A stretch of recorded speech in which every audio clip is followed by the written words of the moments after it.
Hi, welcome to the second part of our Through the Petals in the Land of Repose.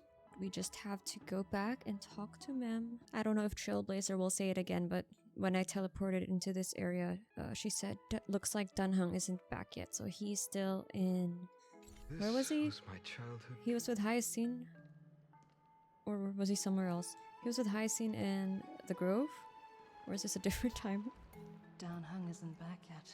There we go. Okay, I didn't think it would trigger again, but there it is. So we are starting Pathstrider, set sail upon the River of Souls, and by the name of the quest, it seems like it is... Oh, I haven't done my dailies yet. Going to be Castorice going back to her hometown. At noon of the next day, Zagreus demigod will become a guide to traverse the River of Souls. Today, stamina should be conserved for the long trip ahead, return to the private chamber, and make a plan. So we are going to be meeting with Cipher. Dunhung isn't back yet. Oh, she really repeated it 3 times.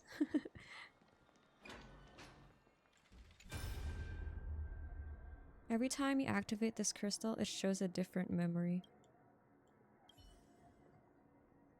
This time there's no one here. I guess we've exhausted all options, I suppose.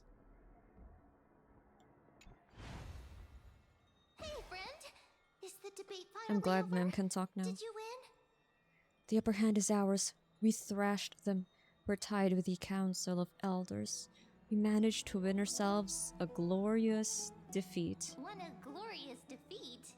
You sure know how to look on the Sorry. Too low. bright side. Well, moving on. I was hard at work even while you were at the debate. Oh? I borrowed a mountain of books from Cass to see if I could find a way to solve your problem. Let's see. I still have Yes? only 32 books to go. Oh, that's not so bad. Oh, it's okay, Mem. We've found a way. Really? Oh, that's fantastic news. I knew it. Hard work always pays off. Especially if you're as diligent as Mem. Totally. Yep, agree. I feel like a huge burden has finally been lifted off my shoulders. Why are my eyelids so heavy all of a sudden? Mem's tired. There's nothing more we can do for now. Let's get some rest. You're right. Then I'll go back to... As was their custom, Mem, with astonishing dexterity, slipped back into their secret little hideaway. Good night, Mem. Good night, Hakama. Good night, LA. It is nighttime now. She talks more now, even from before, previous patches, she doesn't really talk a lot. That are voiced, I mean. Cass? What a surprise. And I don't mean just because of the Lady 1 year SAG after a strike. Is something troubling I think you? she's more talkative now in Amphoreus. I just wanted to speak to Lady Trianne for a bit before I set off. No matter how breathtakingly beautiful Styxia once was, the place is now the domain of the departed. There is no telling what we'll encounter there. I don't want to have any regrets. Has anyone told you that your eyes are sparkling today? Is that a figure of speech? In the past, when you did smile once in a while, all of us could see that your heart remained troubled even as you smiled. Lady Treeby, you know perfectly well that see you tomorrow is nothing but a white lie. I hope your toughness is not a mask hiding a lonely heart. Cass, Oh, she spoke out of experience. you hardly ever talked of your past. None of us knows what you went through, apart from Maggie. But we know it must have been filled with pain and hardships, as it is the fate every Chrysosaur is destined to live out.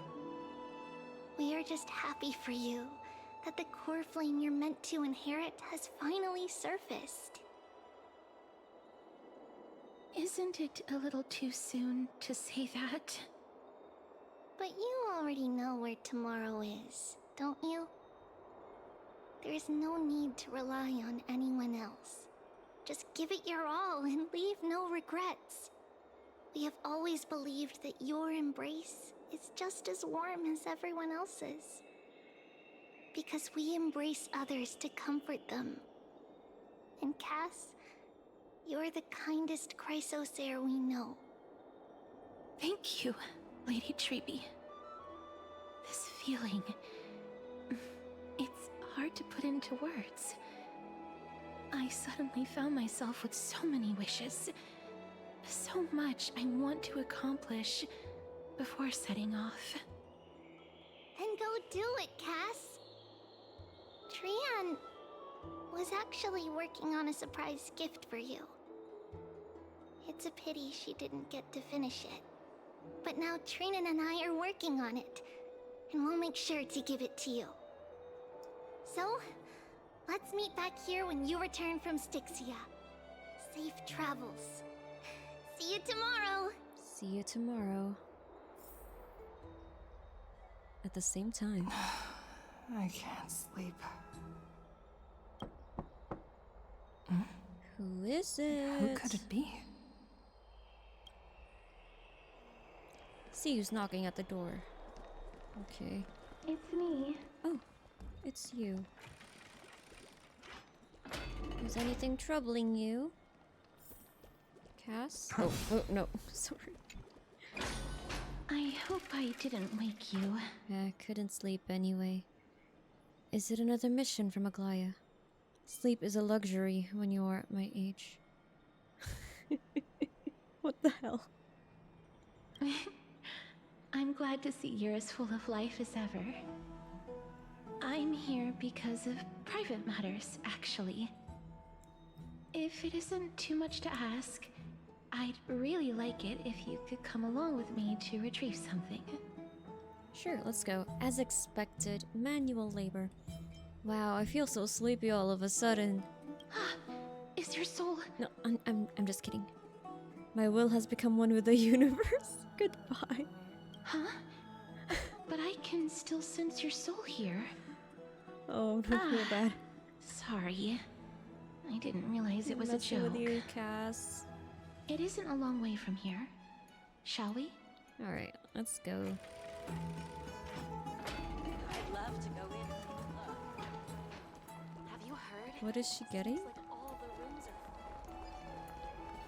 are Oh, the Citizens' Assembly is happening already? Huh, I thought that was in 15 days.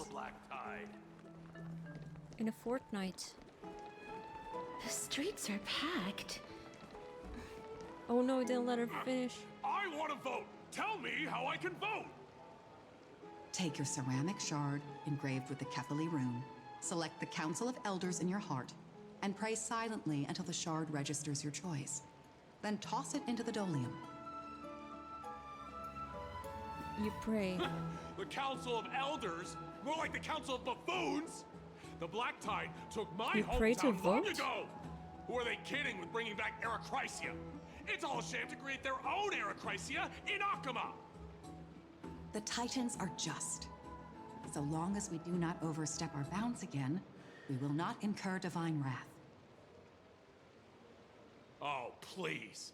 The time when these deranged Titans should have vacated their spot to the demigods is long overdue. You'll see soon enough, you old fogey. You go, enraged Ornyx devotee. And I pray that Talanton smacks some sense into you with their scales. We shall see how this turns out. That was... quite a spectacle. Just another peaceful day in Akama. Yeah, watching people squabble is kind of fun. I suppose peaceful is technically correct if no actual violence happened. To this day, I still find it almost unreal that Akama is the only place illuminated by light amidst the crumbling ruins of Amphoreus. And its people are even holding votes to reconcile differing opinions. This peaceful sight is making me forget that this is the end times. This is what the Flame Chase journey is all about. Shouldn't you have gotten used to it by now? You look very confused.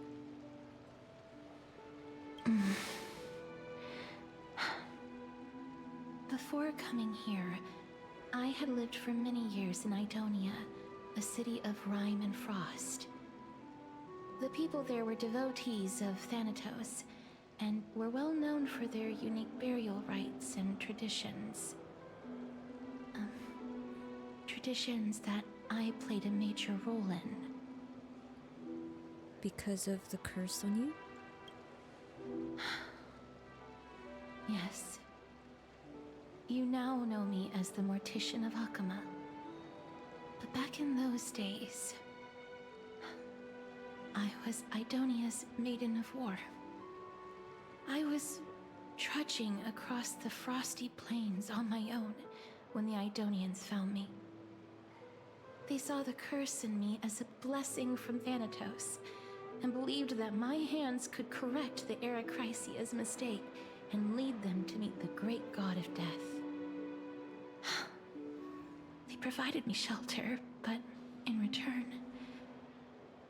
I was expected to grant merciful deaths to war captives, prisoners bound for execution, and heroes alike. Oh, damn. Isn't that some sort of end-of-life care? Isn't that just an executioner? Yes. No matter how kind or cruel the means, nothing can change the essence of death. Taking away someone's life is never worthy of religious worship.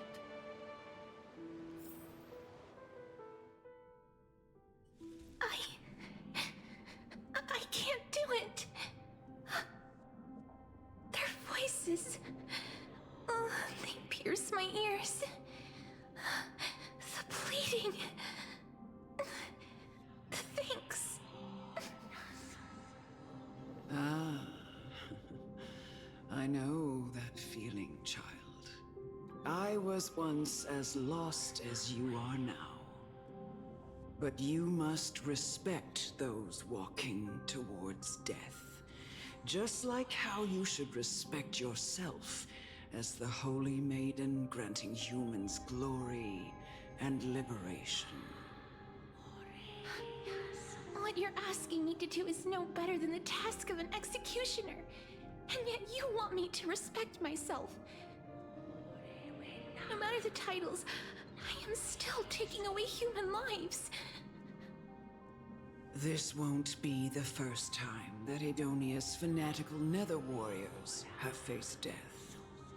On the contrary, recruits new to the battlefield often run away from their first fight. Death is the mightiest and gravest power in this world. The fact that you can wield it means you are deserving of respect. That's such a twisted reason. Then let me tell you a story. In Aidonia, the great swords commonly used by executioners are called Draconian, in memory of Drakon, an elderly executioner. The sword has 3 air holes along its body. If the sword is swung down swiftly and accurately, the holes would make no sound, and the executed would also depart this world quickly and painlessly. But should the executioner have any hesitation, the holes would produce a piercing whistle. On that cue, the screams of the executed are sure to follow. Oh. Every executioner after Drakon is to hone their sword skills every day in preparation of future executions. Every swing of their blade must be more resolute than the last. That's crazy. For failing to do so will bring pain.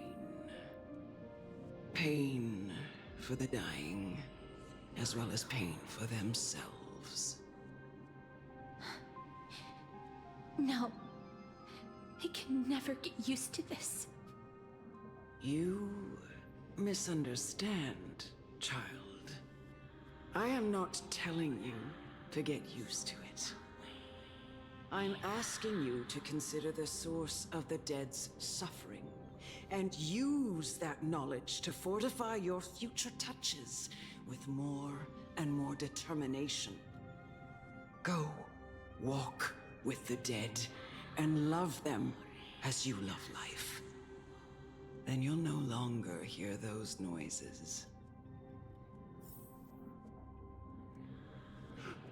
Please, don't kill me. I don't want to die. Unknown. Death row. Prisoner. Oh no, it's the red choice, the red text again. You have no choice, but I'm gonna try. Defy your fate. No, I can't do it. This is your duty. Remember, consider the source of the dead's suffering, then give them the respect they deserve. Thank you. I beg you, don't listen to her. If you cannot learn to accept death, then Aidonia has no place for you. This is your last chance. Do it. No, please. Why is he on death I don't row want to anyway? die. What did you do? Please, I'm begging you. Here it is. A gentle touch.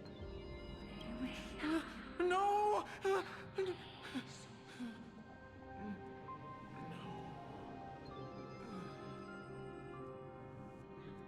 You gently touch the prisoner's forehead with your finger. His face is pale, his eyes flicker with fear, and his body trembles uncontrollably. Is it because of fear, anger, and hatred? Or is your so-called merciful touch of death simply a lie? The dark purple mottles spread like petals across the death row inmate's face, then seemed to be submerged by spring water, flooding his body. His trembling ceased, and the cries that had once begged for mercy slowly turned into a sigh like whimper as he murmurs to himself. Quickly, everything falls into a dead silence, turning into pitch black dew that scatters with the wind.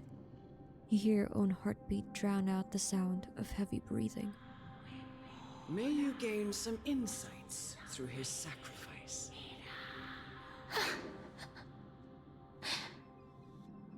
Is this all? No. Come with me. This is just the beginning of your life as the Maiden of War. You executioner! Damn! Oh, this is death dripping like morning dew. Castorice POV. It's only been like 18 minutes since we finished the first part, so let's just keep going. That was just an interlude of sorts. Okay. We do have casters though. I'm gonna use the team with casters. Oh. Dracarys. Just kidding, I love that we have a dragon. What's his name? Pollux? Pollux like caster and Pollux. Let's go, oh. We have a casters team, don't we? Never mind. Do I have her weapon? I believe I have caster's My lord, weapon. May your light bring hope to everyone in this calamity. I used Luocha and... Do I use Sunday? Or was it Trailblazer? I think both. But I want to keep Phainon on... Oh my god! They match! Look at their aesthetic! Wow! You can be a boy band. Okay. Okay, well, sure. We have never been in Aidonia before. This should be a first. Executioner. They're looking at me. Holy Maiden! Go. Grant her glorious death. What the hell? She's a courageous warrior. Guide me, holy maiden. Wait, she didn't even say anything.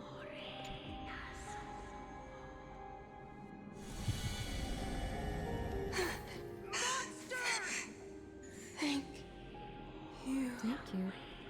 Calling her a monster. Why is there Titankin there? Do it then, executioner. You heard him. Are we supposed to fight this guy? It's not hostile.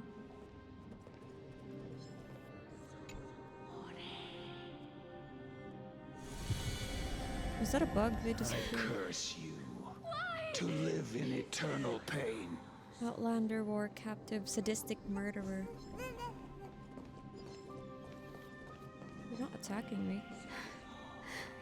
Please.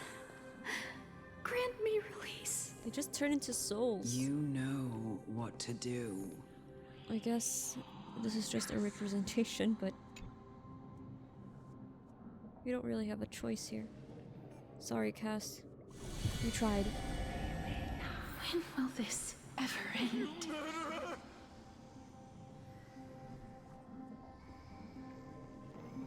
The kid? Why are there kids?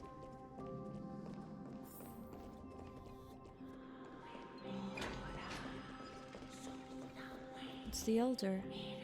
Come. Fulfill your duty. Wait, she just made her kill everyone. What?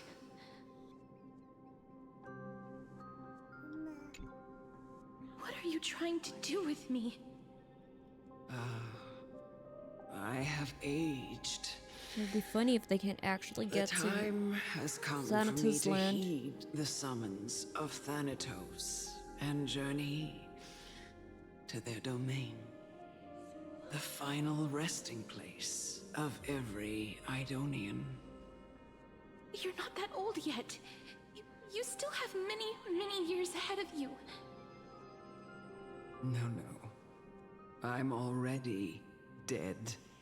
No, what do you mean? For I have come to fear my declining health and impending death.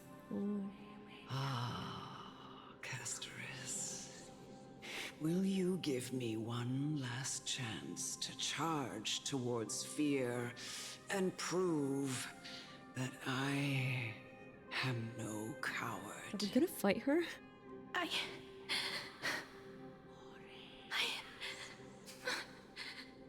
can't take this anymore. Child, it was I who brought you here from the frosty plains and set your farcical fate in motion. It was also I, Chief Executioner of Aidonia, who forced the heavy duty of executing others onto you. I've always known that you have doubts and even anger about my faith and about me. I never had a choice. Indeed. We essentially abducted you. Yet you can end any sinful life with just a touch of your fingers. Shouldn't it be easy for you to escape from here? I'll never do that. It doesn't matter how lightly the Aidonians take death, or how readily they accept it. I simply can't do it. I knew I was right about you. Sorry, I just put on some lip serum. What do you mean? I've taught you and cared for you as my own daughter all this time because of this blessing that's been with you since your birth. I know no one else in the world would understand the weight of life and death more than you do. In the eyes of an Aidonian, death is the end of all life. A destination we will all eventually reach. Humans should not resist it, but learn how to face it. You can only live your life to the fullest after understanding this principle. And when you do, even if you eventually leave Aidonia's protection, even if you must carry the curse forever, you can live with your head held high, like everyone else. No. How can I? Come now. It's time. I've already taught you all that I know. Show me that you are a fitting holy maiden. Or at least, that you possess the resolve to become one. Come now. It's time. I've already taught you all that I know. Defeat Show Fury me that Praetor. you are a fitting holy maiden. Or at least, that you possess the resolve to become one. I was trying to swap to Phainon to see if we can use the technique, but apparently not. Is this the Elder, or is this her... What is this? Just a trial? Emerge from your cocoon. I love that we can heal the sprites. May death protect us. Oh god, I almost parried. I just finished Clear Obscure Expedition 33 and I got so used to parrying when I saw the whatever Titankin about to hit us. I pressed R1 to parry, but different game. Whence future will come.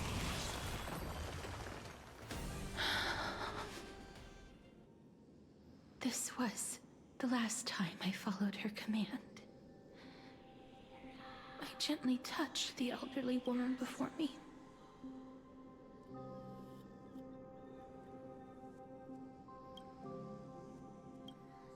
The executioner, who had seen too much death, died the same way as everyone else.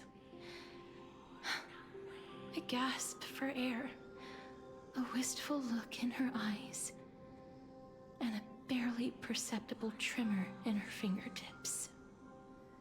Elder Amunet, the person who tried to teach me about death, ultimately vanished like dew in the morning mist. She spent her life embodying the beliefs of the Aidonians, and when death finally came, she embraced it exactly as their doctrine had taught. I have nothing but respect for her. My chair is squeaky. I erected a cenotaph in her honor in the marshes outside Aidonia's city What's a walls with the others I cenotaph? had laid to rest. Then, I set out once more in search of Thanatos. It was a long, long journey. I heard so many discussions about death along the way. Life finds meaning in death. The world improves because there is an end. It seems the most terrible darkness in this world. Everyone talks about its heavy weight. Some resist it, some worship it, and some even revere it. How did a disappeared titan become the deepest fear of humankind? And why do they haunt my dreams? I continued my travels to seek an answer. Initially, I was running away. Then, I started searching for it. And now, at the end, I just want to know if my touch, if my embrace, can do more than taking things away. Can I make anything? Can I leave anything behind? I don't want to die. Please, I'm begging you, just let me go. I don't want to die, Oh my God. please. Animation. I don't want mercy like this. Just let me go. I don't.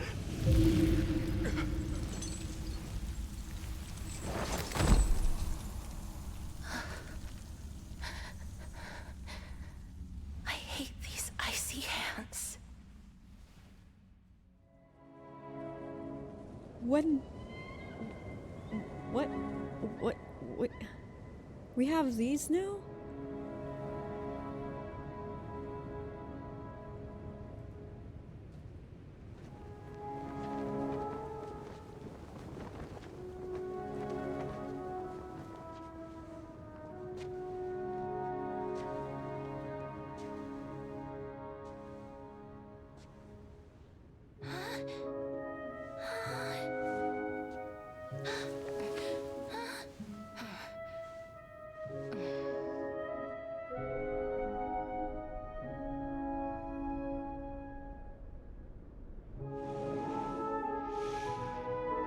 Get it over with.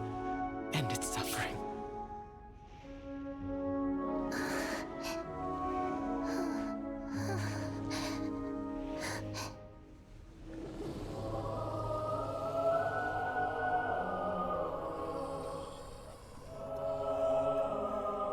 The Reaper has blessed your hands. Only you can grant them peace. Damn, they made a child do that. That's crazy.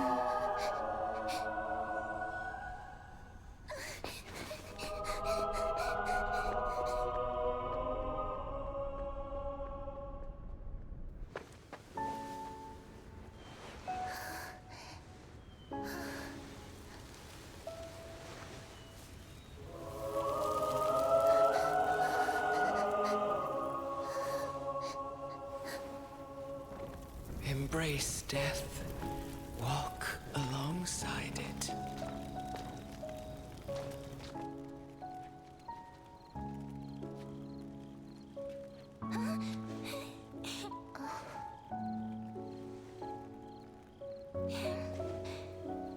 Oh, that's so cute.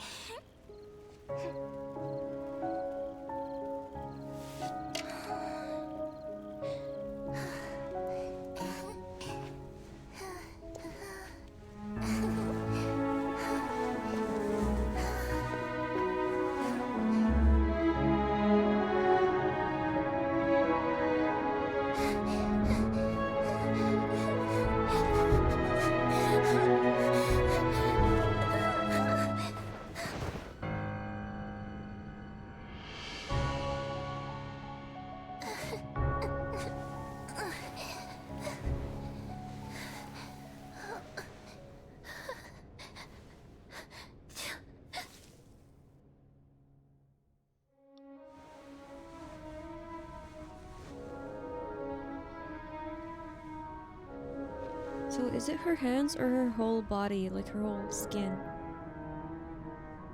What happens if she... I'm just curious. What happens if she cuts her hands?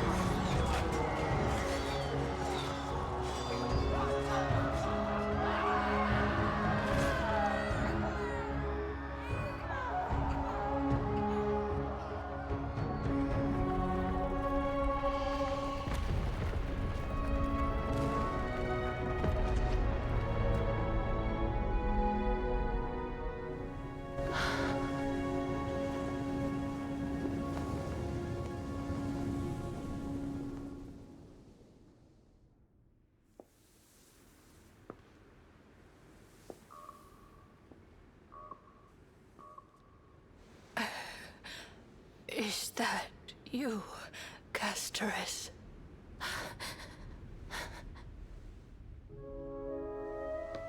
All of them have gone. Her friend. Heeding death's summon.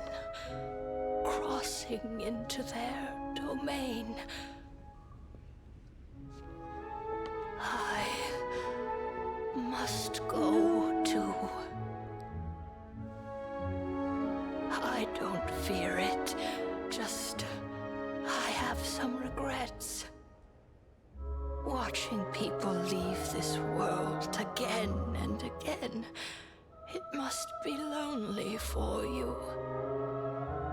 You must want to desperately embrace them before they go. I can't. Oh my god, I got These chills. hands, they're too cold.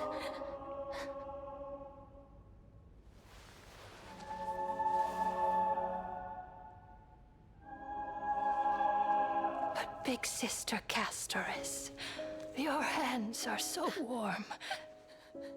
Just like anyone else's. So go on. Don't hold back. Give me a warm hug.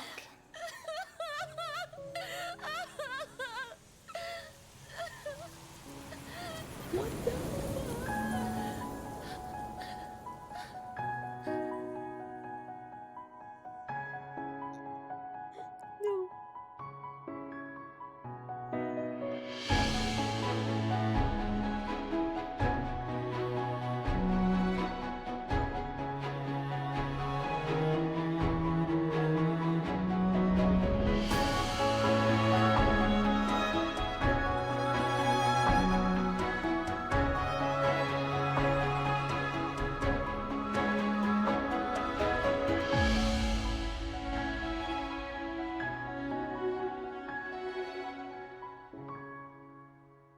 What the hell? I didn't expect this would happen.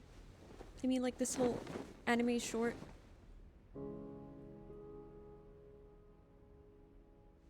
Can hands like these really be warm?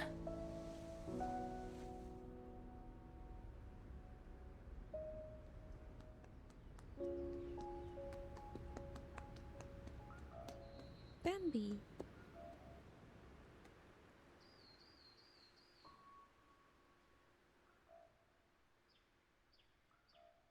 Who's that? What is this? On the day that Ornyx's Why did that trial feel ended, ominous? you must have had many questions. What's with a deer? I felt just as confused. Why, as someone from beyond the sky, were you so cruelly dragged into Amphoreus' fate? I wished I could take action, but no matter how hard I try, I cannot simply interact with the living as ordinary people do. Even when we brushed against each other unintentionally in the grove, and it was obvious that nothing had happened. Really? When did that happen? Oh, during our fight with the Flame Reaver, the cutscene. Where we he staggered us and then we bumped into Castorice. If that's what she's referring to, I think that's what I can vaguely remember. When an almost unattainable hope finally welled up in my heart.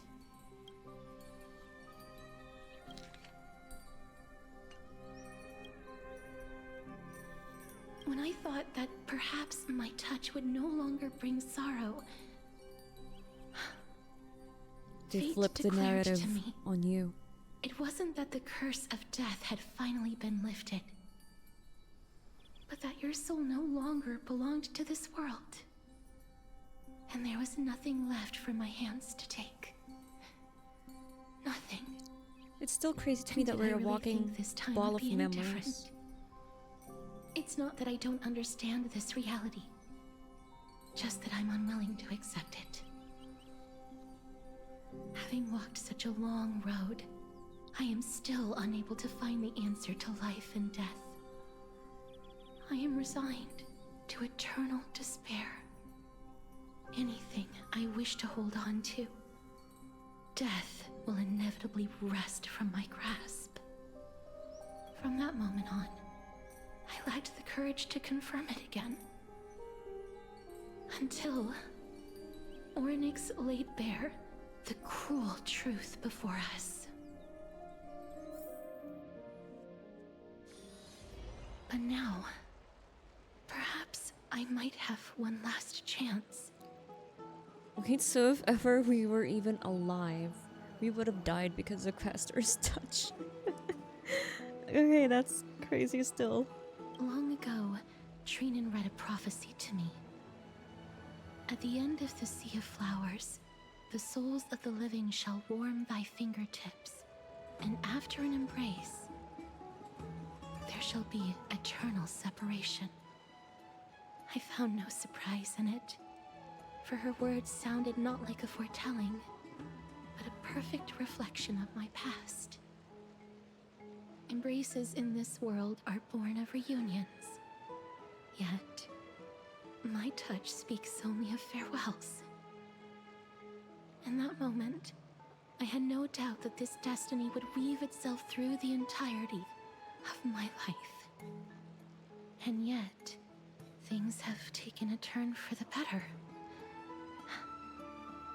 Now that I can finally have an audience with Thanatos, perhaps I can rewrite the meaning of that fated prophecy. I have no reason not to give it my all. For your sake, and for my own. Thank you for telling me your thoughts. Should I pretend I didn't hear any of that? With that, I won't have any regrets. Castorice talks to you about the gifts she gave to the other crisis heirs, and before you know it, she arrives at your gift. Let's put that aside for the moment. We've arrived. I want to retrieve a small gift I specially prepared for you. I made it myself, like the trinket I gave Lady Trianne. I want to leave something for everyone, if possible. The journey to seek an audience with the Death Titan cannot be an easy one. I want to make full use of every moment I have before we depart, so that I don't have any regrets. Is it a brooch with my face on it? That sounds kind of ominous. Then, perhaps you can have a look at it first. You don't have to take it if you don't like it. Look, it's right there. Oh, come now. What? Huh? The scrolls? Where did it go? What's going on? Oh, someone took it. Looks like someone left something behind. I hope the gift wasn't expensive. Did you get into trouble with some phantom thieves? I am not some corrupt grown-up. What's this? It's Cipher. The coin of Zagreus and a slate. Look at those paws. So it's her. She's here. Whew. Holy moly, a kitty thief. No doubt about it. This is her favorite symbol. It's Lady Cipher, the demigod of Zagreus whom Lady Aglaea had spoken of. She's a master thief who's left legendary tales all over Amphoreus. So many years have passed, yet she's still announcing herself in such a crass manner. Let's just do as the slate says and look for Lady Cipher. Okay. Dear Princess Homebody, walking through the busy garden, I discovered the remarkable gifts crafted by Princess Homebody. They are truly splendid. Oh, these are the gifts. I'm also taken with your charming presents prepared for fellow crisis heirs. In your right parlor, I observed the beautiful felt dolls, the beige and lavender striped tapestry, classic Aidonian tripod table, and in the left parlor, the jewelry and exquisite art pieces meant as gifts. This time I've claimed only this modest gift. I fear it would attract tasteless little thieves, so I shall safeguard it for now. Naturally, I've left appropriate payment, a single coin. If the price displeases you, feel free to negotiate its return. Though, should that happen, I won't be satisfied with merely one coin. Should you wish to find me, visit the Memorial Market. There lies a golden short spear of left. You know what to do. It shall guide you to me. Who displays biological specimens at home? Despite your considerable investment in the Aidonian ossuary hanging in your parlor, I regret to inform you it's a fake. Oh. So we essentially went to Castorice's house? Okay, let's go find Cipher then. Look, it's right there. This is the golden short spear mentioned in the letter. Where? Oh, this one. There seems to be a new show at the back today. We must pursue her. Cicero's still there. Oh, where'd it go?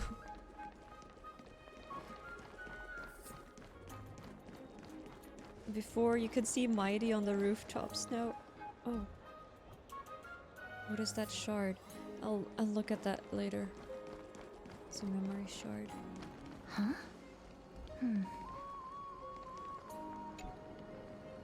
This is a trick she left for us. Clearly, Kitty Phantom Thief wants to play a little game with you. 2 short spears. 1 correct, 1 wrong. Let me check the hint on the scroll. 2 golden short spears. Only the golden short spear engraved with the truth can lead you to Kitty Phantom Thief. Inspect the left golden short spear. The left is engraved with the words "Don't be fooled." The right spear is engraved with lies. Oh, this is like the door one. The right spear is engraved with the words "Trust me, Grey Mystery." Both spears are engraved with the truth. Okay. The left spear says the right spear is engraved with lies. The right spear says both are telling the truth. So, I figured it out. So if the right spear is telling the truth, then the left spear is telling the truth that the right spear is lying. But the left spear said...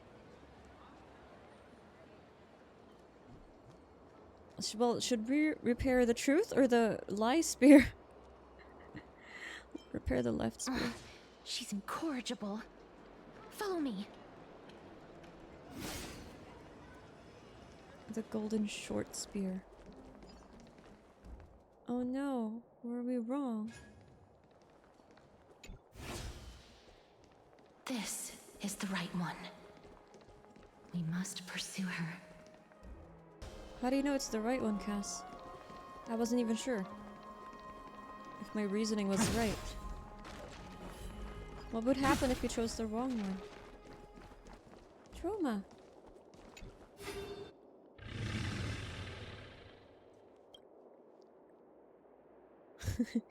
If this Dromas truly is her, appears to be quite content. Hi, Cipher. She seems to be saying hello. Seeing you treat the Dromas with such seriousness, all 12 parts of her complex emotions immediately transform into one of admiration. Lady Cipher, please come on out. You're still careless as ever. Shouldn't you keep such a precious gift near your bosom? Since you know it's a gift for someone else, please give it back to me. Stop The hiding among the Dromas, people they're and just letting too the wind carry your cute. voice. Now, since I know it's a gift, that just means I need to milk its worth. The children of the wind never stay for long in one place. Unless your offer is tempting enough to still the wind. What say you? Name your price. I'll give you however much you want. Huh? If you don't want the money, I'd gladly take it off your hands. I'm sorry. Bargaining is really not my forte.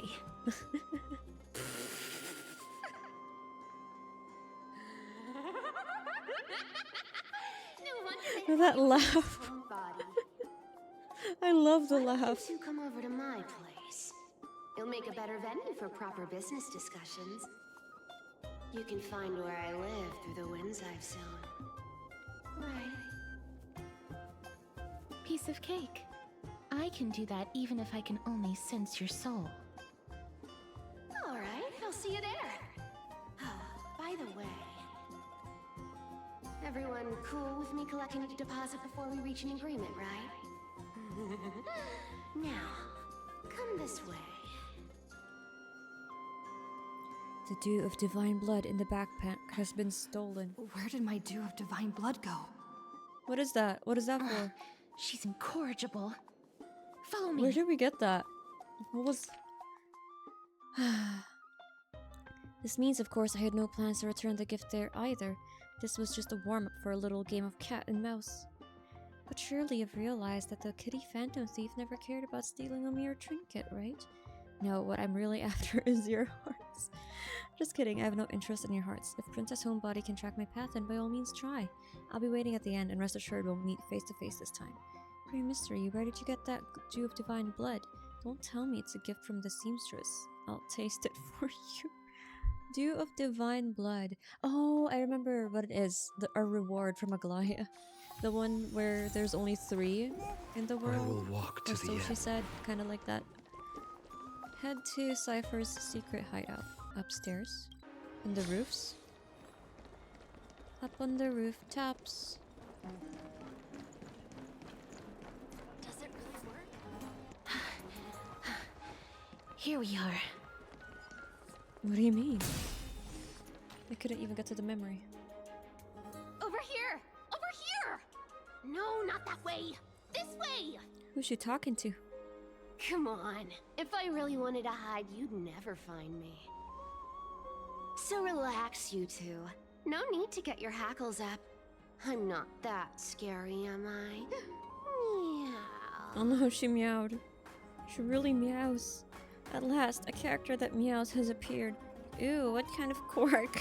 Whoa, that upset? Calm down. I'm just putting on a show with the meowing. Some people might have been into that a millennium ago. I don't mean to kink shame, but that was it's funny. long since gone out of style. Loosen up, buddy. Shall we get down to business? Give me the jewelry piece first. Or everything's off the table. The gift is a piece of jewelry, and my dew of divine blood. Oh, come now. Don't be so upset. Relax. Relax. Look, isn't the view here just great?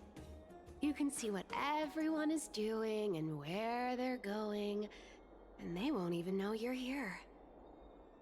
Now that we've broken the ice, let's get to the point. Everything I've said so far has been a joke. I'm inviting you two here for 3 things. 1. The seamstress found me and wants me to take you to Styxia to look for the Death Titan. 2. The Council of Elders also found me and wants me to make sure the core flame of Thanatos ends up in their hands. She's playing both sides. Look at you, having your finger in both pies. You're that famous seamstress. Seamstress. Oh my god, they make it so... like... out of the blue what you're gonna ask. The trolley option. And last, but not least, I'm telling you that I'm not interested in doing either of those things. What? Why? Why not? Don't go look for the Death Titan. The end. Some time ago. Well, this is some high quality stuff. And this room is full of it. How much are these worth, Did you get all this through that Aranova gimmick? Some of it is family fortune, while the rest came from my business as a dressmaster. Don't liken the flame chase work to your shady dealings. Wow.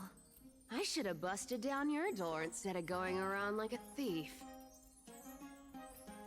Well, spill. Why are you giving me so much money? Aglaea offered this room Payment of money? for doing work. You're worth this much. No way, Did you Aglaea. forget my stance to all this? I thought I made myself very clear. She's apathetic to the cause. You wish to run away. Run away from your responsibilities, from the prophecy, and from Honestly, your that's what I would destiny. do. I didn't choose to be a You shall walk demigod-ish. with greed and die over petty change. I understand this prophecy weighs on you immensely. That is why I have never reproached the demigod of trickery for running away. But I need you right now, so don't turn me down. You know, maybe the gods got your tongue with their golden threads, Aglaea. I'm not hearing any sincerity in your words. Give me a reason why you're bowing your noble head to me. We lost Trianne. Oh. The divine power of passages is running out. I need another demigod to escort Castorice and help her fulfill her lifelong wish. Oh, I get it now. You're sending Castorice to her death. And you want me to die with her. This is Castorice's own request. I have never seen her so determined. She brought this up herself? You're not pulling my leg. She's also made up her mind to leave her confused past behind. As will you, Cipher, when you finally make up your mind. Don't be so sure. Time is hard in the likes of you and I. But Castorice remains pure as driven snow. She can always turn back before the end, you know? Maybe she'll remember Trianne's sacrifice. Maybe she'll remember the countless martyred Chrysos heirs. Maybe she'll remember you, with your one foot in the grave. I ain't as optimistic as you about what she'll want to do. Tell you what. Why don't I take this room of treasures as a security deposit, and we make a bet? Go on. I bet she'll change her mind and turn back. Now, if I lose, I'll do what you want me to do. Return this deposit to you, plus giving you another room full of treasures. How does that sound? You sound like you have all the confidence in the world. In that case, let's make a pact with those conditions. I hope you're prepared to lose it all. Oh no. In conclusion, The gold threads. I want to win. So I hope you two can give up on going to Styxia. She let us in on the plan. I'll give all the treasures in that room to you. And you can split it between yourselves however you want. What do you think? Tempting, right? I'm almost dead. What use do I have for money? The currency I use isn't the same as the one in Amphoreus. Maybe I should consider it. I decline. If we don't find the Death Titan, her soul will... Oh?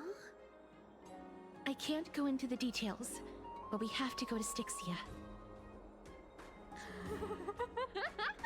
I really don't get how... This is what you get for being out of the loop, Cipher. Princess, homebuddy. You keep talking about needing to find Thanatos, about getting rid of your curse, and you don't care about anything else. But did you ever live for your own pleasure? Even for just one day? What are you trying to say? I'm saying, contrary to your beliefs, Aglaea didn't take you in just so you can die for her Aranova. The flame chase journey walks hand in hand with sacrifices. Isn't that why you're always running away from Lady Aglaea? Fine. Never mind. We all have our own problems. I ain't gonna say anything anymore. It's not like I was gonna honor that bet anyway. But listen to me. Styxia is no tourist destination. Sure, the treasures buried in there are 10, no, 50 times richer than Aglaea's vault. Yet, I've never been there. And I never plan to. Because even a demigod can't be sure they can walk out of that place alive. And now I'm supposed to escort you to Styxia. Sure. Pay up. I thought Aglaea paid you already. I'll give you however much you want. Aglaea's already paid for me. Is ripping people off the authority of Zagreus demigod? You know, you're not wrong. At least it's part of my responsibilities. I don't like this. However, I thought Aglaea paid already. I have lived a longer life than most people. Though I'm not as good at doing business as Lady Aglaea, I still have some savings. I can give them all to you. Then how are you going to live the rest of your life?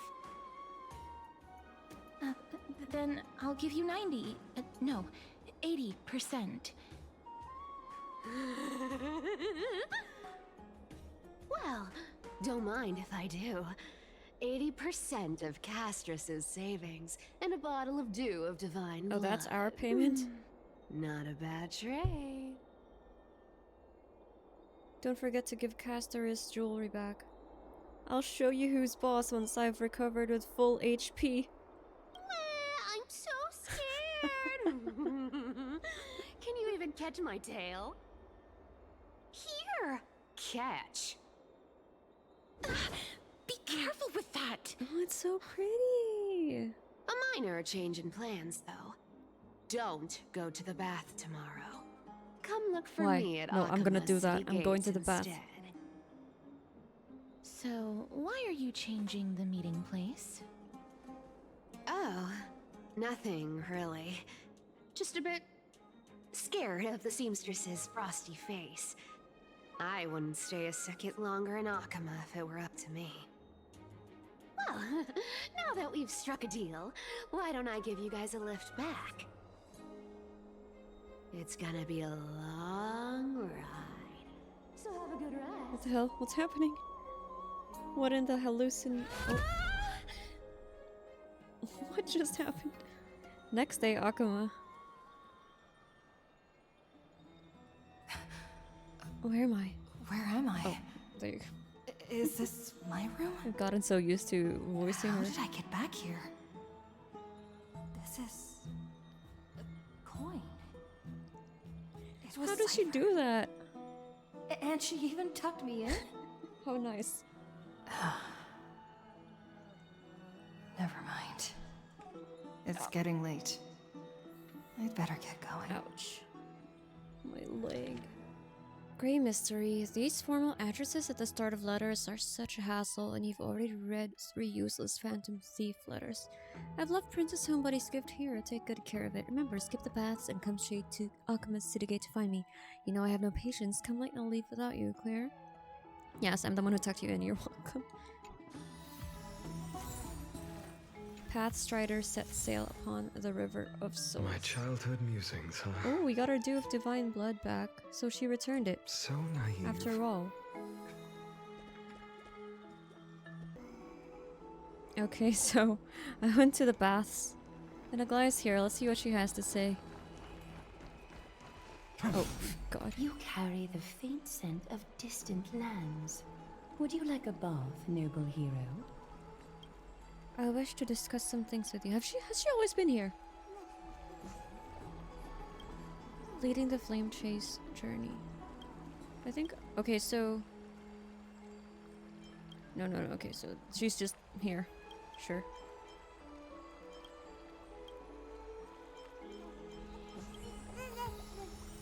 Oh. We got something.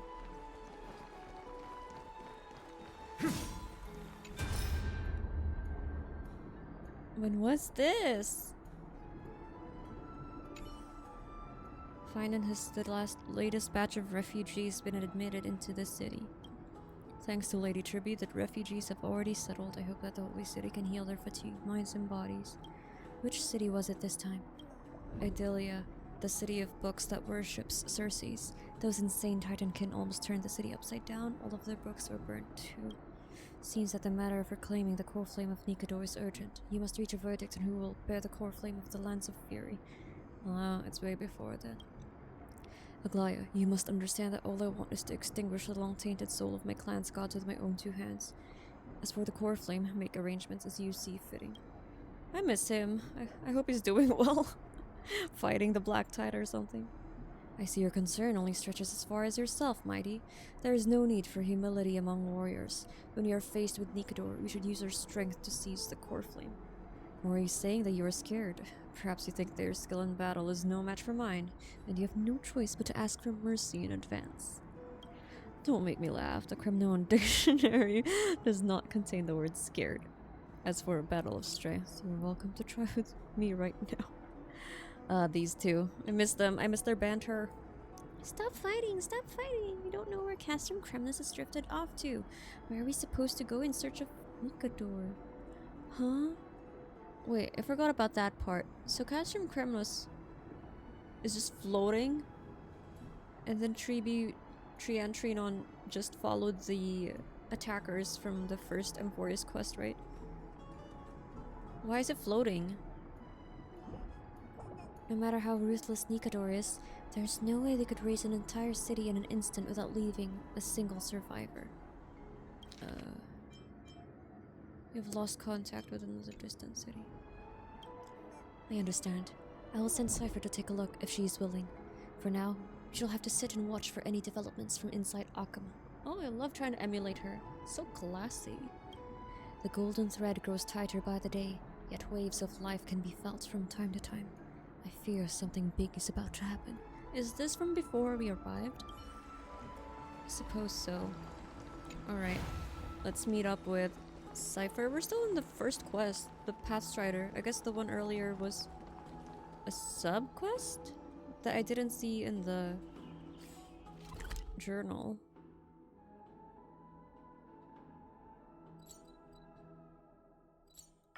Like, in the wiki, there's this one sub-quest? Like minor quest within this bigger quest? So it must be that one then.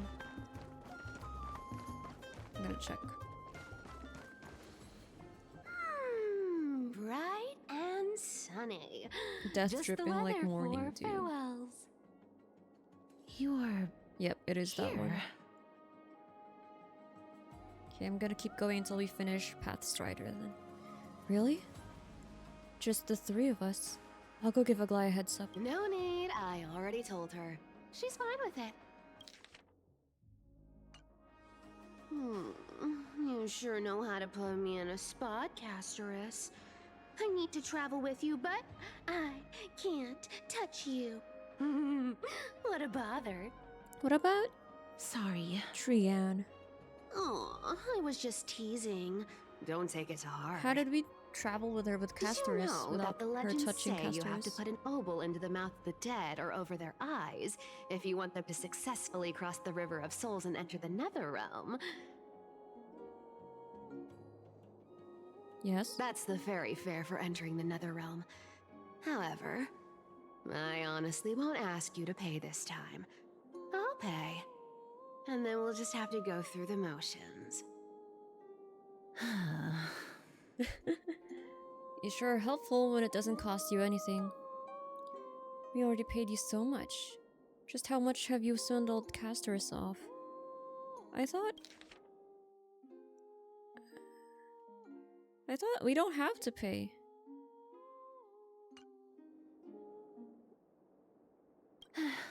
Don't worry. It's not a lot. All right, pass me the coin. It's time to get the gods' powers going. A fleet-footed trip to the Nether Realm. Here we So come. she already got the core flame of Zagreus, right? Oh, She survived the one trial and last all. thing before we go. I gotta give you this piece of advice, especially to you, Princess Homebody. You can't catch the wind by waiting. You only live once, so make the most of every moment you have. Get ready. Be steady. Hi, your turn. Why do we have to... Don't be nervous. Oh, her After coin. all, it'll be gone in the blink of an eye. Oh, that's so cool. All done. That's it, and she's gone. How did you do that with Castorice without touching Castorice? Right? Because Castorice was wearing gloves and she could still kill people with her touch. So we can't just put a cloth over her and carry her. I swear she was speeding. Where am I? Are we still in Amphoreus? She looks so confused. She's the demigod of trickery. When she flips the coin of whimsy into the air, she gains incredible speed that lets her travel anywhere in an instant. Or that reminds me kind of Just like how Aventurine's she intro clearly cutscene. had no intention of lingering here for even a second longer. Like with a coin flip and all that. I miss We can only Aventurine. depend on ourselves for the rest of the way. Okay, well, how do we get out of here? Don't worry. Mem's here to help. Mem, so you came. Can you teleport too? Mem, did you pay your fare? I don't think I even meet the height requirement for Oh. the ticket, so I won't Perks. need one, right? This is Styxia, the city of dragons and waves. Anaxa hypothesizes that the missing Thanatos is somewhere in these ruins. This is the land of their birth. Or perhaps Funnily of their enough, death. the BGM here, the music in this location reminds me of Claire Obscure. Are there any other clues? How would we find them? I know this one. They returned whence they came. Anaxa had used a secret alchemical art to temporarily fuse his soul with Circe's and Kephae. And when he was on the verge of death, he was pulled by Thanatos and caught a glimpse of the flowing river of souls. That's what happened. This alchemy, considered a sacrilegious act, might actually make the souls of He mortals also did and it with titans Kephae. attract each other. Even though Thanatos has been missing for 1,000 years, and even their followers haven't been able to find them, perhaps that special attraction could summon them here. Where's Anaxa? He should be here with us. So are we going to use that philosopher's stone to conjure the Titan? I guess that's the only way. The only leads we have now are the name of this city and the fairy tale about the dragon. Thanatos is even more mysterious than I am. Indeed. Even one as erudite as Anaxa could only point us to this place, and no further. We will be entering the unknown as soon as we take our first steps. But that won't be the first time in my long journeys. I believe that, rather than standing still, taking action is by far the better option. Perhaps fate might take pity on us today and show some compassion. Perhaps. Alright. Cruel night oppresses unfortunate mortals. Ferryman, ferry me across the stream of souls. Search Dragonbone City and find the entrance to the Nether Realm. What is this? Thanatos, the hand of shadow, bearer of fates, steersman of souls. We pray you stay far from us to make the dying of a person a blessing. An unending eternal dream. Alright, that's a new quest. I'll cut the video here. Alright, Styxia, here we go. Ferryman, ferry me across the stream of souls. Oh, ferryman of the river of souls, where are you? Insects devour my fingers, wild grass creeps up my back, yet the bell's chimes cannot summon you, as they have long since fallen silent in my decaying ears. Ooh. Moody, moody. Love it. It reminds me of... Go back whence you came. Go back. Huh? Who are you? Ahead lies the realm of the dead. Shall we use Castorice? Let's use Castorice, sure. Oh, I want to use Archer. We did just get Archer yesterday.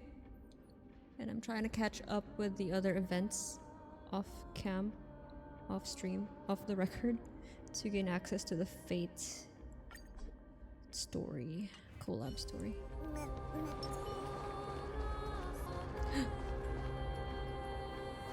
A butterfly. Butterfly perch. Wait, where's the prompt? There you go.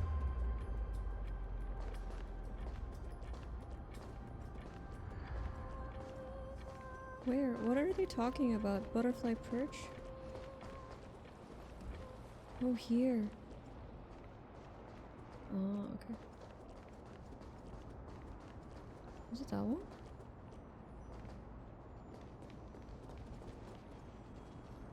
What a beautiful butterfly.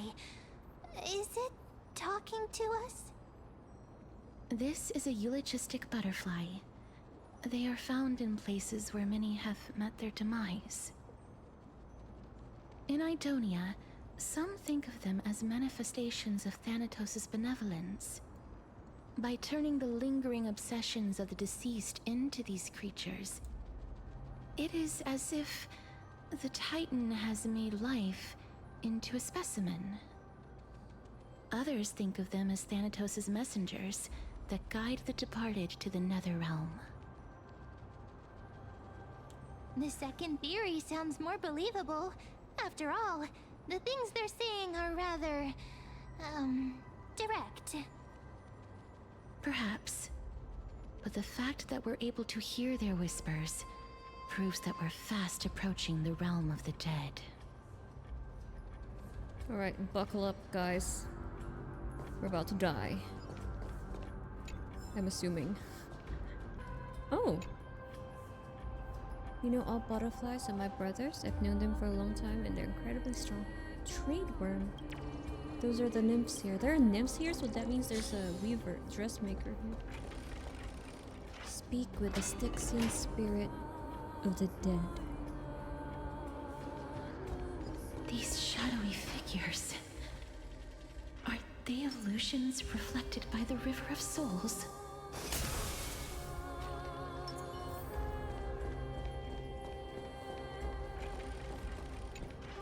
Mommy told us to go ahead first, but she's still not here yet.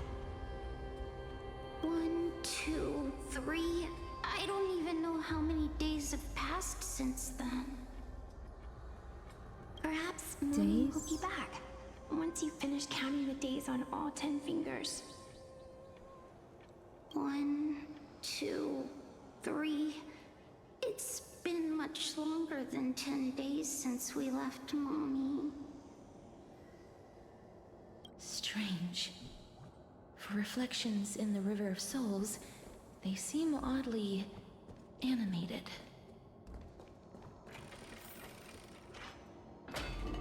Oh. The Land of the Dead.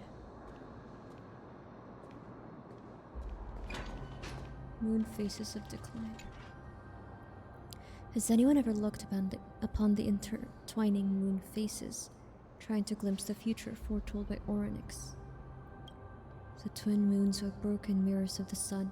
Within them, we see only reflections of ourselves. Perhaps Aglaea has already seen through the absurdity of it all. The moon's so Majora's Mask. Put a face on it. Do you want to buy any fish? Fish? Huh? He can see us? Wait. More living people. What do you mean? I'm not selling my fish to living people. You lot are too shameless. Buying fish without paying. If I ever see her again, I will... Could it be that you're all dead souls that never achieved rest?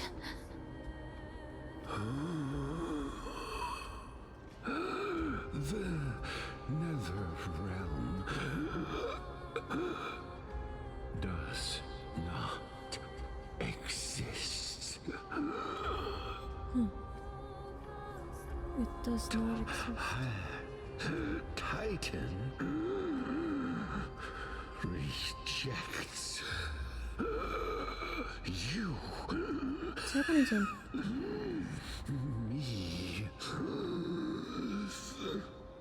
he was okay a while ago. So, do you want to buy any fish? But there aren't any fish nearby. Other fish gone. The people are gone too. I can only keep selling fish. So, do you want to buy any fish? We're stuck. Apologies. I don't have much in the way of savings, but perhaps there's another way for me to release you from your suffering. Please relax. May you fall asleep peacefully amid a gentle field of flowers. Where will they go if they said the Nether Realm doesn't exist? I knew it. These people aren't illusions. They're the souls of the deceased. They're supposed to reach the end of the West Wind by floating down the River of Souls. Yet, they have floundered upon the shoals of the stream, unable to move forward. What happened? The gates of the underworld are dead. Thanatos reject them? Or perhaps they didn't really die at all? Are they in the same situation as me?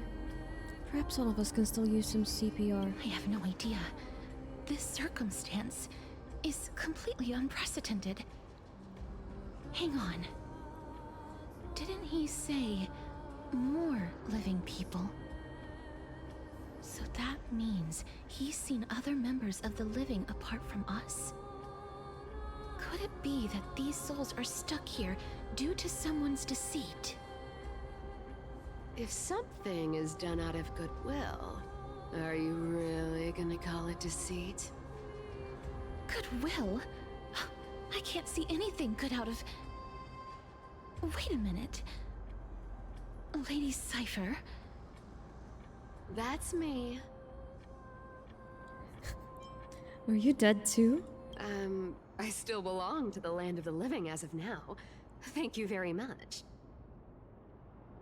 Could it be that you are the living being that those souls met? I couldn't take their behavior anymore. So I stole some things here and made up some lies there. Just trying to give them something to look forward to, you know? It's because of vile living creatures like you that we're being misunderstood by all of them. What else am I supposed to do? You can see the mess this place is in. These poor souls are denied by the Nether Realm. So now they're stuck in a few brief moments of their life. Unable to move forward or back. Did you see those two blacksmiths on the way? They've been here for as long as the sun's been around, wailing over and over about casting a shield. Styxia is so freaky. Then why have you come back, Lady Cipher? Hey, I'm not here to aid your adventure. I hate water more than anything else in this world. Especially that stinky River of Souls. But, I just discovered some stuff before I left. And I reckon you should know about it. It's about that boy who defied death. I found traces of him here. Mydei? Lord Mydei? Oh, right! That's his name. Well, now you know. As for whether that info is actually useful, that's for you lot to figure out. So long, Princess Homebody. So long, Grey Mystery. Huh? She disappeared just like that? Lady Cipher has always been a free spirit.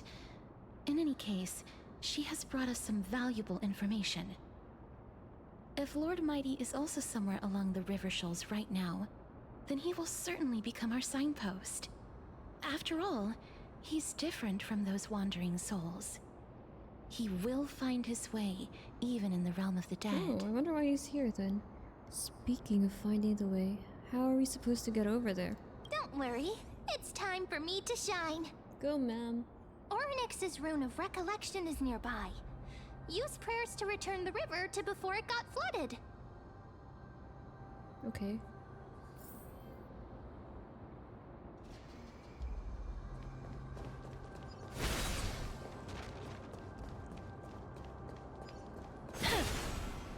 The forge is still running.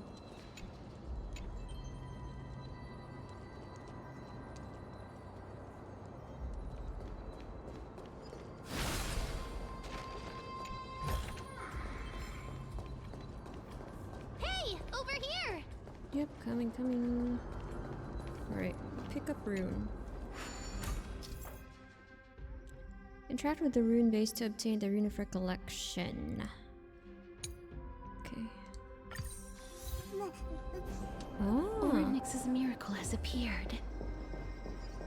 Amazing! It's like we're inside a giant bubble. Even the river got parted. We're Moses right now.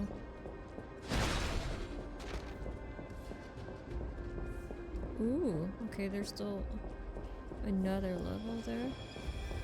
What if they're enemies? Can we see enemies?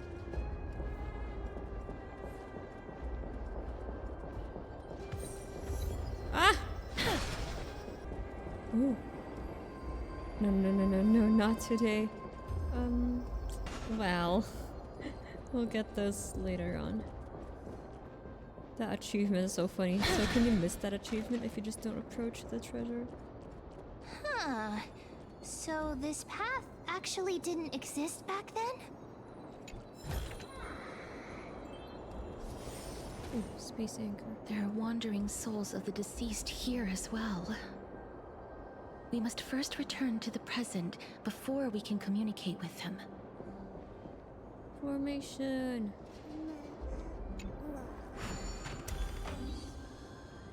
Let me grab the treasure chest there. Oh no, now it's blocked. What do we do? Oh, wait. I wanted Phainon because of his insta-kill.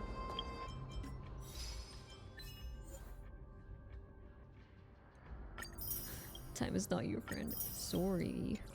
Let's just put Phainon instead of Archer. Light up the dark. Feels illegal to use him here.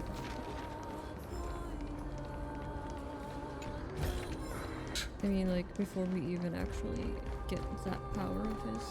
Because he doesn't have that yet. It's a different vibe.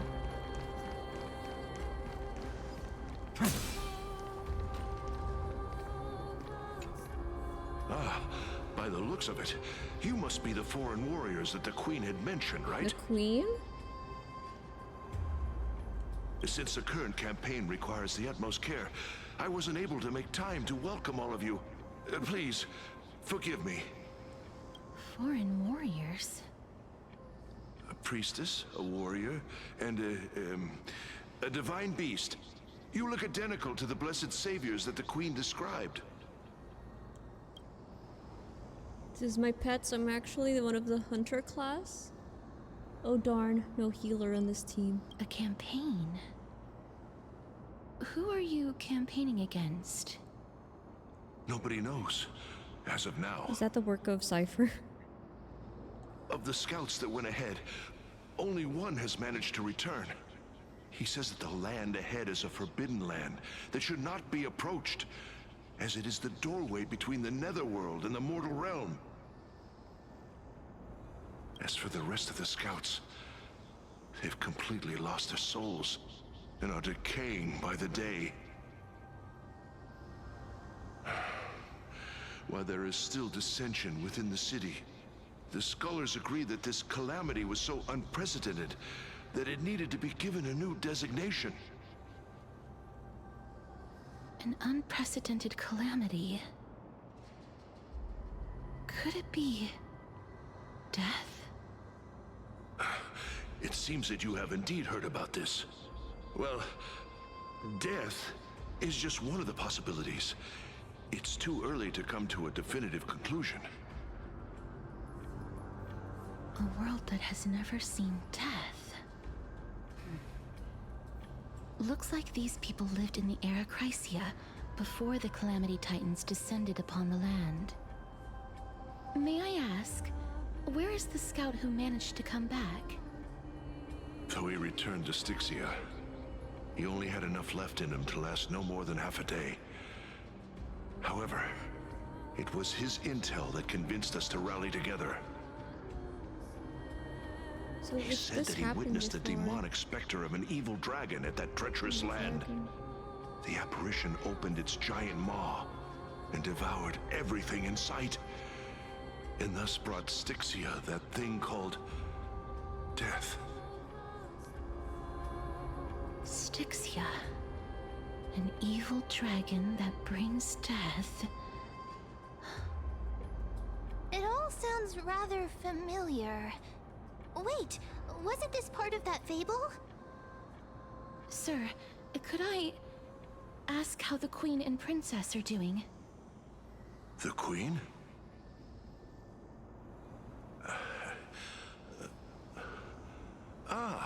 By the looks of it, you must be the foreign warriors that the Queen had mentioned, right?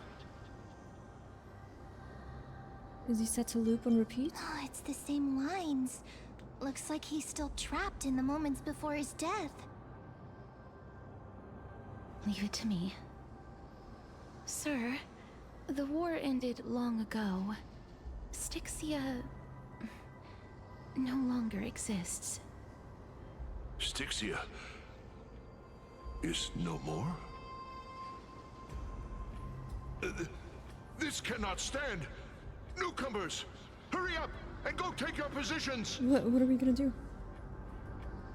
Oh, looks like it's difficult for this gentleman to accept reality. So does that mean in that time there were also foreign warriors that helped them? The Maiden of War, sent here by the Queen herself. What did I say? If you I accept just mumbled my some blessing, words.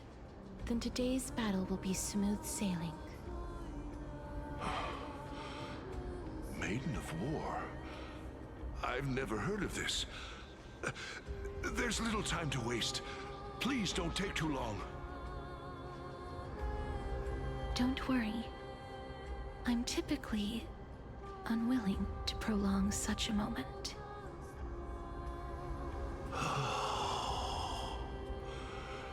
Is it over? Have we won?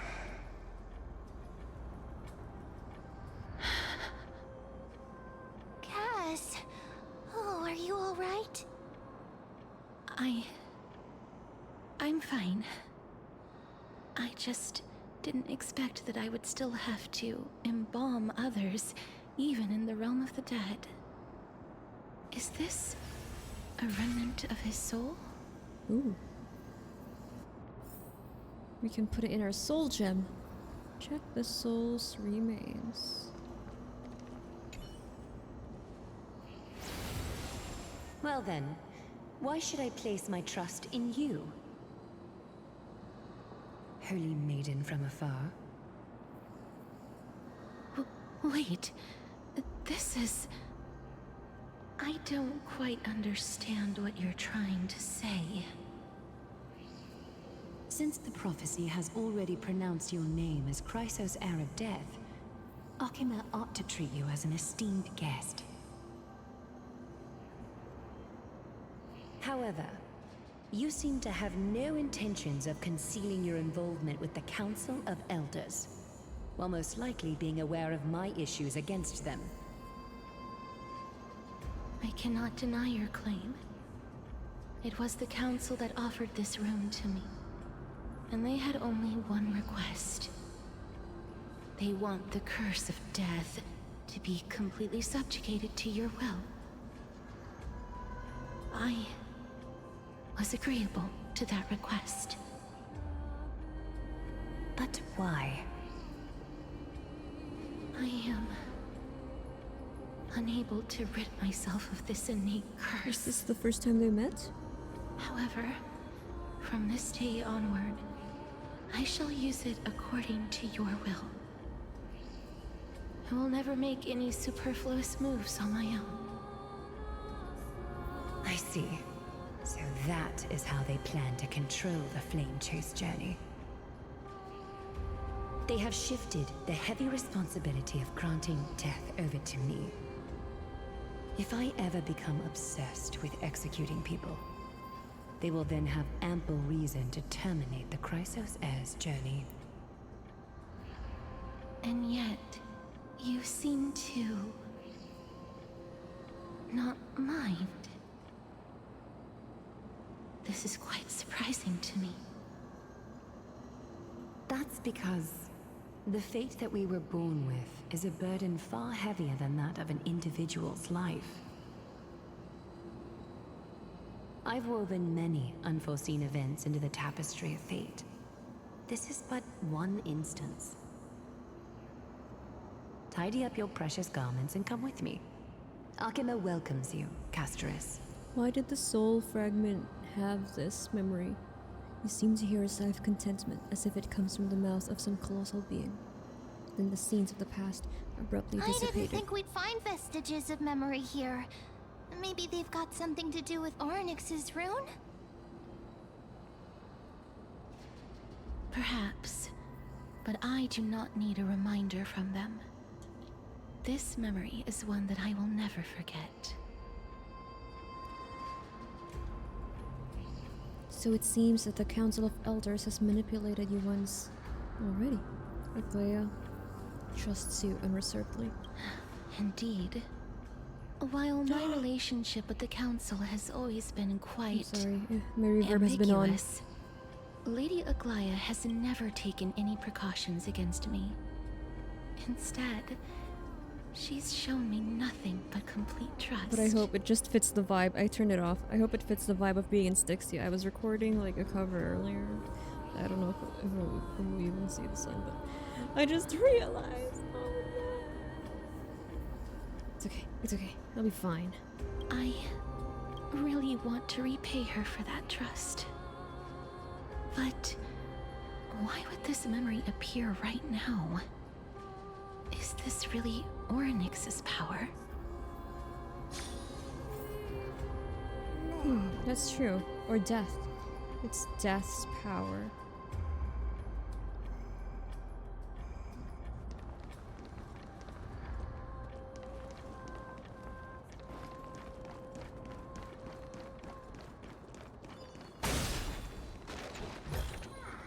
I've appraised it all. Nothing no here. thanks.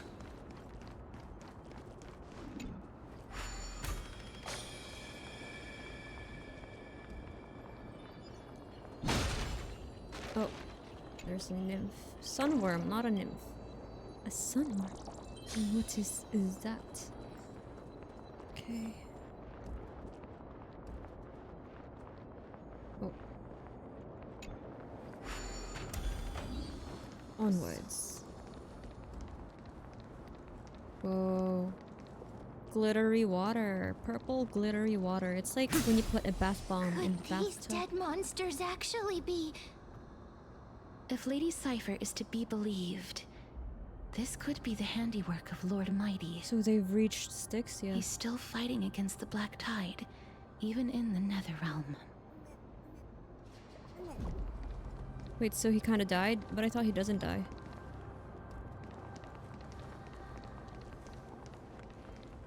Why are the Black Tide monsters here too? Can they swim in the River of Souls? Even Thanatos wouldn't be able to accept Black Tide monsters into their realm.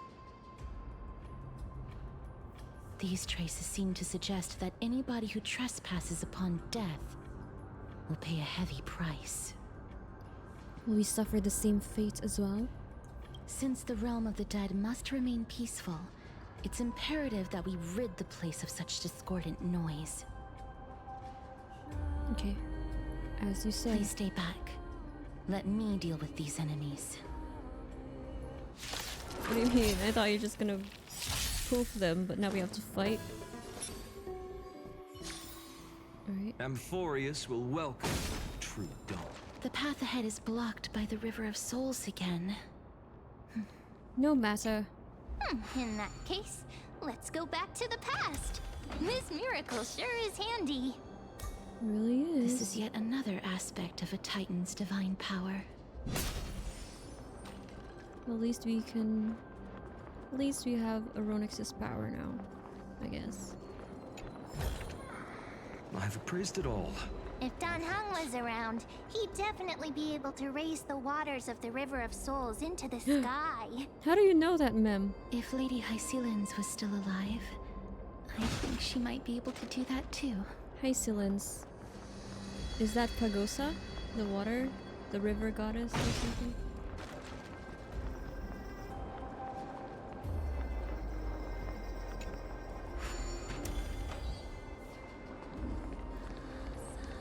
Ooh. There's something there.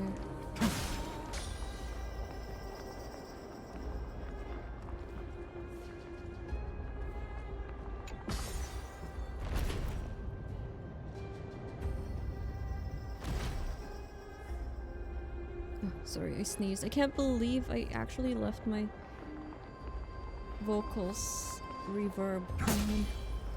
Oh, I'm so annoyed. But at least it was only for the first 20 minutes and not the whole time. I'm glad I checked. Okay, let's not do this first. Nothing, nothing, nothing. Ooh, that's interesting. So we're gonna have to do that puzzle to gain access to that place because there's no bridge going there. Cool, cool, cool. You seem to be able to discern both the past and the future. What do you mean? Can't you?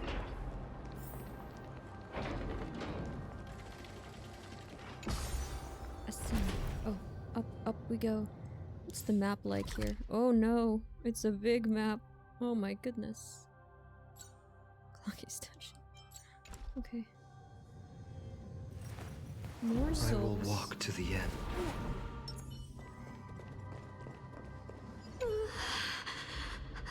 Why isn't there a god yelling in the distance?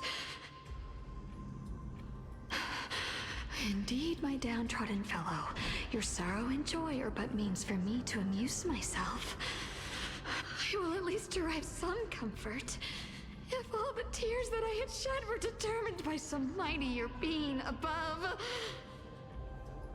It's... you people. Who? Are they the people you killed, Castorice? Was the executioner? Oh, this place must have been a beautiful courtyard in the past. Ooh, wow. Pretty. All flames will eventually die. All flowers will wilt.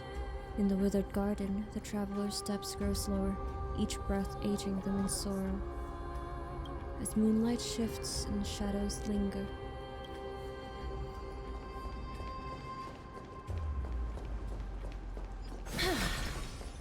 Oh, the dressmaker's here. Thought it'll be a different scatterbrain garment maker. Exuding a sense of confusion. Where am I? Why is the garment maker still chasing me? The garment maker remains silent, just standing there, perhaps pretending not to hear. After a while it speaks. Perhaps it's part of Lady Aglaea's plan. Okay. So strange. Ooh. I wonder. Can we reach that? Let's try.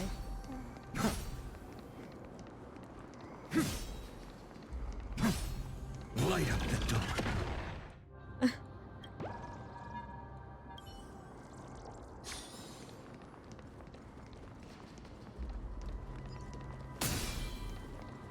Alright.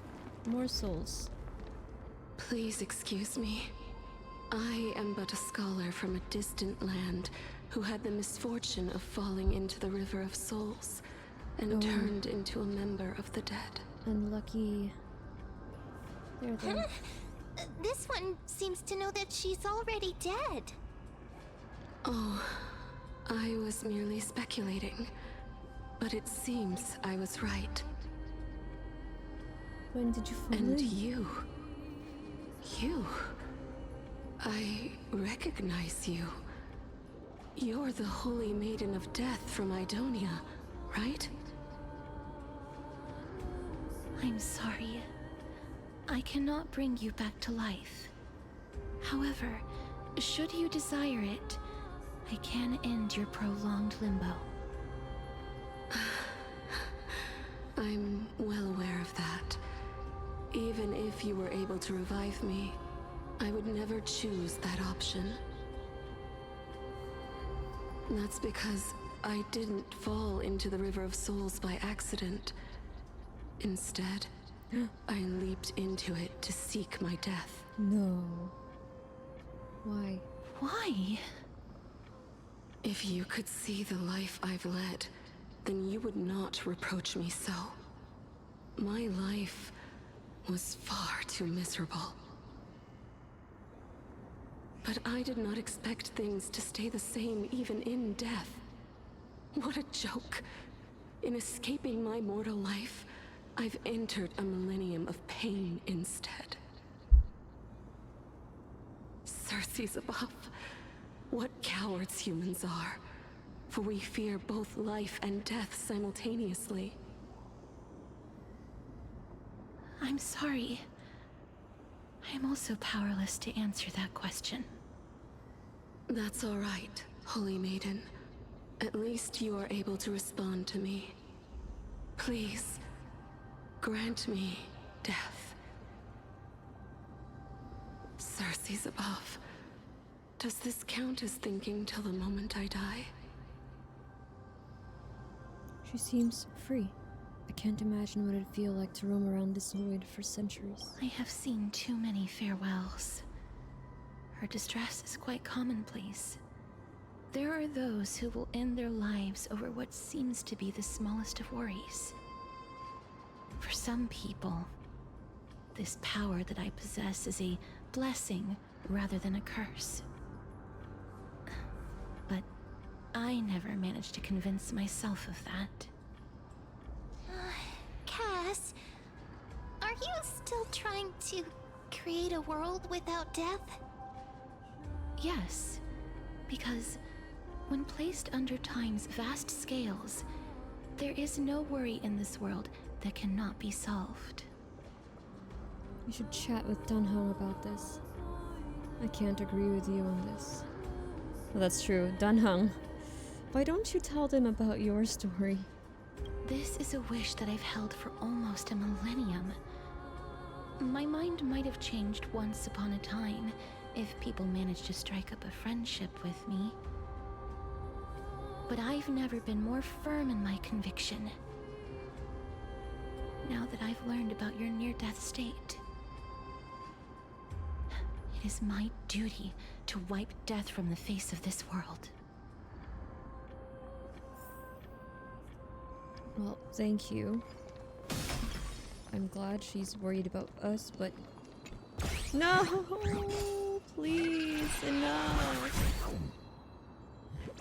Cipher, you... Okay, cool. Let's get on with it. Let's get on with it. Just wanna open the chest. Give me the rewards. My mind is going places it shouldn't. Because your Bartolos. No!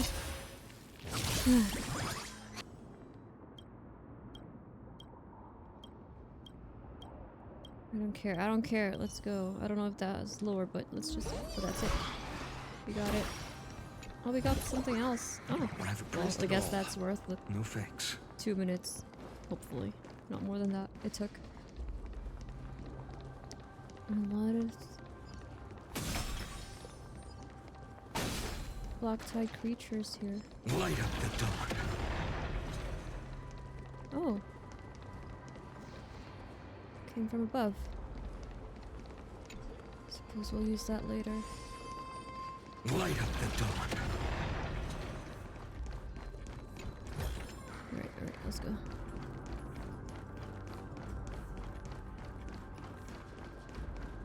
I don't mind using our technique points because we have a lot of food for that.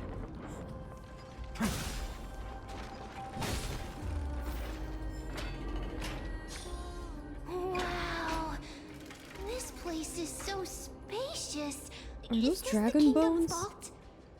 It's time to use Ornyx's miracle. I get scared when I see these vertical structures.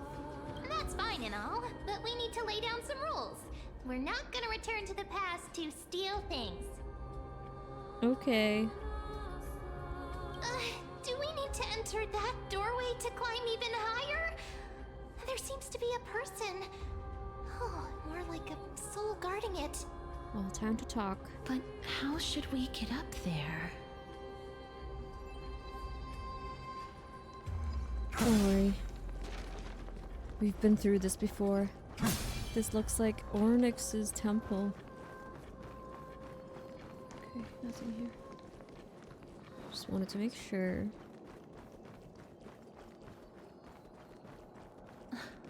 The path is blocked yet again. Well, you know what to do. Ornyx's aid always appears in times like this. How convenient. How awfully Is convenient. this also a blessing of the Trailblades? Oh. Oh. What are you pointing at?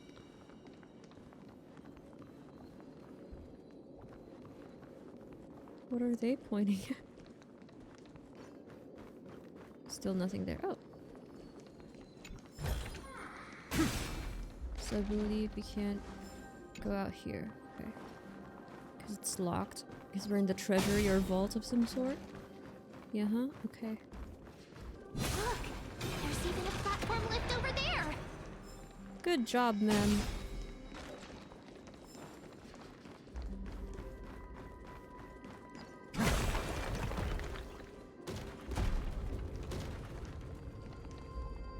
Oh, how do I get there? I guess from the top, make it drop. Okay. Almighty, Phainon, you fit in this place with your aesthetic.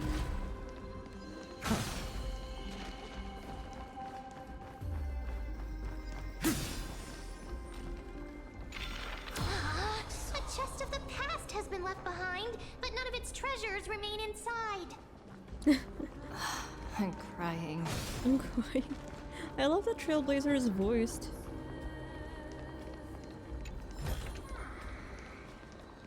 Oh, I see. I see now. We're gonna reverse. Anything here? Ooh. There is a puzzle that we won't spend time on. I don't want to be jump scared by an enemy suddenly. Where are we? Did we just... That's gonna disappear, isn't it? Oh no, it's still there. It's just behind a door.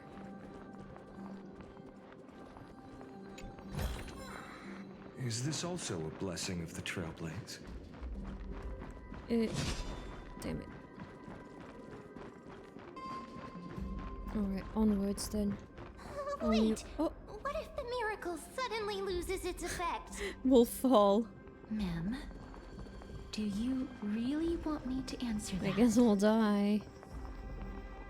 Whoa, I cannot look up even to see where the spotlight's coming from. Ooh, we can talk to him in the flesh. Hey, let's talk to him while we're... Oh, we cannot talk to him. Stay back. Don't come any closer. Why? What's wrong? Don't come near me. Huh? Why does he look so panicked? Did the black tide monsters frighten him? Or is he actually scared of his own extraordinary power? Sorry if you hear drinking noise. I got my juice. My orange juice. And with my G Fuel lemonade. These are the troubles that powerhouses like us face. There's no need to be alarmed. We're just passing by the area. See? None of us look threatening. You have a point. Although, while this might once have been the royal vault, it's since been plundered empty. So please go away right this instant. Plundered? By who? Cipher? You've misunderstood us. We simply heard your shouts as we were passing by, then decided to come over to find out what happened. My goodness. Did I really yell out loud? How rude of me. I'm sorry to have bothered you. I merely saw a warrior. Mydei. While that spirit didn't harm me, his blows really packed a hefty punch. A warrior? Could it be? Is he blonde? Wait a minute. You seem to be quite different from him. Are you actually alive? How can you walk around here while alive? What do you mean? Some of Mydei's dead? I thought he just had something to get in the Nether World or something. We're here to seek an audience with Thanatos. Thanatos? Who's that? Is it possible that he's also living in the era before death descended? Death? Could it be that you are here to defeat the evil dragon Pollux? Yes. Oh, he has a name at that time now. Is that the embodiment of death? Oh my god, I just got it! Under the I'm Centurion's stupid. command, that evil dragon has been dead for quite a while. The curse that condemns people to death They're didn't twins. originate from it. There's, I mentioned this in... Well, I don't know which part that was. I think when he first got to Amphoreus, because there's this pair of Dromas, Castor and Pollux, and I said that's a reference to Greek mythology, the twins, the sons of Dionysus, or something like that. And Castorice, and then her twin, Pollux.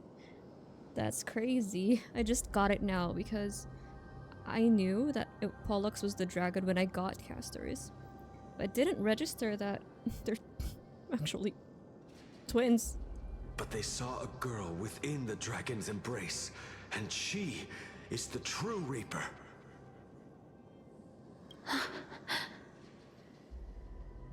Pray tell, where is that girl right now? I've heard that the Queen spared no effort in bringing her back to the castle. Her Majesty intends to control all of Amphoreus with this unprecedented power. As for whether this rumor is true, well, no one knows. You have my thanks for the invaluable insight that you've given us. Please, treat this touch as a token of my gratitude. You... Are you...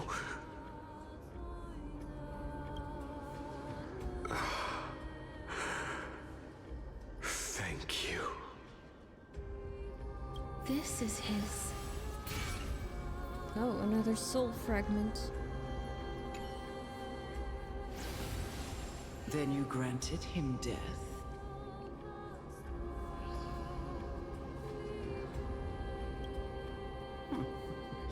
That isn't like you. You would have refused even if I commanded you to do so.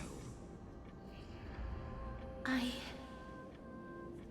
don't know. I did it out of sympathy, believing that I wouldn't be racked with agony, but... I am still in a state of turmoil.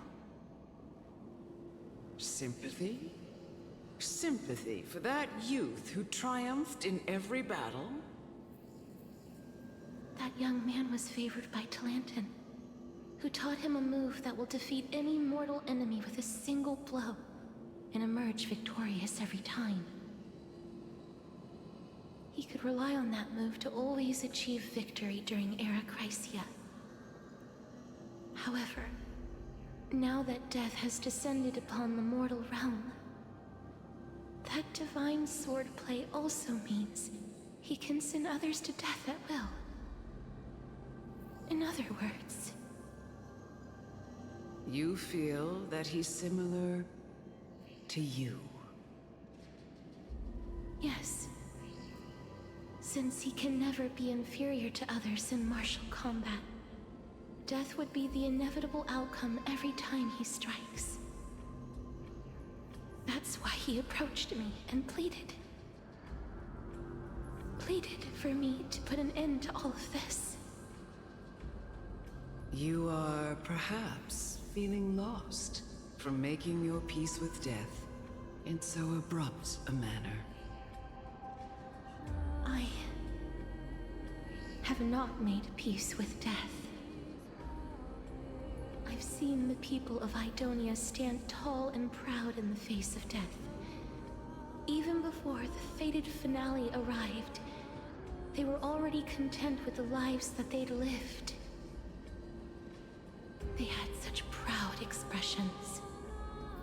Expressions that made me believe death would be an insult to these mortals if the concept is truly a power that a god had carelessly cast down upon the world.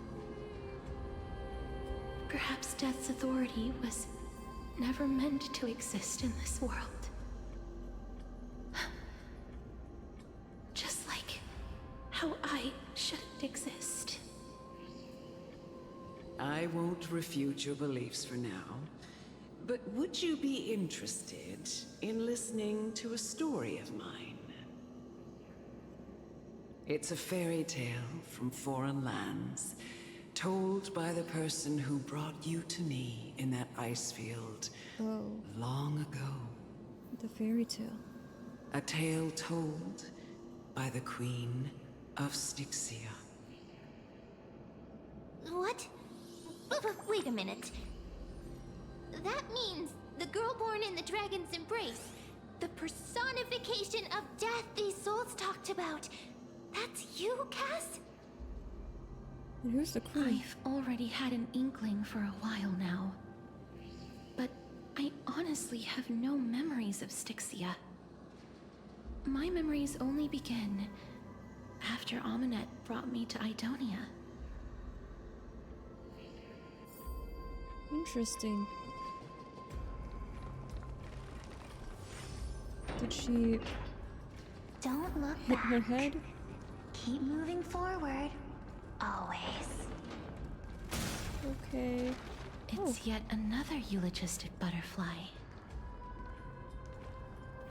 Are we getting closer to the Nether Realm? Shut up! Just shut up! Even if that girl is evil, there's no reason for you to absolve that monster. It was the both of them, who trapped us in this crevice between life and death. The twins? Don't be scared. They haven't noticed us at all. They don't mean us. I mean, at least not Trailblazer. Spirit of the Alchemist. Why is the quest objective spoiling us? Okay, I guess we'll find an alchemist then. Oh, a puzzle.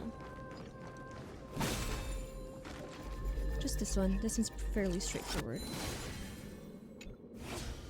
Goes up. It goes up, baby. This is... Oh. The library? Living ones? Who said that? Oh, that's the alchemist. Light up the dawn. Can I grab the treasure first, please? Thank you.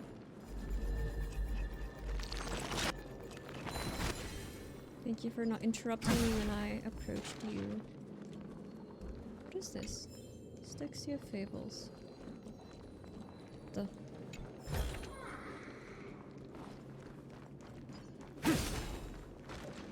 Alright, I'm ready.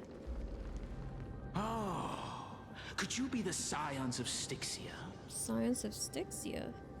I don't know. Did you hear about the great work that I'm doing here? and have thus arrived to give me the last material that I need for transmutation. Sure.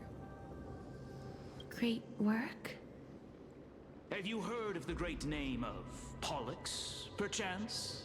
The dragon. Its pilot is probably right here. I've definitely heard that name many times today. Is this referring to Castorice being the pilot? You don't have to describe it like that, miss. You have? Then that's good.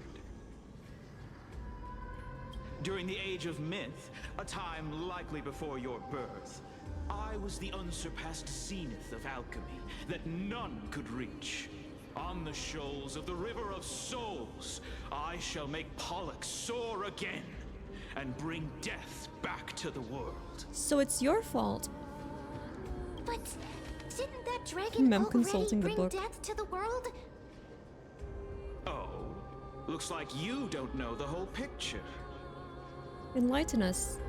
Well, it's true that the missing girl can grant death to mortals. Pollux, the one who delivered her onto this world, makes it so that humankind cannot die. Oh, that's exactly what her twin is like. So, it's just as I feared. So this guy is researching how to rest everyone in peace. What did you figure out? You and that dragon, are you the two sides of the same coin? We've figured that out already, so let's ask the alchemist. This is my guess. The deceased are supposed to drift down the River of Souls until they reach the end of the West Winds.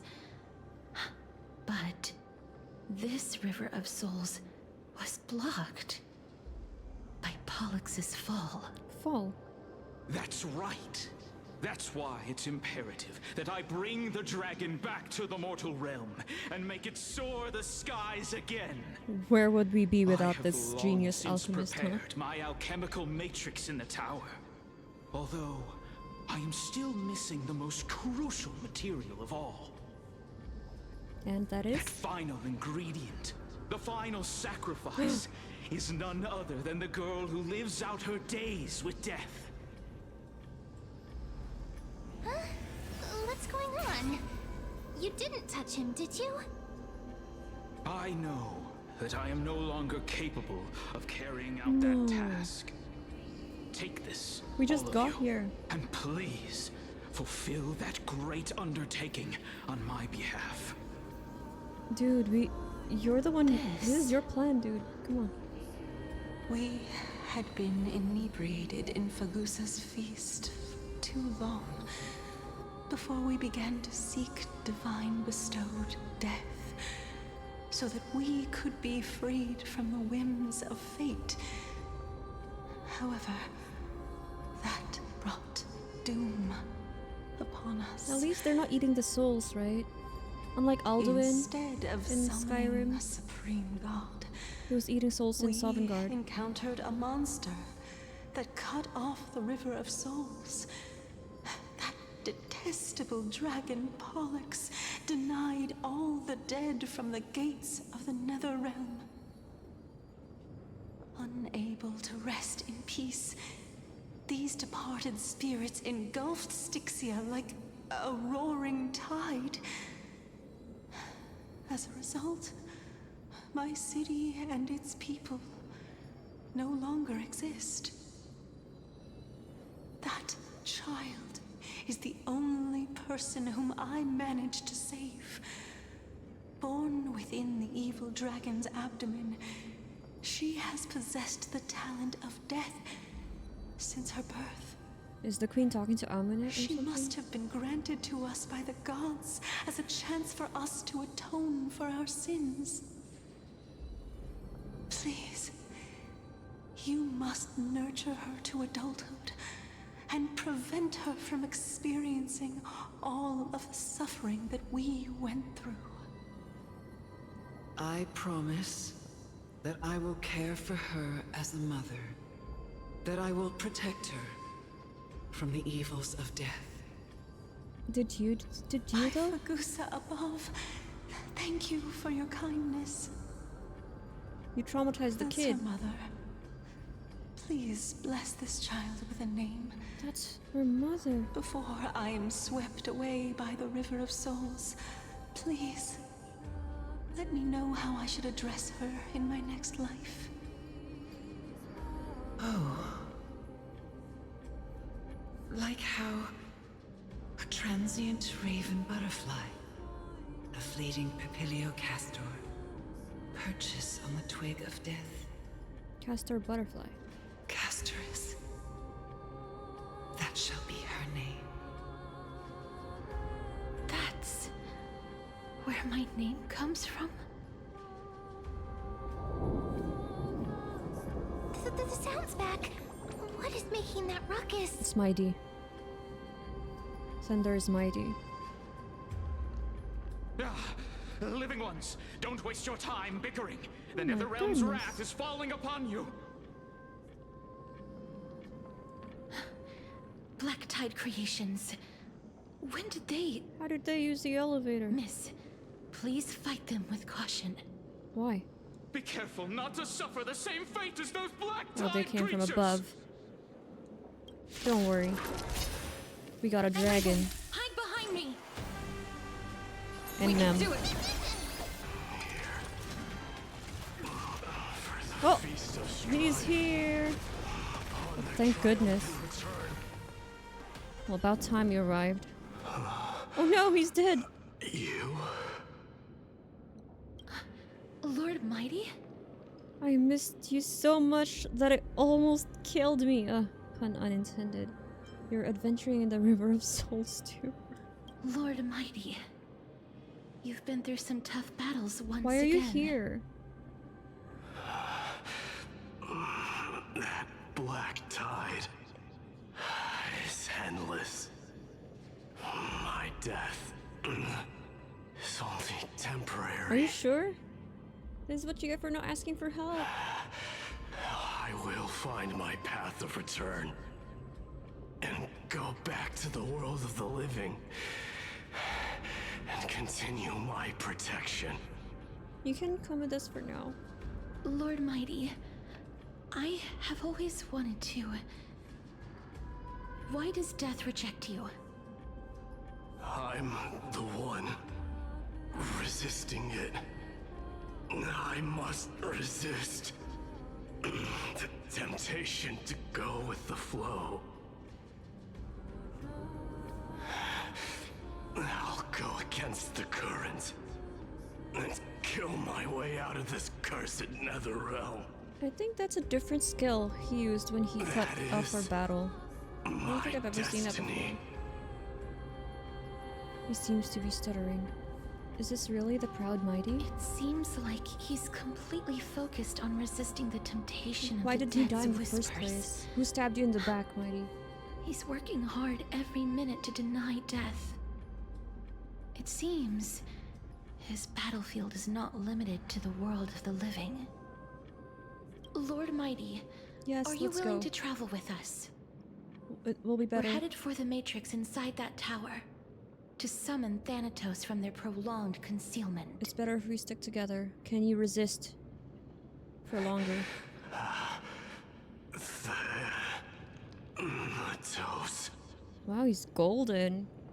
Guess that's how demigod souls are. Death. You are? Let's go.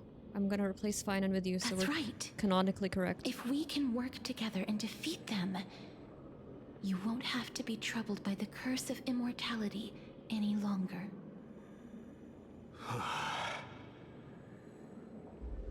Let's go together. What do you mean? Castorice. What do you mean by that? I don't understand what Castorice said. Why won't he be Like troubled? the person who has brushed against death countless times. Guide your way. Because they're gonna let everyone die, or they won't let anyone die. Cass, are you sure you want to do this? The alchemist said he wanted you to be a sacrifice. If we're gonna sacrifice Castorice now, I'm not afraid. then someone has There's to no take up reason the for us to crisis turn heir of back anymore. Thanatos place again. Rather than standing still, taking action is by far the better option.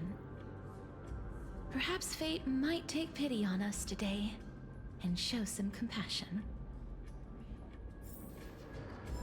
Alright, so time for a team change to be canonically accurate. But we don't Cry have out, for victory will come. we don't have a insta kill though. I just want to see if Castorice has lines. Lord Mydei. Oh, she does. Let's each do our duty. Okay, never mind. I've encountered that before. Okay. Wait, didn't miss anything. I really wanted to pull for Mydei's. When is this rerun? I want his light cone. I don't have his and Anaxa's light cones for Amphoreus characters that I do have. Tribby. I suppose he's due a rerun if Tribby's rerunning. Right? I don't know. I guess that's not how it works. They do what they want. Okay, wait a minute. No! 2 in the same map? That's crazy. Cipher, what are you on? I thought you didn't like this place. Why are you leaving these chests around? It's so annoying. I thought we're done with it. I don't even get this minigame. It's so weird. It's like, sure, let go, then press it again. Okay. The huge raw stone was pilfered from the bottomless depths of the sea. Oh. To determine if it really held a crystal filled with magical power, the stone was lifted to the sky to split it open and peer inside. So how much would that thing up there fetch? Invaluable.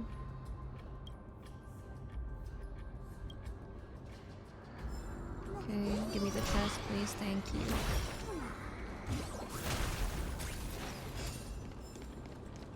How does one get here?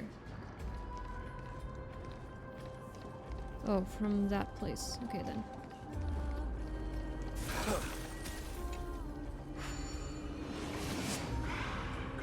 Mydei should have an insta-kill like Phainon. Why does Acheron and Phainon get it? I mean, I get Phainon's deliverer or what, but Mydei's a Problems are solved by war taking god. action. That's the most basic principle. What are you talking about? What is he saying Take that it. to? Buy some new armor for your tribe. The feast has long ended, the songs long silenced. The evening bell tolls, and the drowned still drift, their faces mirrored in the stars above. Do they have dialogue whenever they go through that transporter thing? I never noticed. Before you are rusted in broken chains, remnants of a path that once led to the tower. This is going to be difficult. Didn't Castrum Cremnus also have this? Watch me jump over. I'm familiar with this kind of mechanism, but I've never repaired broken chains. Okay, trust in Orynyx, guys. If I was more powerful, I would be able to carry one person with each limb and fly the 4 of us to the other side. The Rune of Recollection is here, but I can't find a miracle orb anywhere. So weird. Oh, could it be in that collapsed tower in the distance? Looks like it's your time to shine. 1 minute of Mem being useful comes from 1,000 days of training Mem. It's still up to me to step up in a crisis. Wait here. I'll go check things out. I'm waiting. Ask Mem to use Orynyx's prayer. Alright. Pick up rune. Let Mem help your prayer. Okay. Go, Mem, go! Just shout for me when you need my help! Don't worry. Go, Mem. Got it! Just leave it to me! Oh, we're gonna control Mem? Mem did it. The pink squirrel is very smart. Don't let Mem hear you say that. Why am I a squirrel now? The miracle's range is limited, Please come a little closer. Why am I squirrel now? This angle again. Whoa! Twin moons indeed. Whoa, whoa, whoa. I need a screenshot of this. How do I get this without the UI? Whoa. Can I go further? Oh my god. No, no, no, no, no, no, no, no, no. Stop. Stop readjusting. Hide game logo. Okay. Hide pet. Yeah, hide pet. You're ruining things, pet. Okay. There you go. I think this one's better. Where it's like we're looking at it, you know. There. That's fine. Whatever. Okay, let's go. Aren't I a good fit for Orynyx's priest? Sure. Of course. You're the most competent priest ever. Castor's talking like Mem's a child. Oh. Oh, that's where we came from. Right, now how do we get to the other side? I guess there's no way here. We have to go around. The alchemical matrix should be behind this door. Are you ready? Is that... Oh my gosh. Are you okay, Castorice? It's Trianne. Right? Or Trianne. Take it. But... Wow, Trianne. there's so many of you! It's little Cass and little Gray. Oh, there's also little D and the pink puppy! Puppy.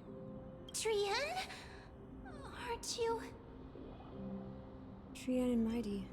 I get it now. Get what? I'm getting even more confused.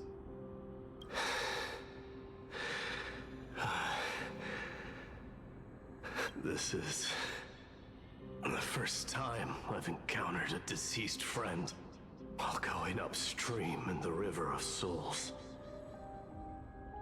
And they're both It golden. really works like this. Just like the other departed spirits we've encountered along the way. I'm also unable to sense the aura of the living on Lady Trianne. Yup, you're right. Trianne already knows that she'll not be able to return to everyone's side. No. Okay. Well. But Trianne believed that little Cass would eventually return to the Nether Realm. You waited for little Cass. So, Trianne has been standing here, at this spot closest to the world of the living, and waiting for little Cass. Aww. You're gonna help us? Oh. It must have been very tough for you. But according to what Trianne said, we're almost at the entrance of the Nether Realm. Trianne promised Trevi and Trinan that when little Cass got here, Trianne would get the gift ready and be the first person to run over and welcome you. You're still in contact with him? So, little Cass, don't cry. Please, accept this. We finally finished it. Oh. Are we here? This is what Lady Trevi once mentioned. Wait, that's so cute. Taking a screenshot.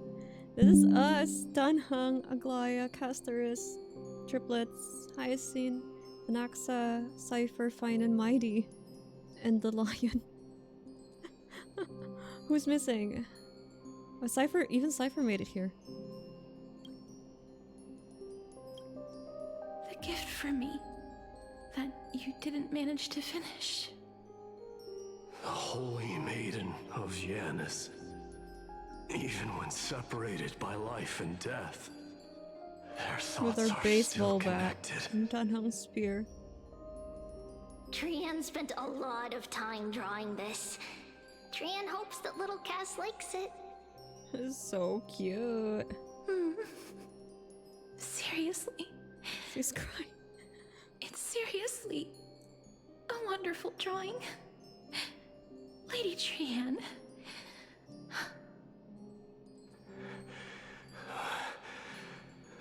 This is our flame chase journey. Love how there's a paw print. We don't Sparkles, know what your journey was like before. sun, Truby has flowers. always said that it must have been a very harsh and frightening journey. But little Cass no longer has anything to fear now, because everyone is here with you in this flame chase journey! I can't see Dunhung. That's right. Hang on. Only now, when I see Lady Trianne's gift, Dunhung's do there. I realize that I've already obtained so many things I would never have dared to dream of since I embarked on the flame chase journey. It's the first time I've gained so many companions. The first time I picked up the hobbies of crafting and photography.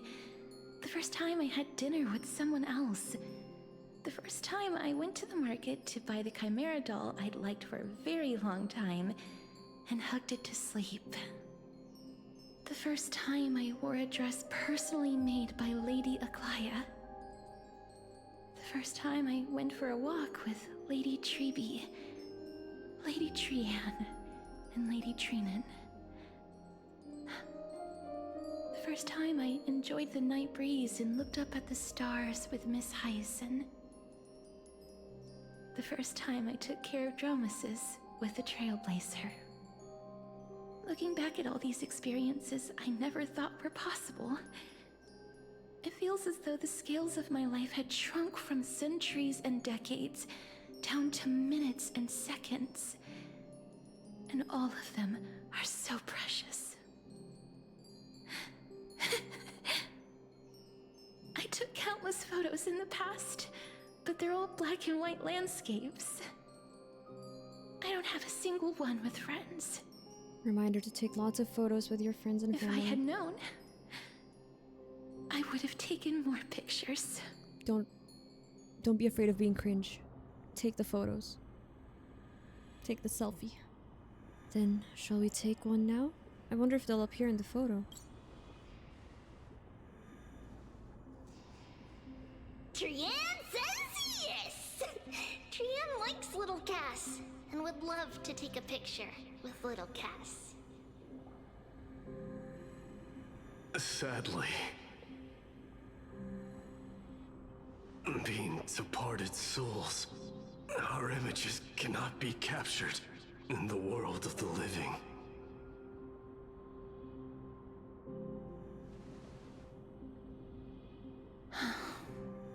I thought so too.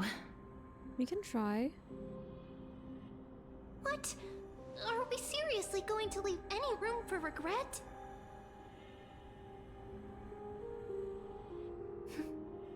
There won't be any regrets. We'll just draw over them. This vivid drawing surpasses any photograph from the world of the living. Little Cass smiled. Trebe, Trianne, and Trianne's wishes finally come true! I remember you once said that fate is not the flowers that bloom at the end of the road, but where people tread beyond the gate. Now, the path that belongs to me is about to reach the end. Thank you for bringing me the final key.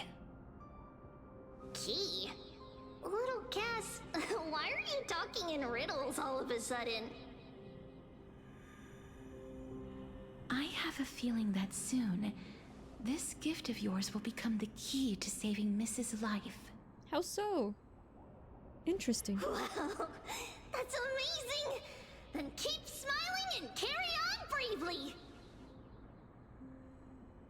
Little Cass, little Gray, everyone, see you tomorrow! Oh, see you tomorrow, Trianne. With a blinding smile, Trianne's golden form disappears in the thin fog of Styxia's moonlit night. Lady Trianne. Why doesn't she want to go with us? Go with us, Trianne. Oh, Cipher The aura behind. of this place. We have indeed reached the end of the stream of souls.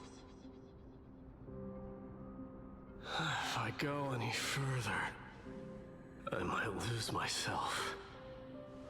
I must leave now, for the black tide still wreaks havoc in the realm of the living. Yes, you better go. Go back to the overworld, Mydei. Don't you want to know the truth behind Thanatos? I bet we'll tell him anyway. Can you find your way up? I have broken free from the chains of death countless times.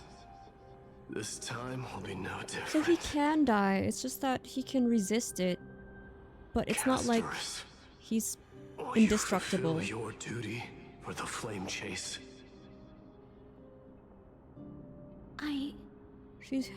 She's not even a demigod I have yet, right? to make my decision, Lord Mydei.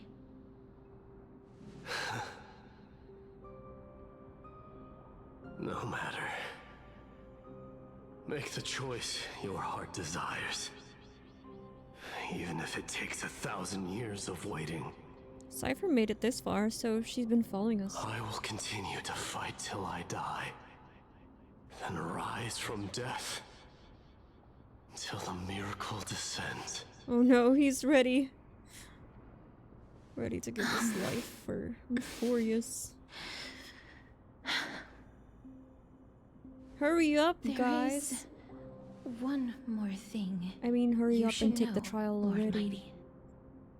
Mydei. What is it?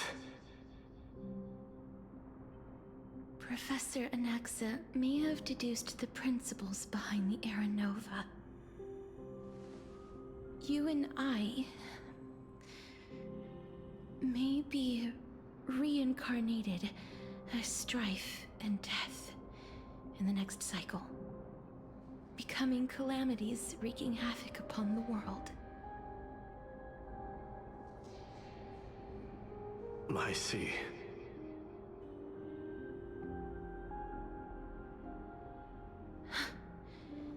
Is that all? Are you going to accept such a fate without complaints? Do you have a strategy to shatter the shackles of our fate?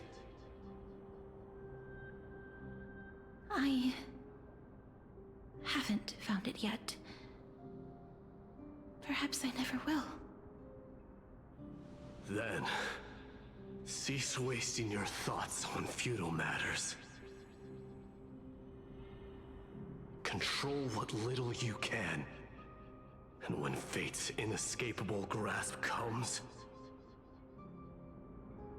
resist it with the strength of your mighty will. Mighty will. Exactly. Let's cross the bridge when we get there. Thank you, Lord Mydei. Focus on the I things will find the right decision. we can control right now. He's such a character with strong resolve and conviction. Good for you, Mydei. In the name of strife, may you meet a fitting end. Cipher, can't you help Mydei get out of here? This must be the alchemical matrix the spirit mentioned. Let's see. We need to insert Aquila's sky, Giorios's earth, Kephali's fire, Fagusa's ocean, and Nestia's love. It seems our sweet Princess Homebody has made up her mind. In that case, seamstress, I suppose I no longer need to deliver your message. My time is rather precious after all. What message? Whether you wish to break free from death or not, please, follow your heart. By the promise you once made, I ask that you fulfill your duty one final time.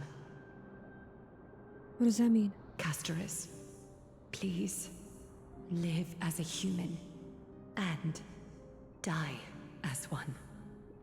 What does that mean? According to that alchemist, the final piece is supposed to be me. Live as a human? However, He is not privy to the past, and therefore cannot see the full picture. How does she become human? The past? I saw the twins of death in Kethely's memory, and now I am certain that I was one of them. The trial of the Hand of Shadow demanded taking the life of your family. I died during that trial, falling before the gate to the new world. And my sister, whom I never met, became the Titan Thanatos of this cycle. She was consumed with regret over my death, so she used the Titan's authority to reforge my soul. Yet, it also means she has never revealed herself to anyone, hidden away from the entire world. What does that have to do with reforging That's Castor's because the soul? Titan she became already fell at the start of everything. Oh.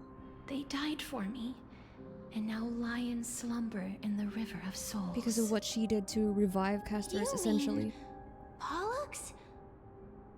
That's right. The River of Souls is no material river. It cannot be blocked by ordinary means. Only a divine corpse can prevent the dead from reaching the next world. I like this. And that's why... I like where the story took us. We have to awaken Pollux from death before we can retrieve the core flame of death. We have to reforge its body with the power of alchemy. Anaxa's field. But Cass, if that alchemist speaks the truth, does that mean you're also part of the dragon body? I love it when Mem whips out a book. According to those departed spirits, I was indeed born as the dragon's twin. But before we talk about that, have you heard the sighs? I did when I was collecting the souls. You sighed so many times on the way here. Ah, I heard them too. So what are those? I think it's probably the sign of Pollux's wish being fulfilled. They must have realized how heavy a price they'd need to pay when they used their divine authority to resurrect a dead woman. That's why they exerted every ounce of their strength to send me to Styxia, a city that called for death, a land where none is hostile to death. They never saw their wish fulfilled and fell so prematurely, all because they wanted to give me a new life. Pollux must really want to know how their sister has been after giving their all to save her. That wish is the reason Pollux's soul still lingers in the mortal realm even after their fall, quietly watching and documenting every detail of their sister's life. Ah, so instead of picking up objects on the way here, we were instead showing things to a strand of yearning that lingers here. Now, we must weave these yearnings together and restore them into Pollux's complete soul. but all of this is just a hypothesis, right? What if we go through with the ritual and it turns out totally different? That's fine. As Professor Anaxa often reminds us, such is the nature of alchemy. The true outcome can only be known once the process is complete. This is why alchemy is also known as the miracle of creation. Now, the puzzle of Pollux's yearnings is nearly complete, with only one final piece remaining. I shall reveal what they have been yearning to know in the alchemical matrix. I will show them my whole life since I left Styxia. Lady Trianne has already drawn a picture of my entire life, and it is now in my hands. I was saying earlier, I like that the story took us here, because in the first part of Amphoreus, Castorice has always been wondering where Thanatos was, right? And I was like, oh, surely we'll find them if we go to the underworld. But then they're actually dead. There's no one. There's no god of death. They're dead. Which is crazy. Alright, borrow the Philosopher's Stone and complete the alchemical ritual. So we can use the Philosopher's Stone in place of all that we need in there, like Nestia's love and whatnot. That's genius.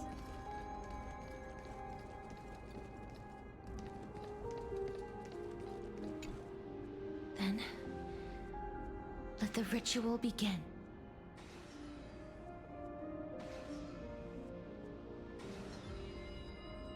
And now, the objective is complete. That is all. Such is what Professor Anaxa always says after preparing for an alchemical ritual. And now, Pollux, I shall lift you from the River of Souls and reforge your soul. Oh no. No, wait, not yet. Perhaps you will be disturbed by this. I don't have the team for it. Your body may become horrifying to behold. Can I change my team? But if even the slightest trace of your soul remains, the soul that once ferried me to this side of the shore, then please, look at me. I wish to thank you in person. I have obtained everything you sacrificed your divinity for. Lady Almanette. Did she recognize you? Oh, she must be the first soul we can communicate with here, right? I'm afraid she is just another spirit trapped here, like the rest of them. The only difference is that I was there when she died. Please, go on. I'm listening. Are you about to tell the story of Styxia? Yes.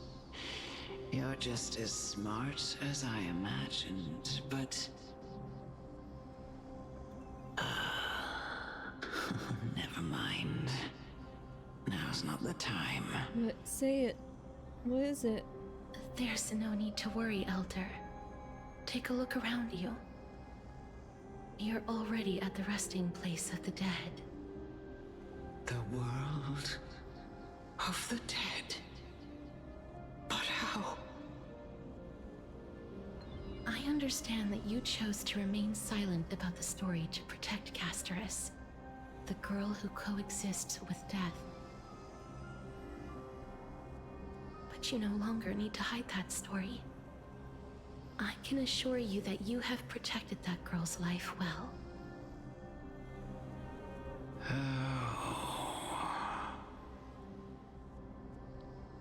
Well, in that case, let me begin. Styxia, the pearl of the ocean, plagued by unwarranted calamity and ravaged by death in the fairy tale. It was the first city-state to shift their faith towards death, even before Aidonia did. From where you stand now, I suppose that's a bit hard to believe. Right? Indeed. I cannot imagine that those from the era Chrysia, blessed with eternal life, could ever yearn for death. I have pondered the same question, child. But I am afraid there is no clear answer to it. Journeys and epics are only glorious and magnificent because all things eventually fade to dust. That's how someone once explained to me why death is necessary to the world. But I still can't take that as the final answer. Would a world without journeys and epics be worse off? I take it the one who spoke this line was a general, or perhaps a warrior. I, however, did find some inspiration in these words. Would you like to hear my thoughts, Castorice? Please enlighten me, Lady Almanette. Though I have already made up my mind on how to handle the authority and core flame of death. Your words might truly guide me toward the path forward. You and I are neither warriors nor generals. Therefore, journeys and epics cannot truly resonate with us. But what if I reframe it like this? What if love is not a trait bestowed upon mortals by Nestia, but a blessing from death? Love. No one ever invented the word cherish in the era when life was eternal. Wait, what? Love is a blessing from death? For all the good things in the world can be revisited endlessly, and every bond formed carried no risk of being severed. The so-called Era Chrysia was an age devoid of both virtue and sin. People did not truly live. They simply existed, going through the motions without passion or purpose, then waiting for something to happen. That makes sense, but still. Perhaps the people of Styxia chose to embrace death not out of fascination with its cruel and fearsome side, but instead became fixated and obsessed with the impulses and desires tied to a finite existence. Therefore, death is not a thing of fear and desperation, but... That's right, Castorice. It is the reason we shed tears when parting ways, and also the original spark that ignited the passion of mortals. If you truly intend to deprive the world of death, then be prepared to witness it return to a state of stagnation. I understand, Lady Amunet. Our limited lifespan shapes all that we know and love. Not even the Death Titan has the right to take that away from humankind again. Nestia's love was Maybe the like the Greek chrysalis gods of were Gold's able to first do it. blessing. But it most likely wasn't understood by mankind. We only learned to interpret this wonderful gift after Thanatos' arrival. I get this, but one thing about... I guess Amphoreus is its own world in its own story. But if we're talking about the Honkai Star Rail universe, it can be argued that... Look at the people of the Luofu. They seem alright. They didn't stagnate, and they're immortals. So I don't know if they will address that, but speaking from Amphoreus' perspective, that would make sense. If the world was bereft of death, then the Queen of Styxia wouldn't have played midwife in delivering me into this world. You wouldn't have welcomed me into Aidonia, and Aglaea would never have invited me to join the Flame Chase journey. None of these stories would ever have happened, and I would never have lived, let alone found happiness.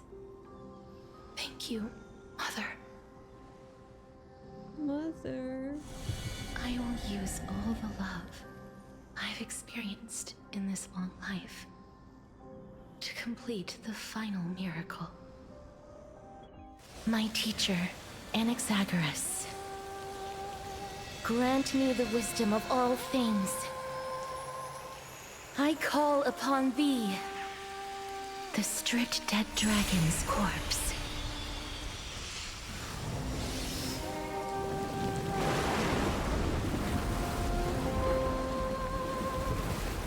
rises from the earth, falls from the sky. As above, so below. This is the greatest power of all powers. Unstoppable in this world.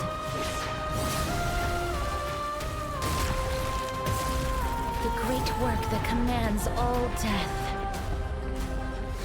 I shall grant you embrace. Oh no, help him. Her. It. Its head is still stuck in the egg. When ally targets HP is reduced, accumulates desperate bubble. Is that good? Oh no, I don't think I have the team for this, but it's the canon team aside from Locha. Okay. Upon reaching the limit, remove damage mitigation and enter in the enhanced state.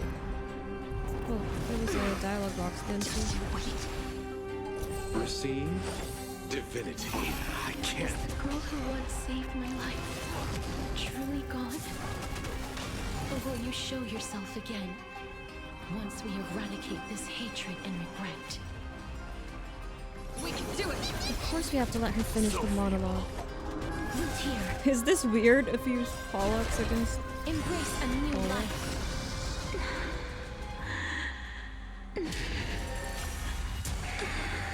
Ah! What the hell? Anxious.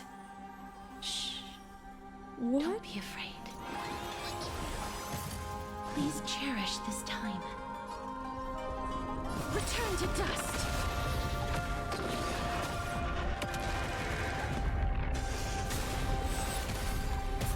I'm on it. We brought Anaxa with us. Ooh. Well, look, just kidding, Mydei. Damn. Didn't have to. There's no need to. Get your hat of the shell. Hat. Head. Yes. It is I. Your sister. It's me. I'm back.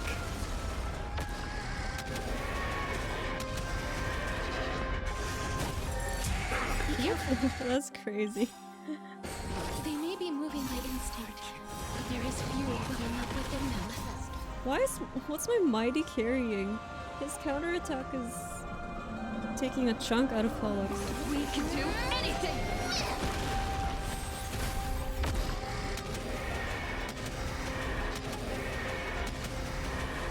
May death protect us! Please, don't turn back to the Nether Realm. What? What do you mean, don't turn back?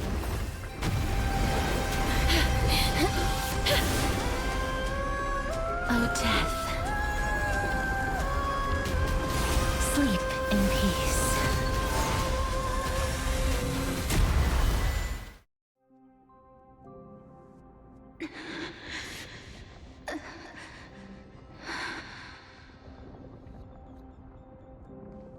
I'm sorry I have to wake you up from ancient death. And I know you're anxious. Shh. Don't be afraid.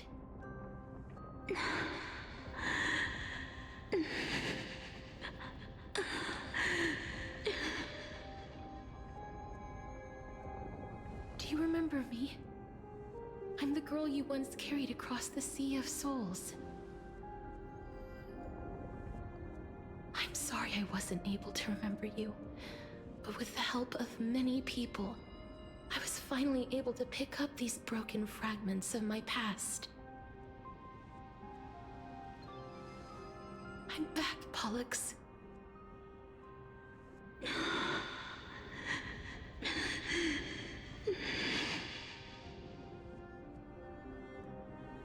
I know this might not be what you wanted.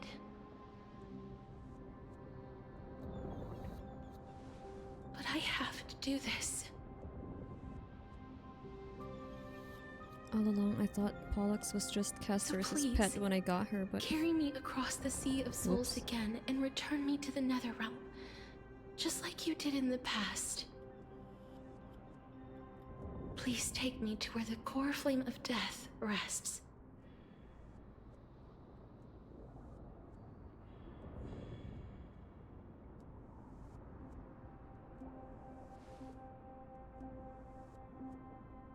Are we going to the I'll be Nether? going now.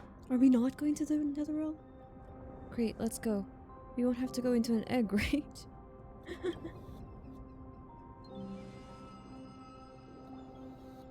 New map, right? Nether Realm? They may look scary, but as long...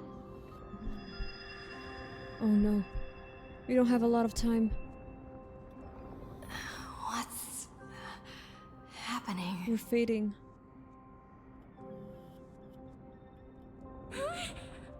What's wrong?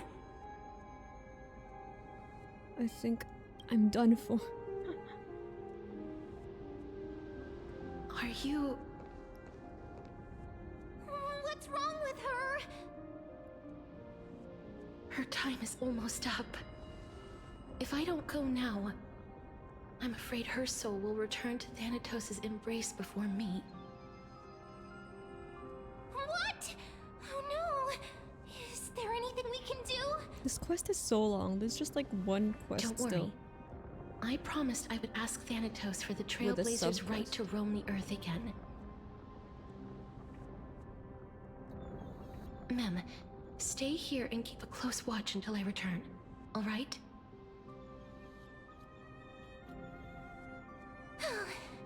Alright. I'm the best at taking care of others. Go on, Cass.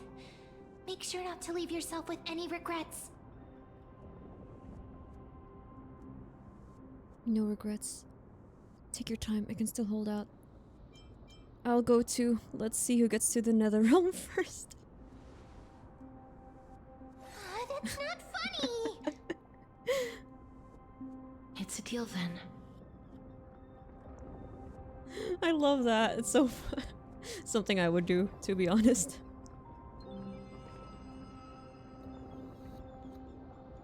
Let's see who can get there faster. Please. Ouch. Cracking my knuckles. Wait for me. I will. There's nothing else I can do.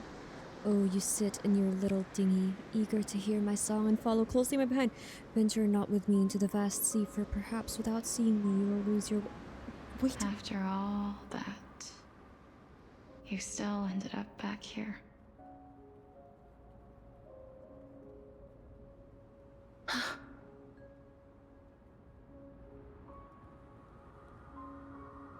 So the legends were true. The Nether Realm really is a sea of flowers. Yes. Just like the flower fields we tended to back then. Is that you, Polyxia? Do you remember me? I don't have the memories from that time, but I've seen you before during an experiment. I see. Call me Thanatos, then. It'll be easier. However, since you recognize the name, you must already know everything about Thanatos, right? Yes. I'm here to reforge the order of life and death in Amphoreus.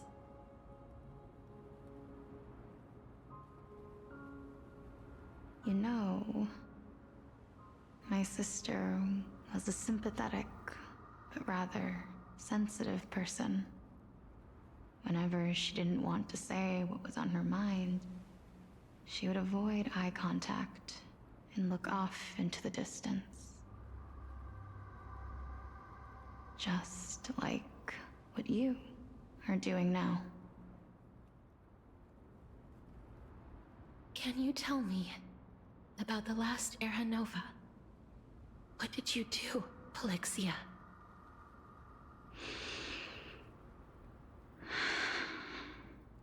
Where should I begin? I suppose we can start from the beginning. A long, long time ago, there were a pair of like-minded twins. As foretold in the prophecy, they were chosen to be successors to the god of death. But fate was cruel. The price of attaining divinity was to take the life of our closest kin with our own hands. That trial was indeed recorded in that memory. Then you should already know that my sister voluntarily gave up her own life, so that I could ascend as the demigod of death. But I couldn't accept that. Why did we have to kill each other for a future she'd never see herself? That's not fair. So, while weaving the laws of the new world, I shattered the forbidden bottom line for life and death. I reshaped my sister's soul and took the form of the great dragon Pollux to carry her up the River of Souls and back into the mortal realm. But our fates were already decided and manifested in unexpected ways in response to my futile actions. Aging is an unbreakable law of nature laid upon humankind, created at the same time as death. When the living die, their souls will meet Thanatos, who would determine where every soul goes. If the Reaper raises their left hand, the soul is granted death and allowed to enter the Nether Realm to await reincarnation. If they raise their right hand, the soul is rejected by the Nether Realm and returned to the mortal realm to continue walking the earth. Oh. That's why the Hand of Shadow can only lay down judgment and not embrace another being. Yes. Death was originally a pair of hands, but they were split in twain when we reached the mortal realm, never to touch each other ever again. The half of Thanatos that represents life, the undying human who grants death, that was the curse I forced upon you. Then, what about you? As the half of Thanatos representing death, I shoulder the fate of defying death. I died the moment I entered the world of the living. From then on, my Titan also no longer existed in this world. The cycle of life and death stopped. Souls were denied their audience with death, and were left stranded within an ever-rising river of the dead. What irony. My selfish desire to save your life gave you and the world a fate far worse than death instead. I mean, yeah. Then, that's true. What was left of my reason was left behind in the Nether Realm, where I've been taking care of these flowers day after day, until there is now a sea of them, all while mulling over the subject of life, death, parting, and enduring an endless loneliness. This is where Anaxa visited. Oh, there's no map.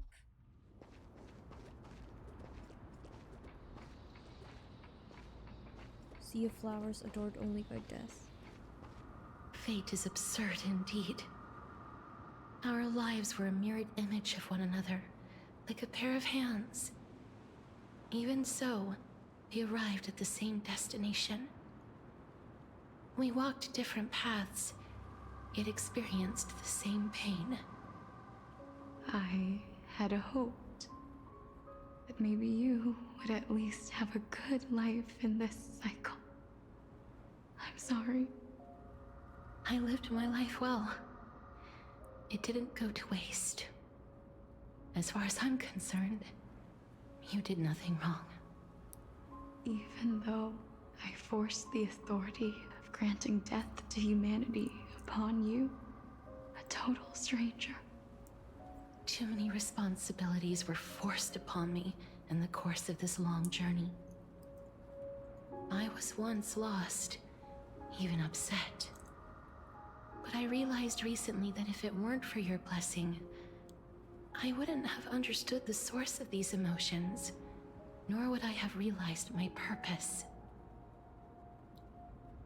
I wouldn't have made it here to reunite with my missing half. And we wouldn't be discussing our past while sharing the same view of this landscape. I wouldn't have understood the meaning of our existence. The meaning of our existence. This sea of flowers blooms on dead land, because we sowed it with the seeds of our separation and watered it with our tears of loneliness. Yes, the only thing death is allowed to create are flowers that bloom from blood and tears. That's why Thanatos cannot create living beings at will, nor can the Hand of Shadow determine a person's remaining days. Because the life and death of mortals should never be dictated by another's will. Are you saying there's no point in Thanatos' existence? No. No single being can bear the scales of life and death on their own, not even a god. Life and death weigh equally heavy. We both know that now, don't we?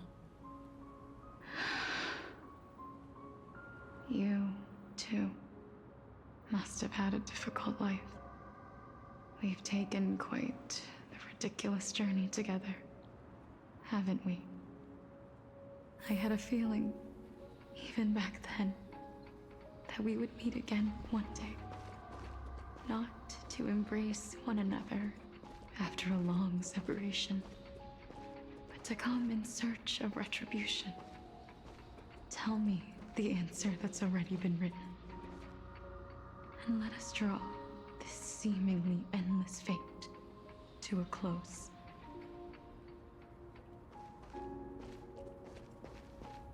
It's been far too long.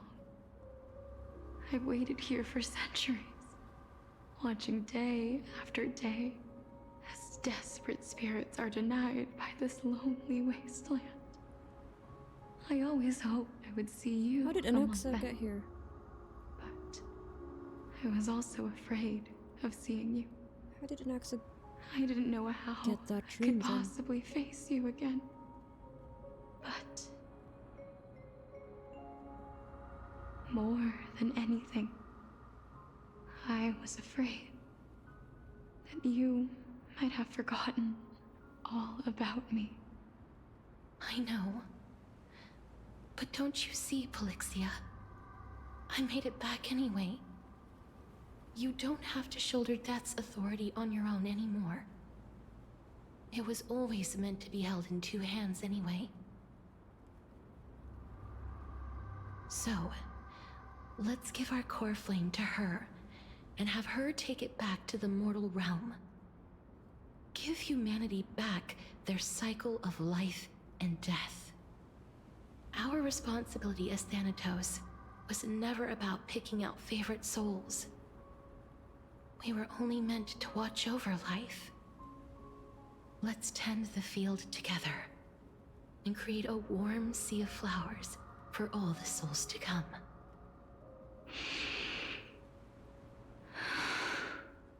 I still don't What do you understand why think, we're a walking ball Polyxia? of memories, though. Yes, just one last step.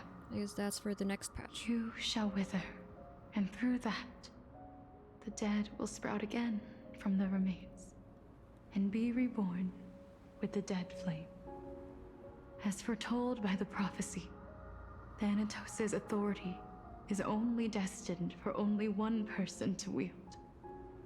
As the Chrysos heir of death, as their demigod, as a titan, our fated moment has arrived once again. Just like before. Yes, just like before.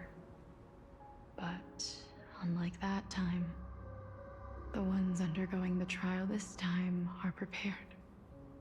You've made up your mind? Yes, as dictated by fate. But I won't be afraid. As long as you're here with me. Complete your trial in this life. Grant me the embrace of death, and light the spark of life ablaze. You've been tempered by life and death. I know you'll be able to give this wasteland its first breath of life. Like a raven butterfly, flying swiftly into the Nether Realm, perching on the twig of death.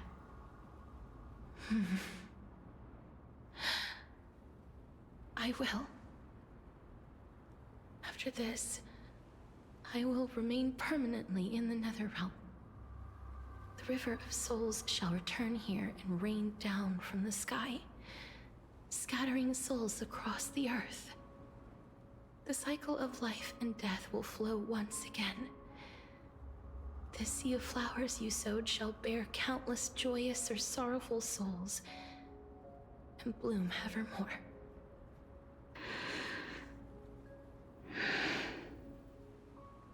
Thank you. Just one last thing. Can you grant me one wish? Of course.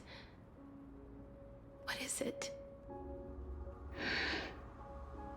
Please, don't forget me.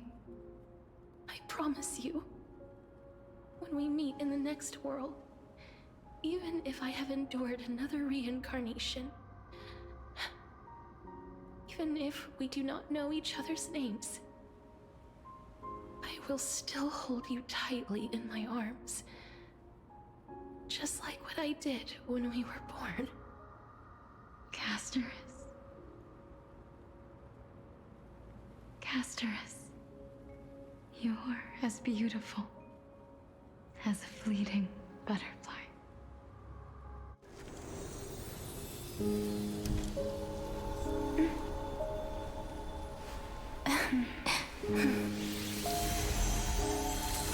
I will bring rest to death. And from now on, stagnant life will once again flow.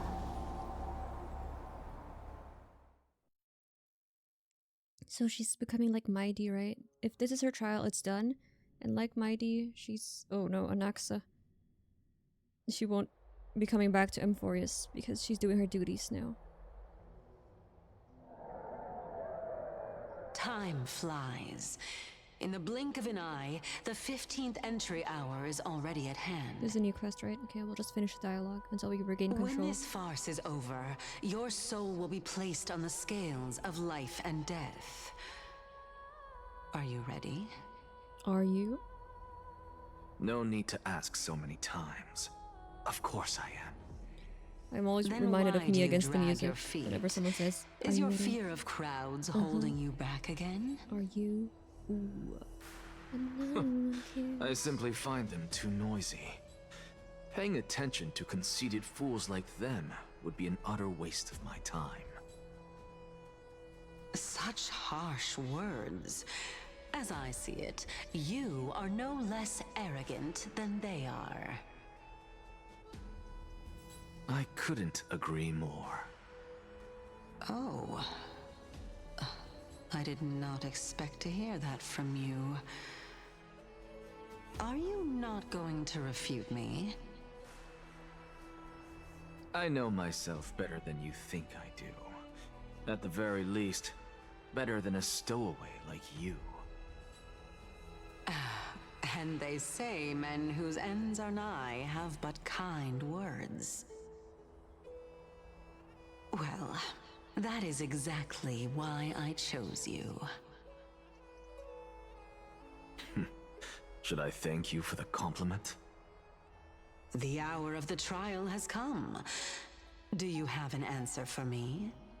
And how will you prove the veracity of your argument?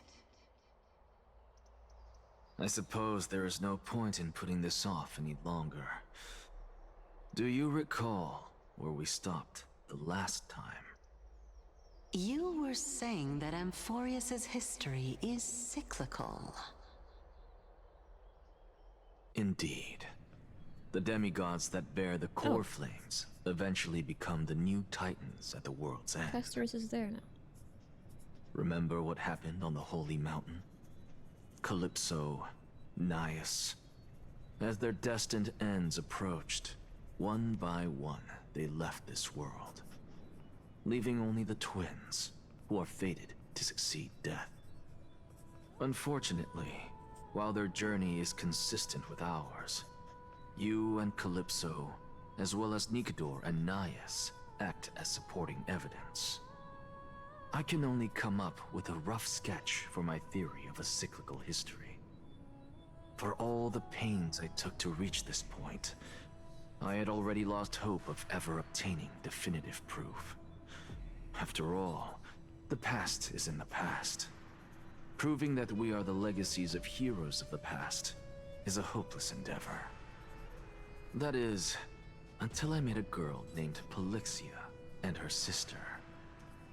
If Castorice was truly sent from the past to the present for the Titan's self-serving reasons, then having lived through 2 cycles, and with Styxia as the pivot, she will no doubt be the link to connect all of this together.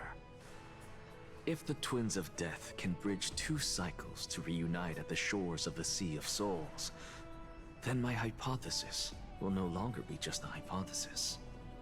And you too will get the answer to your question. Well, that is all well and good, but how can you be so sure? If there is even the slightest error in your hypothesis, the girl will be shattered. It matters not. The most important quality a scholar must possess is foolhardiness. If you are overly cautious, then you'll never have the gumption to make the first step, and change will never come. Besides, I, Anaxagoras, am destined to overturn this farcical world.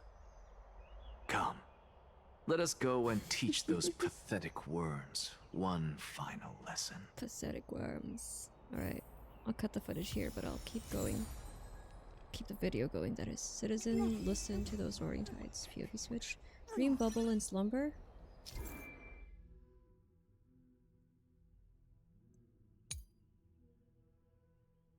Oh, okay. So, before I just end the recording, video will keep going.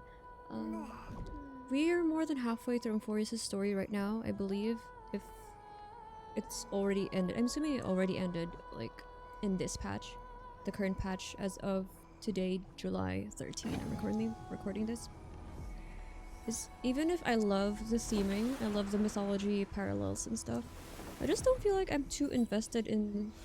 I love the characters. I enjoy watching them, but in terms of the world itself, I'm not too invested in the world of Amphoreus, at least not yet. Maybe that will change in the next few quests or the next patch quests I'm about to do.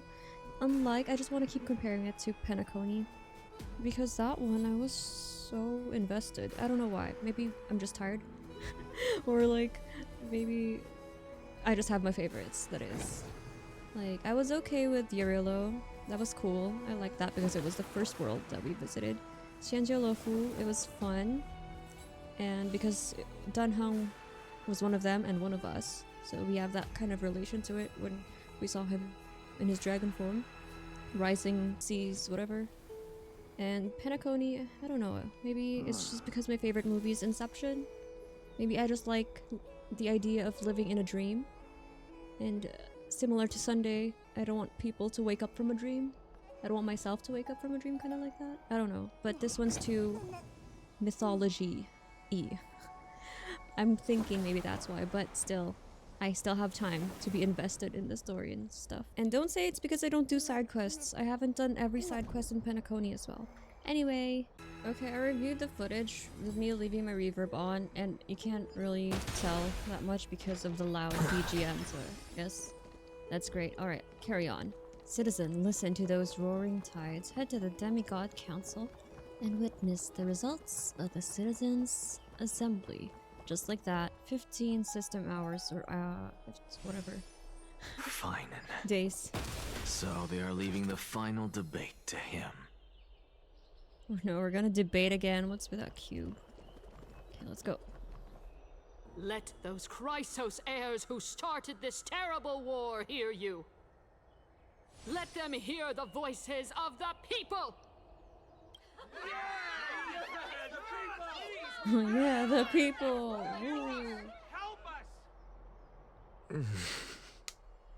As always, that woman knows how to stir up a crowd. Professor Anaxa, I thought you'd pass on this. Everyone must cast their vote, or this assembly would serve no purpose. Prof, Prof. do you truly think it's wise to entrust the fate of the world to an assembly like this? Akama has stood strong under this system for 1,000 years. It stands to reason that there is purpose in its existence. But that is not what you're asking, is it? What you really want to know is Aglaea making the right decision in entrusting the fate of the world to you? Nothing ever escapes you.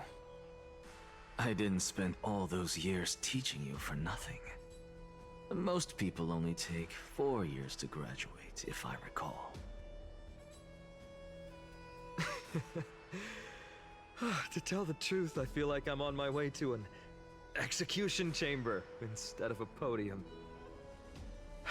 So, do you have an answer to that question? No, I don't. I thought so. Because that question is not yours to ask in the first place. Is Aglaea entrusting the world to you the right decision? Don't make me laugh. That is a question that woman must answer herself. Why are you fretting about this on her behalf? Or have you been seeing yourself as her pawn all this time? Listen up. I'll say this only once. Flip your perspective around and ask yourself this instead. Ooh. What should I do to ensure that the world doesn't stray from the correct path? That makes so much sense. Is what you should be thinking about. Here, here. You still have time, so give it some thought. Oh, and don't bother telling me the answer. He's so Socratic. Tell it to those begging for salvation from the gods. Got it.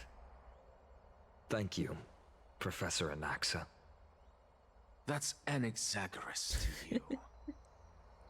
Who will you be voting for?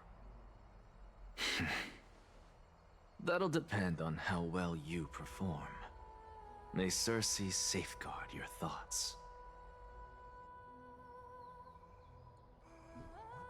Speak with the message-bearing soldier and take a seat at the special seating section. Oh, we're still Anaxa. Let's take a Lord seat, Anaxa, then. you're finally here. The last speaker for the assembly will be taking the stage soon. The resolution will be passed after that. Lady Kindness has reserved a special seat for you. Shall I show you to it? Lead the way. All right. This way, please. Wow, he said please. Actually, not So nice of him. Find things remaining the way they are. Elders and citizens, silence, if you please. Lygus is the true As the authority. Theos, I present to you Phainon of Ides Elysiae, virtuous citizen of Akama and the last speaker of the assembly. Much obliged, Lord Lycus. I remember him. He's the penniless lad working for Aglaea. Penniless? Where's Lady Goldweaver? Why is she sending this guy to give the last speech? Is this really the end of the Flame Chase journey? Can this dude really face down kindness? I actually don't necessarily mind things remaining the way they are. By Kefali above, dear citizens of Akima, as you look upon me, so too do I see you. I see your fear and misgivings, your apprehension about the discord between the Chrysos heirs and the Council of Elders, and your uneasiness about the future of the Holy City. Yet, before you contemplate something as grand as the fate of the world, I ask that you look closer. Look beyond the horizon illuminated by Kefali, at the crisis threatening to overwhelm us. What? Hyades Elysiae, my beloved hometown, is a village forgotten by time. It is a place with the most invigorating breeze and wheat fields that spread all the way to the sea. I once thought that there I would enjoy a lifetime of peace and quiet with my friends and family.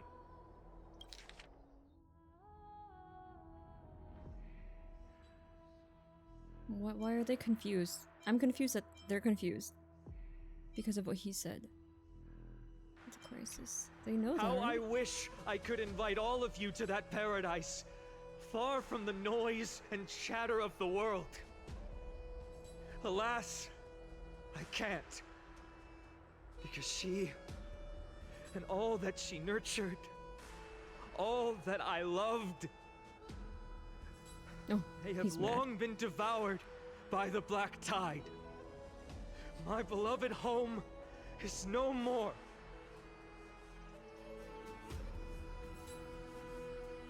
I will never forget the day the black tide struck. My father, Hieronymus, fought with a broken sword to his last breath to protect his child. My mother, Aldada, she was ripped apart by monsters. Also, I might live to stand before you here and now.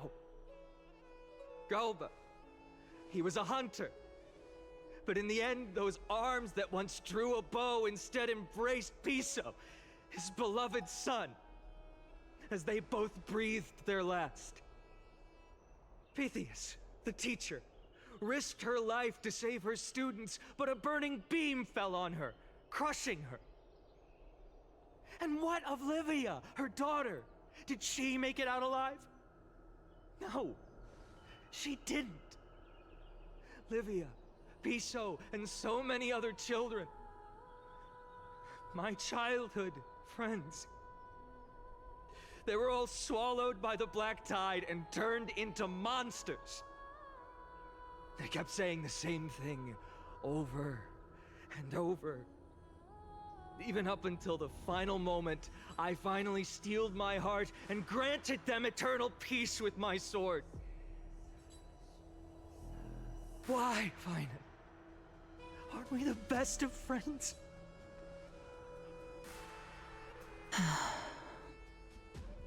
That is the black tide. A looming threat that can bring Akima to its knees any time. Kindness may have promised that with the 3 Titans of Calamity Con, Akima will return to an era Chrysia once more, but much as it pains me, I must disappoint you. While the demigod of strife has done everything in his power to hold them back, they are still coming. By now, the name of that black-robed swordmaster, the Flame Reaper, has likely echoed throughout the city already. The roaring thunder is a message from the Strife demigod. The Flame Reaver has risen from death, and they hunger for the core flames of the gods. Who is he? I swear he's like related to them at least, if he can't be killed. Like Mydei. If such a powerful can't be enemy killed. is indeed approaching, why is Akama still a picture of peace? Exactly! The city of Akama shows no signs of pandemonium or chaos. And why is that? I beg you, spare a moment to think about this. Are we able to stand here and hold this assembly in peace today because the danger has passed? No! This peace we enjoy is no gift of fate. We are able to stand here today only because the Chrysos heirs have stepped up and shielded Akama from calamity. With her golden threads, Aglaea has preserved and continues to preserve these idyllic days that all of you hold dear. The Council of Elders claims that Aglaea will one day forsake the people because her divinity is eroding her body and soul. But ask yourselves this.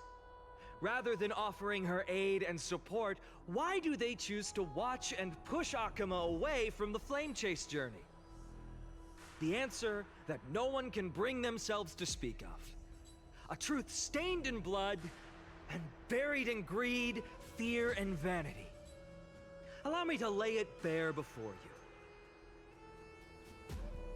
It is because the Council of Elders, which bears Akima's history and honor, along with this citizens' assembly we once took so much pride in, are now infested with vermin. Ooh.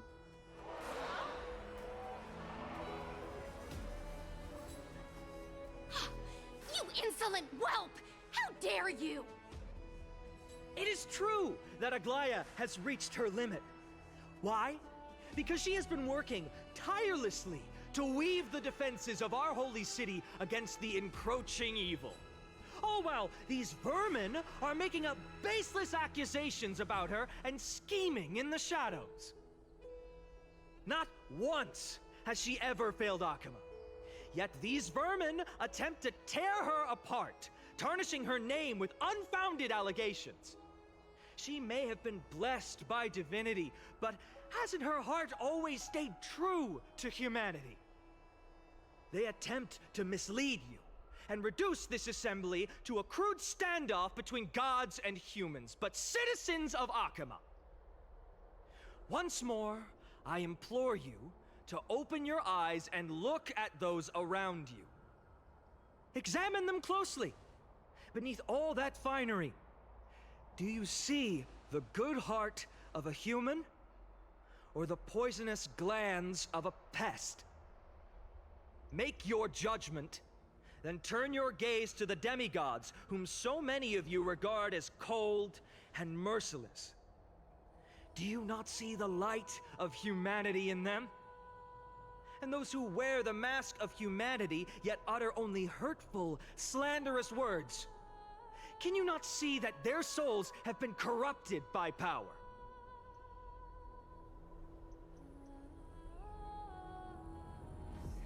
Yet, no matter what your answer is, and no matter who your vote goes to, rest assured that you have nothing to fear.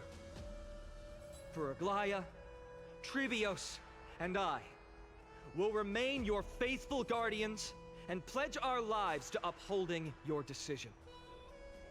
And this vow will stay true until the end of our days, where it will be passed on to future flame chasers. A steadfast and unwavering promise that shall endure through the ages.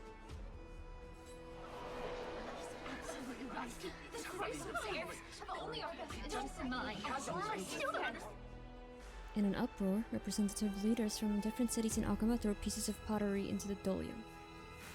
At the present time, on the scales of Talentum, those who call for the continuation of the Flame Chase journey, and those who demand its suspension. Each faction holds an equal share of votes, resulting in a perfect balance. As expected. This is the moment when the flame chase journey is the closest to its end. And now, it's your turn to vote. Damn. Lord Anaxa. Is there anyone else who hasn't voted? No, you're the last. Cast your vote with care, for your decision will break this impasse. Of course it had to be him. I have long since made a decision. Very well. May you bring much needed change to this farcical world. That's his prophecy, right?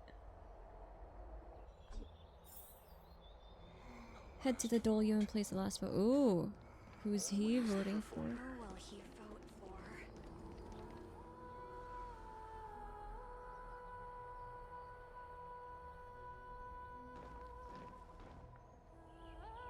You've done well, Phainon. Given the circumstances, delivering a rousing speech to stir up emotions was a prudent move.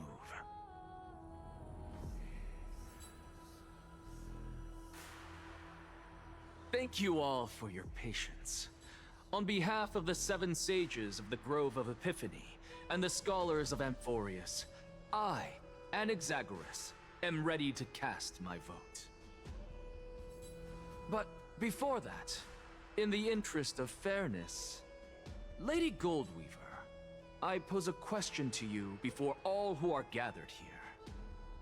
Will you, as Phainon has promised, stand by the decision made in the assembly, regardless of outcome? In the interest of fairness, I make no promises, lest it should influence your decision. Very well. I thank you for your honesty.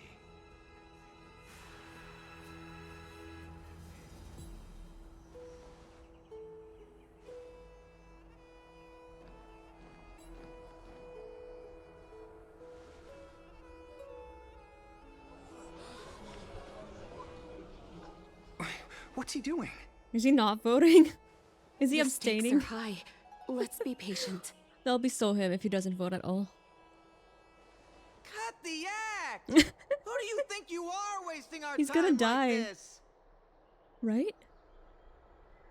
Lord Anaxa, please do not forget that I... Rule number 1. Do not call me Anaxa. Okay. Rule number 2. Never interrupt me. Silence is golden. This is his classroom, you guys. Shush. Is he just waiting for his go death? already. What are you waiting for? He's due anytime now, right? Your vote. Cast your vote. Cast your vote.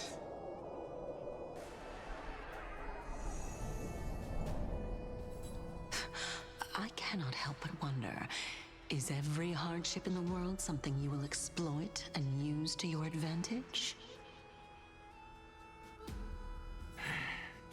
How else am I supposed to make use of this situation where my body and soul are separated?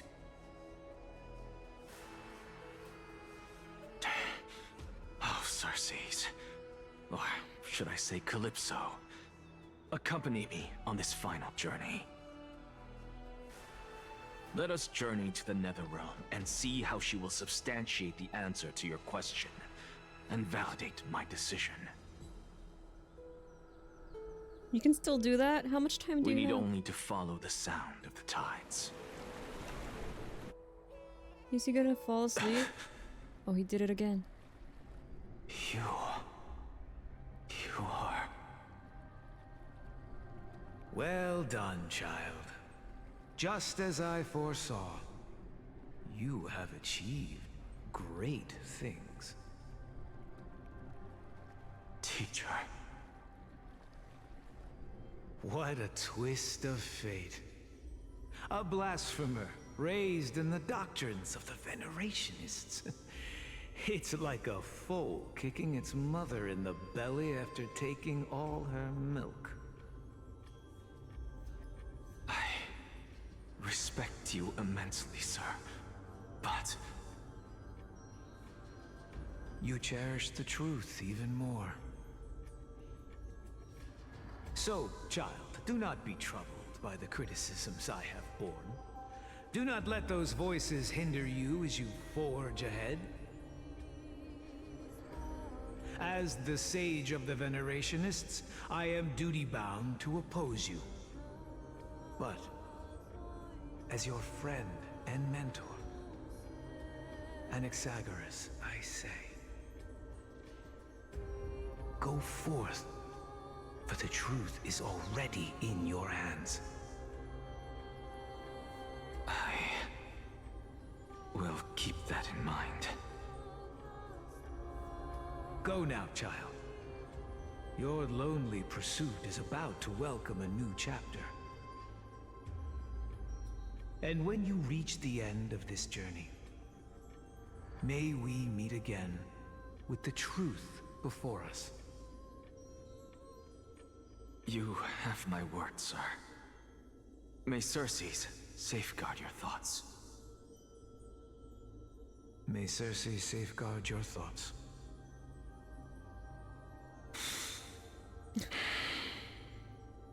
Is this currently, or is this a flashback? You are right, Empedocles.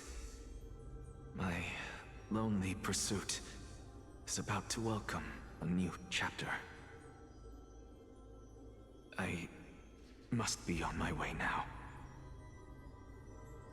May we meet again with the truth before us, Empedocles. What are you waiting for?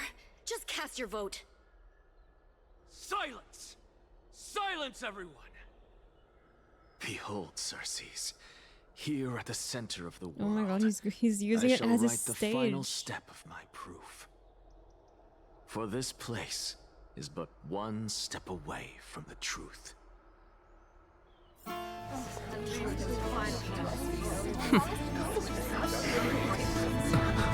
Professor, I completed the proof you wanted.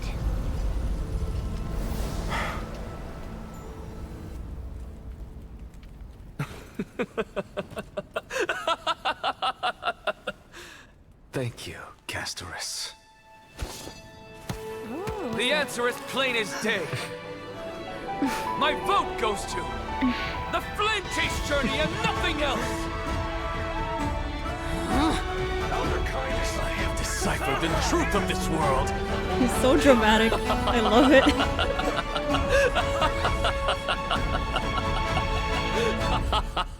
He's crazy.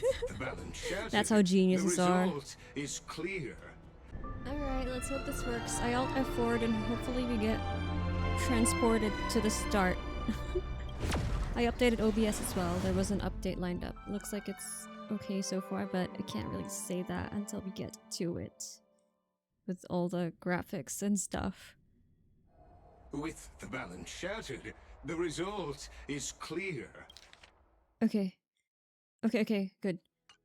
We didn't carefully enter Lenten above, skip the as story. the Theoros I have observed. No! Lygus, you can't! Anaxa, what have you done? No. Have you lost your mind? I was hoping we could see the cutscene again. Ugh, another I hope cutscene you messed are up. prepared for the harsh punishment awaiting you. At least it was a frame my per words, I will make 5 sure seconds. that clever head of yours never forgets the price of betrayal. Like Mydei's. Have you forgotten? I told you that happens to be one of my rare talents. You put on such a grand performance. Performance? Oh, but it's you are laggy, so quite let's just mistaken. keep playing it. I may be paranoid by nature, but I've always been known for my honesty. If you really understood me, Lady Kindness, you'd realize that I never had any interest in your pathetic little game of politics. Factions, Stay hydrated. standpoints. Water is so good. They are jokes in my eyes. I have never once switched sides.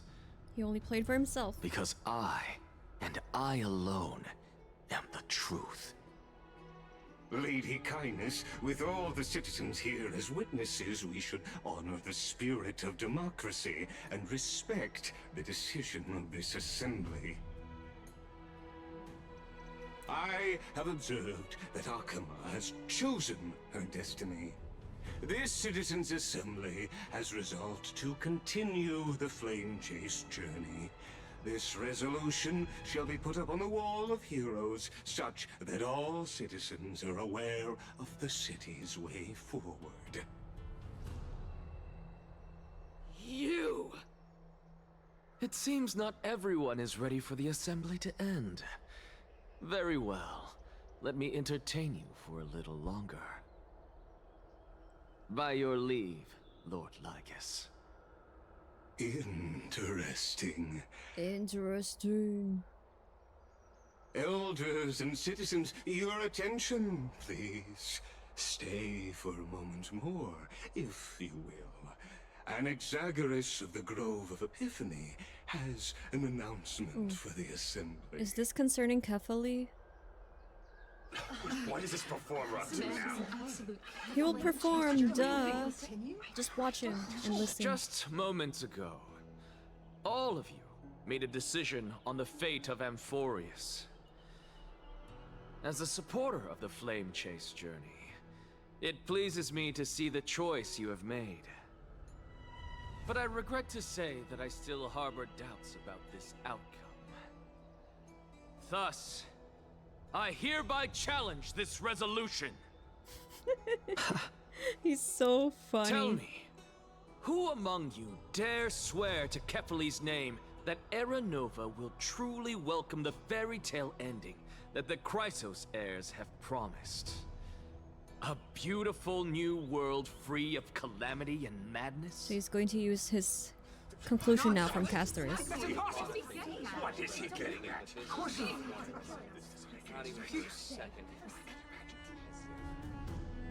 No one? Must I pick somebody to answer? No, sir. Very well. You, the one acting so wise and profound, in front of all present here, do you dare swear that it will happen for sure? No? Fine. Next. You, the one with ignorance written all over your face. Try not to look at the Yes, teacher's eyes you. to avoid being Do called. you dare swear by it in front of the Titan? What are you trying to do? Useless. Your turn, then. With that smug look of yours, you must be confident that the Flame Chase journey is the best course to take, right? Hey! Mind your tongue!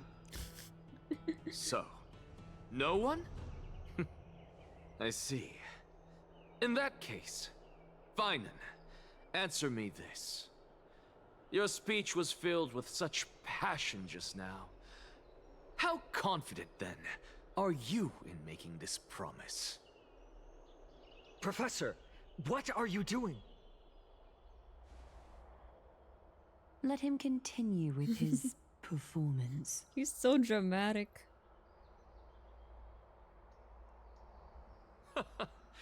Will you look at that? Even Phainon and Aglaea lack the courage to make such a promise. And what's even more absurd is that no one but I can promise you this new world. And yet, the Assembly passed the resolution anyway.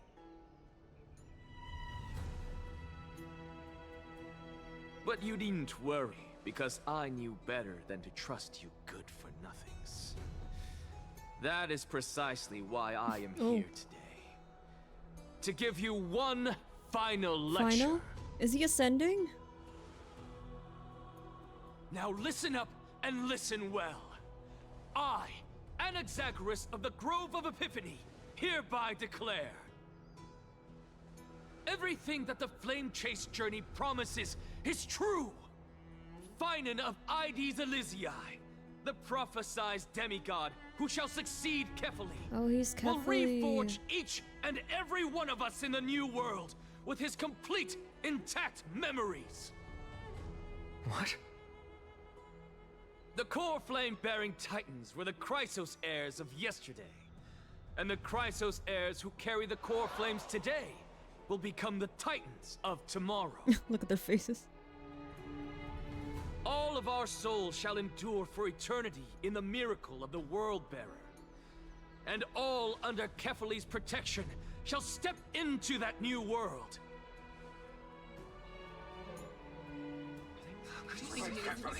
This is your blasphemy! It's impossible. What? Are you saying that we must bow down to you and worship you, even in our next lives? Enough, you blasphemous imbecile!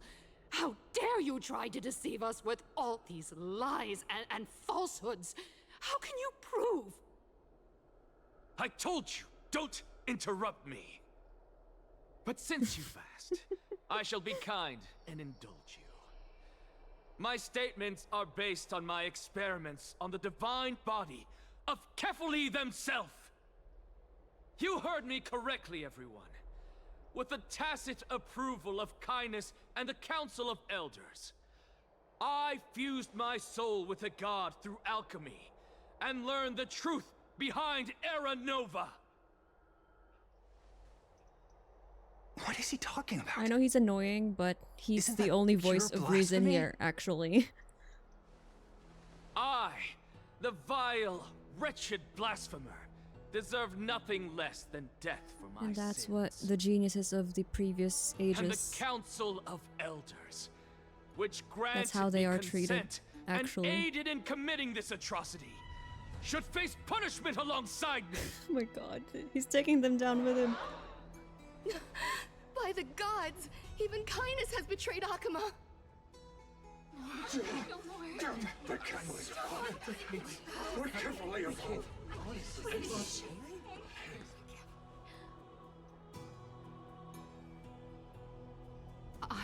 I had no knowledge of his transgressions. He did that on his own. The Council of Elders bears no responsibility for his actions. Lord Lygus, as the esteemed Theoros, are you going to simply stand by and allow the Council of Elders to be dragged through the mud? Yes. Say yes. If the accusation is true, I will acknowledge it. If not, my conscience stands unburdened. Lady Kindness, the reputation of the Council of Elders was not built in a day, nor will it be shattered overnight. Repercussions await those who fool the people, and punishment must be meted out on those who abandon their vows. We should respect this beautiful city and her people. You... Lady Aglaea, the Gold Weaver, I humbly ask that you take on the responsibility of overseeing this judgment in the name of the fairness of Talantin and the justice of Kefali. Considering the circumstances, and in accordance with Akama's codex as the only demigod among us, you shall rightfully wield this authority. The honor is mine to bear. How is this permitted? Things are so messy when politics get involved, you guys. Elders and citizens, silence, if you please. It's all because of you, Anaxa. Good for you. Anaxagoras of the Grove of Epiphany has made his statement clear.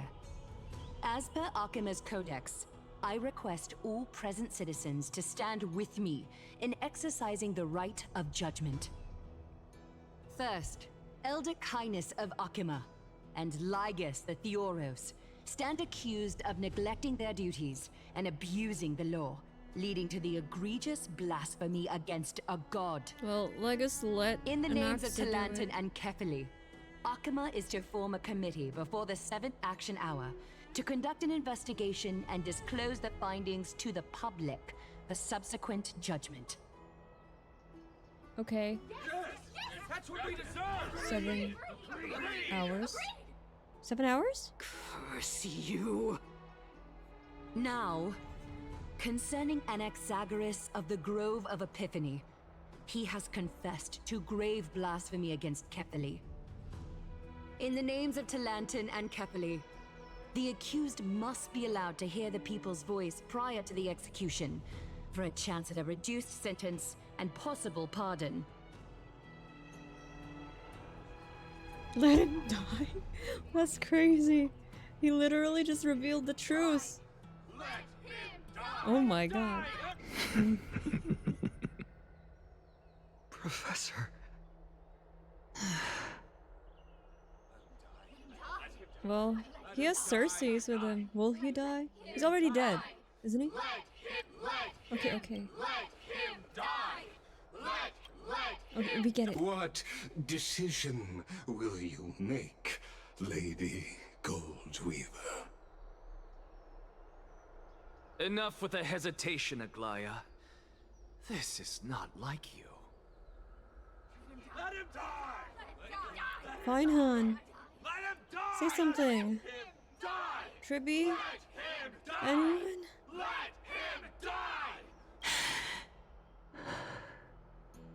Then, in light of the people's voice, O Talantin on high, may you Who's the bring Talantin death upon successor? him.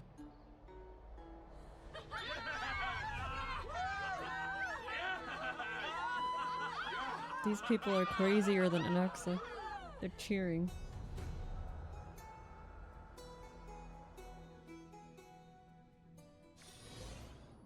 Oh, it's our turn.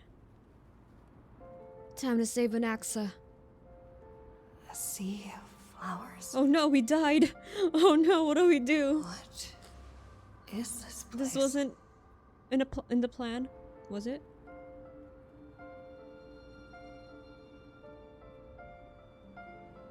Allow me to reintroduce myself. I bore the name of Castorice while walking among the mortals. And now, I stand as the demigod of death, the living side of Thanatos. So she didn't have— that was the Welcome to whole my realm, trial? where the west wind ends. She doesn't have to go to the abyss of fate, something something, to do the trial. No, she already got it. It's a beautiful place. Mom, I made it. My character arc is finally done.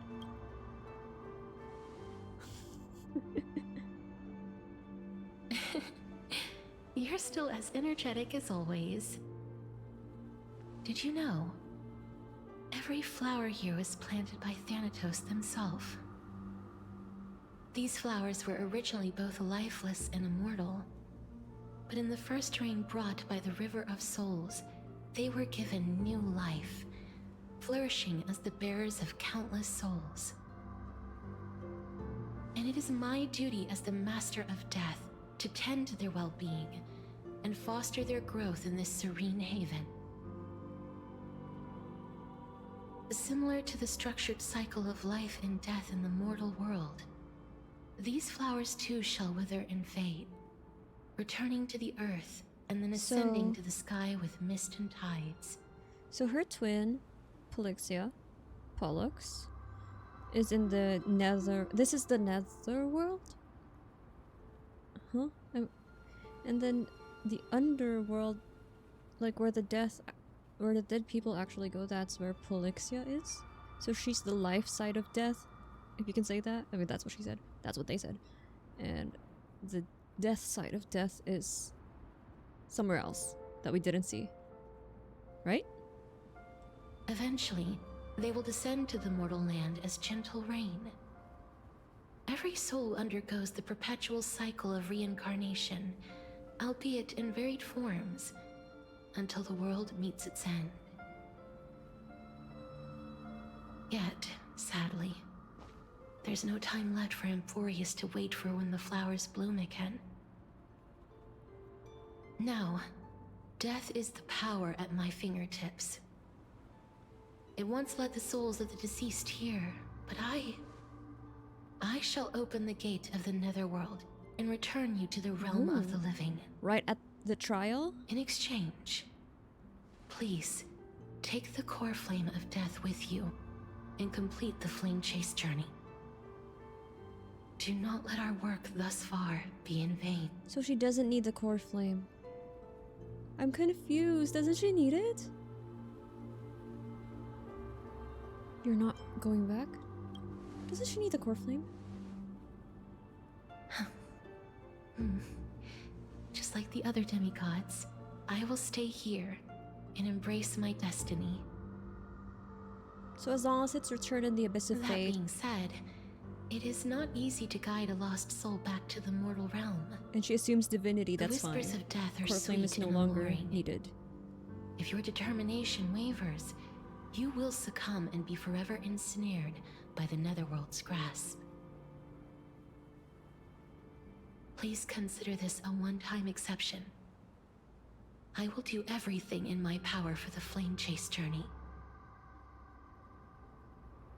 And for your life, the only life I can save. Can we hug her? I want to hug her. I'll do my best. I am so she's glad just to gonna hear be that. Here. At least Mydei we can visit. How do we visit her? Here. By dying? Oh. Keep going the express. I believe in you. Homeward journey, never look back upon the path whence you came. Wait, I got chills when I heard their voices. That's... okay. Coming home, guys. Don't worry. Castorice. Where are you? March. Better wake up soon, March. Done hung. Please, I beg you, look back for me. Who's saying that?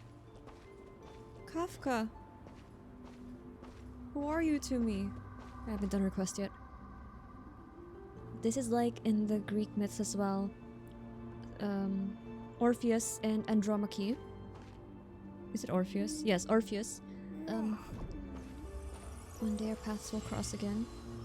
I didn't get her outfit. I didn't like it that much. Forget about all the hardships of the mortal realm. So that's the voices that will try to stop us from going back. Orpheus looked back. Step forward with us toward tomorrow. Aww.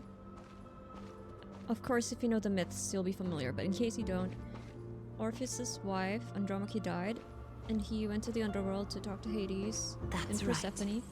Keep your eyes on the dawn. Yes, ma'am. And they said he could take her with him to the living world again if he promises not to look at her or look back during the way back.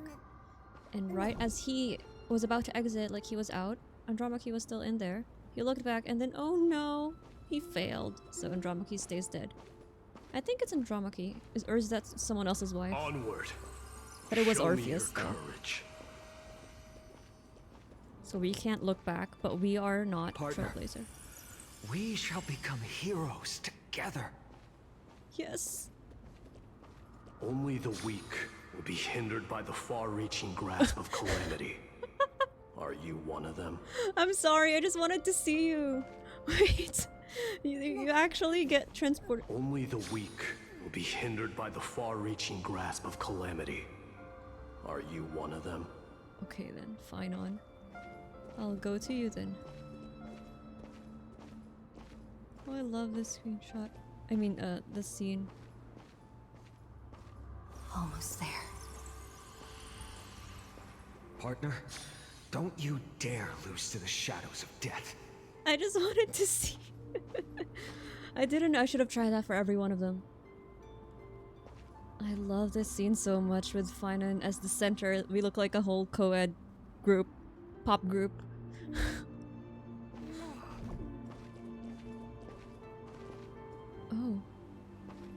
This was our vision.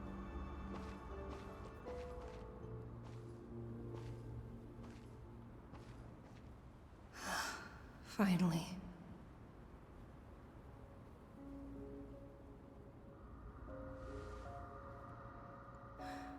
Thank you, Castorice. We can't visit her even if we die because we're not Since from I've already Amphoreus. made it to the end. Maybe I can have No. one last glance at that sea of flowers. No, no. Don't you dare. I already tried it. I love this actually. Let me screenshot. No, Castorice forbids you. You cannot. Don't turn around. Keep looking forward. Don't turn around. Keep looking forward. You're already at the end. Fear not, as a touch of red will be awaiting you at the end of the path. Acheron! It'll guide you and illuminate the way out.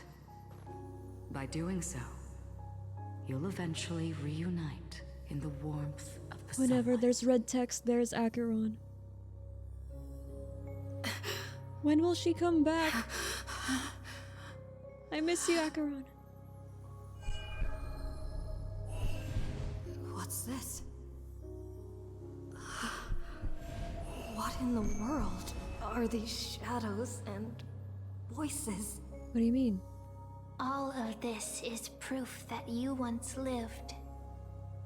Your soul, your memories, the years you've journeyed through, and the path they revealed, leading you back home. I thought she got amnesia. So, continue onward. Do not stop moving forward, and do not let her sacrifice and the support of all who have stood by you be in vain. Over here, friend! Was that Trianne? Take my hand. Let's go home. Are you dead, ma'am? How did you find me? Goodbye, Nether Realm. Hello again, Mortal Realm. I love the red text. I love that touch.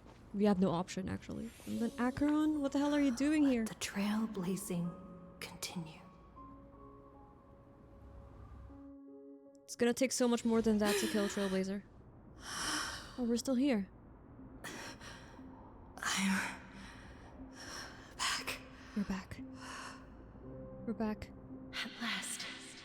I knew you could do I it. thought we'll be at the trial or something. A surprise. Your soul is still perfectly whole. As if some kind of force is trying its best to keep it together. Oh, that's just the Stellaron. Castorice. Is it Ornyx's final blessing? Or is it a miracle of your own? Not my own, but it's, I guess it's its own miracle. How do I hear you, Castorice? It's truly incredible. Such a strange surge of familiarity. So hard to describe. The Stellaron? Perhaps it is fate, once again fulfilling its own design. Or perhaps it is the laws from beyond the sky, so familiar to you, that intertwined our fates long ago.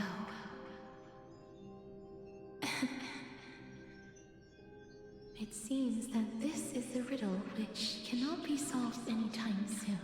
We also have a past with the Stellaron The Hunters. sensation of becoming And then she a says demigod that. is truly wondrous. It's as if the river of souls is winding its way through the depths of my spirit, transforming with each breath into a fine rain that nourishes the world. Do you recall that prophecy? At the end of the sea of flowers, the souls of the living shall warm thy fingertips, and after an embrace, there shall be eternal separation. I promised you that I would do everything in my power to give it another meaning. Now, as I stand as a demigod and destiny draws to a close, I can finally ended in a way that is as beautiful as it deserves. The wish I once sought, but could never grasp, is now within reach. In this brand new world, every blooming life will lift its arms in celebration and recount the profound meaning of this very instant. Every touch, every embrace we share will never again be an ice-cold loss. They will radiate with an intense warmth, sowing love far and wide throughout the land.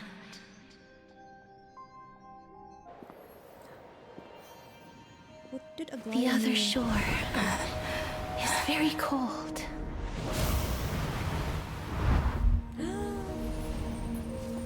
May I borrow your warmth?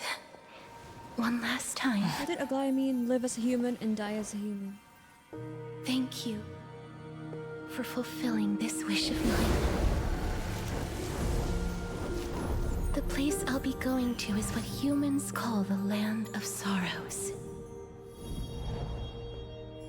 But with this heartbeat and the residual heat of this embrace, I shall turn the Nether Realm into a gentle place of rest.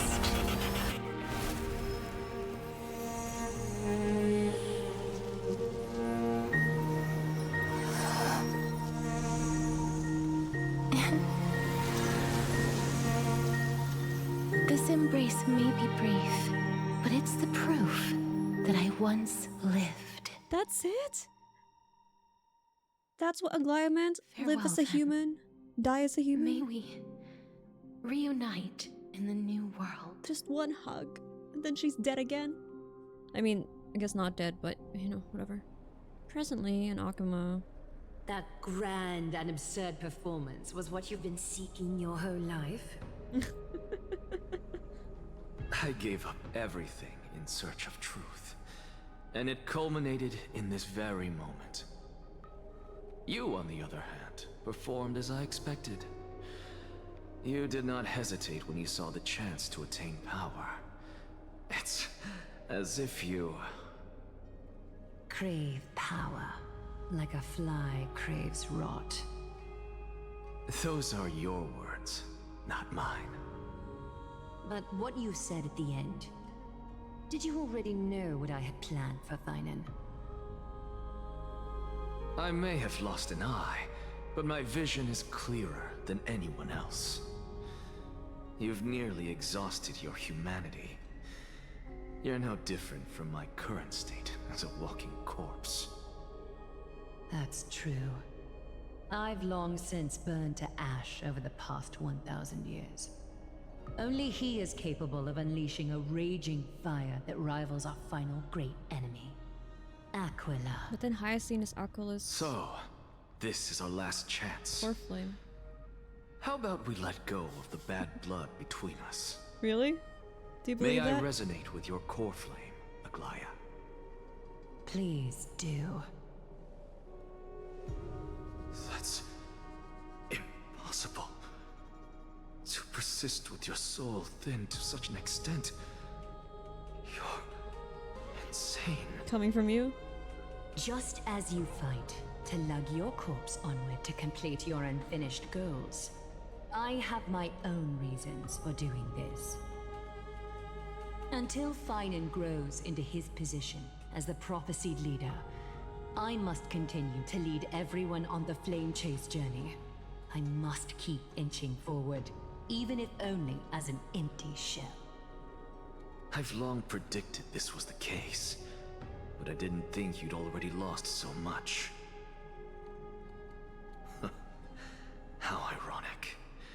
We would have avoided so many misunderstandings if you and I had just spoken this candidly before. Well, it's alright. But casting aside our ideological differences, there is one thing you and I agree on. Phainon. Yes. He was born to be a hero. He understands the hearts of the people, and I can confidently say he is a far better leader than you. Only he is capable of fulfilling your mission. Sadly, he is a man cursed by Nestia. But by my estimates, his horribly elaborate sense of style What the hell? should not impede Era Nova. His style? Congratulations are in order. We found common ground at the very end of our destined path. So his quote-unquote execution is him surrendering the core flame to the abyss of fate, and he's just gonna die, is that it? When you put it that way, it makes me want to take back what I said. Aglaea, we're back. Dunha's here too. Come welcome our great hero reborn from the ashes.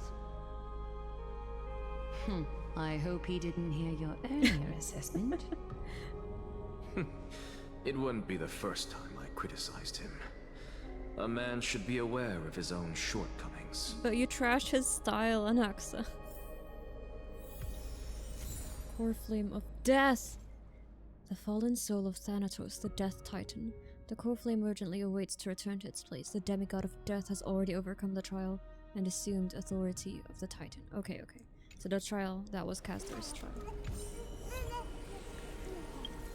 Mydei, where are you? Did Mydei find his way back?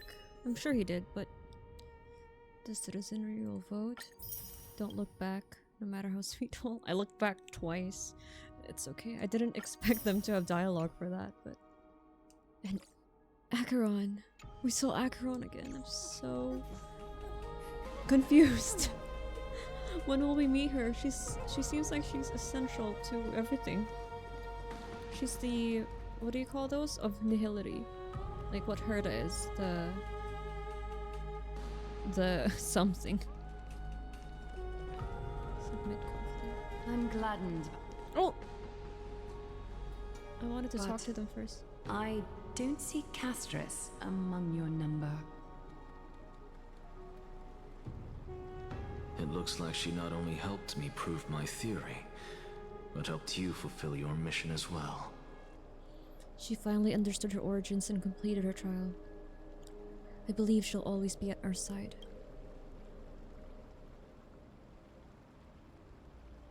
She might not have been able to change her fate, but she still wrote the final verse of her epic herself. Trianne, please recite the prophecy for us. Trailblazer, please surrender that scalding core flame for us as well.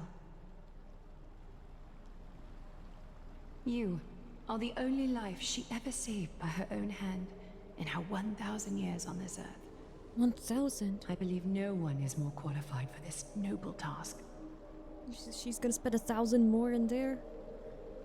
Okay. Let's go.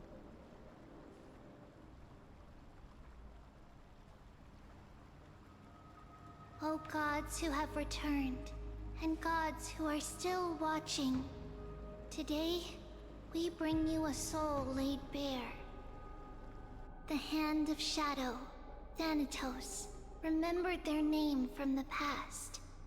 From daylight they came, and to their fragrant dwelling they return, to walk now among your ranks. And there was one who joined hands with the Titan, a traveler risen from the dead, and reborn among mortal kind. She is the everlasting night, and shall now proclaim in her good name, O Majesty of the 12 Titans, pillars of the world. We seek your divinity to mend the rifts of the world. Fill our bodies with blood of gold, till we wither in willing service to the prophecy. Step forward, trailblazer from beyond the sky, and together with us... So that's it, right? We also completed our trial because we assumed Oronix's power, and we didn't die within 15 days, so that's good. Surrender the core flame and carve their star into the sky.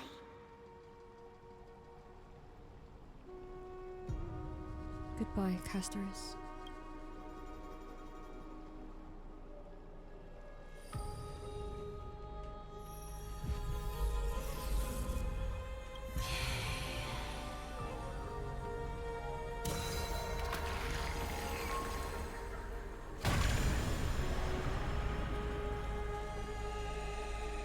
Alright, 3 more. Wait, where's Circe's core flame? Is it already there? A constellation for death. For life and death, to be more precise.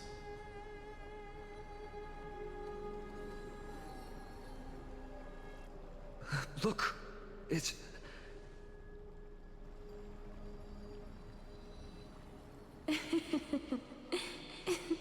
Divine Echo? Is that Castorice? No, it's only a divine echo. I think she's here for the trial.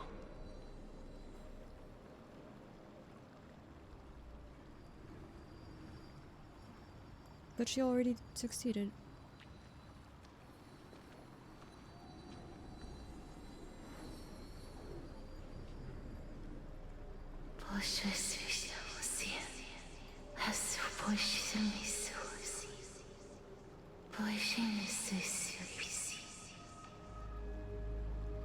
Did we understand?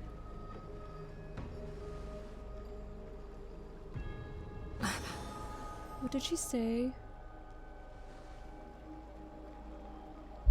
What did she say? That's the language of the Titans. Castorice... No. The Titan. They said... I have illuminated the cold shadow of death. Onwards. For your path to the future is bright and its flame eternal.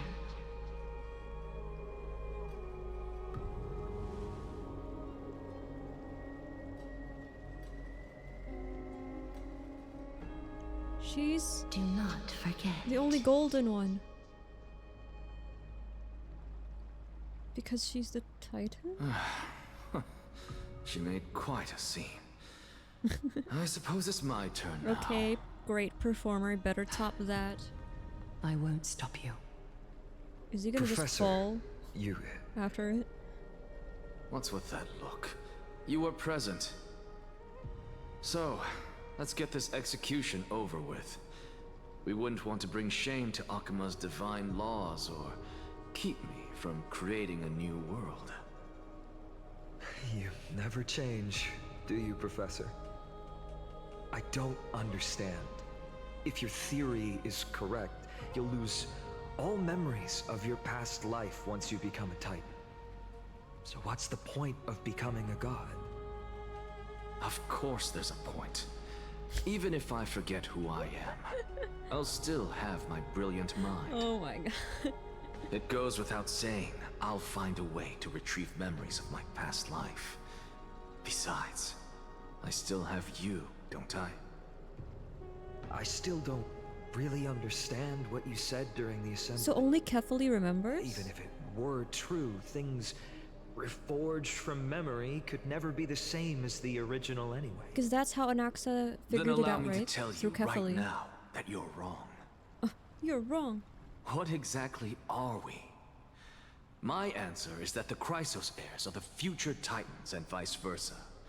Of course, this answer only applies to us. So, what are we when it comes to regular mortals? The very essence of the world, our souls, are tiny invisible seeds that hold records of each person's memories of the world. And we are the buds that sprout from these seeds to grow into great trees. Is that what new sporism means? Correct. Once our physical bodies are born, we become new extensions of the world. From there, we plant our seeds into someone's memories, and then scatter them into the hearts of countless people in the future. Just as seeds are affected by their environment, so too will our appearances differ across memories. But the partial memories we carry will always be the same, because that is just how the world is. To destroy our very existence, one must destroy the world itself. But we have someone who will still live on with his perfect memory. That person is you, child of Kefali. That's so sad. This is what it means to be the world-bearing Titan. He's the only one who will remember. So, carry everything of this world and live on. Don't disappoint those most precious to you. Don't disappoint Lady Goldweaver. And especially, don't bring dishonor to my theory. Of course. Anaxa, I Can swear. you imagine if he's wrong? He'd be so I'll embarrassed lead in his grave. everyone to our reunion in the new world. Good. But what good is it if That only is all I Phainon have to remembers? say. Farewell, everyone. May we meet again in the next life. He's actually so chill if you think about Farewell, it. great performer. May Circes safeguard your thoughts. Salute him in the same way. May Circes safeguard your thoughts. So what happens to the demigod? Are you satisfied, honorable Titan? There will be no demigod of Circes. Ferry, I hereby swear I have borne witness. Anaxagoras of the New Sporists and the Grove of Epiphany has successfully overcome the trial of reason. That's one heck of a trial. Thus, I shall confer upon you these words. You made him work, Circes. You shall transcend the peaks of purity and return to corruption and hardship. What? What does that mean? Oh, so that's a god's prophecy. It sounds like you just rephrased my past, present, and future. Oh my god. Oh, Circes. Is that all you've got? Well, you've already transcended the peaks of purity, and you were never the type to give me any leeway. That is true. But I do still have one question. I knew it. What is it? Maybe we're thinking of the same thing. As you've so boldly stated, we and the world itself live on through the memories of others. That's why they're remembrance. If that is the case, whose memories did the very first new spore sprout from? How should I know?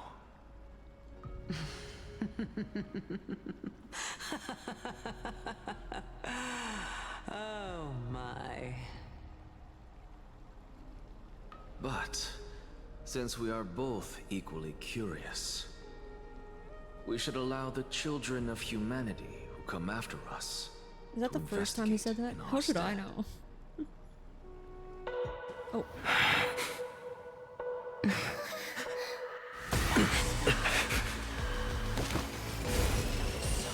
Rejoice, Circes. I sow the seeds of suspicion in the new world with your soul! And now, the objective is complete. That is all.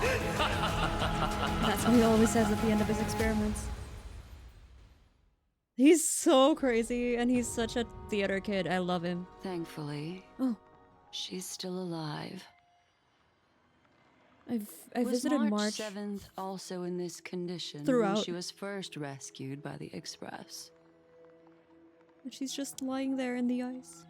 Her condition was very similar, it's just that at the time, the Express did not have a memo keeper who could diagnose her condition. How did Himiko sound like? I forgot what she sounded like. But she still woke up naturally. Looking on the bright side, that might happen this time as well. When March awakened from the ice, her memories were completely wiped clean. I want to prepare for the worst and prevent something like that from happening again. I literally forgot what she sounded like. I don't... Can you share with us your hypothesis? I'm gonna give her Aglaea's voice at this rate. I do not have conclusive evidence, but judging by her current condition, perhaps March 7th's memories have been hijacked. By who? Hijacked? Think about it, Miss Himiko. What will happen when someone loses their ability to remember? I'm not a biologist, but I hear that there's of a species of fish on Whence that has a memory span of less than a second. It forgets anything that occurs in the very next instant. Perhaps something similar will happen? Unfortunately, short-term memory is an entirely different concept from the inability to remember. Perhaps it is difficult for you to imagine, but an individual who has lost their ability to remember turns into nothingness. Nothingness? The belief of the Garden is that everything in this universe can be interpreted through memories. This is the driving force behind the continuance of this path. The past is made up of memoria, while the future is a possibility that will eventually be converted to memoria. But the present, it doesn't really exist, and it's only an abstract expression.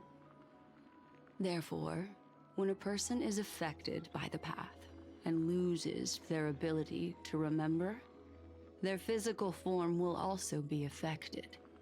These ice crystals are a manifestation of that. What's her connection to Amphoreus, though? Miss Black Swan, there is one thing that I haven't looked into deeply until now.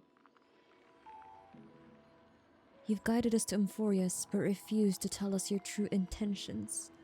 Collecting memories is simply not a convincing answer. Well, that's right, she's the one who led us here. Is Miss Himiko suspicious of me?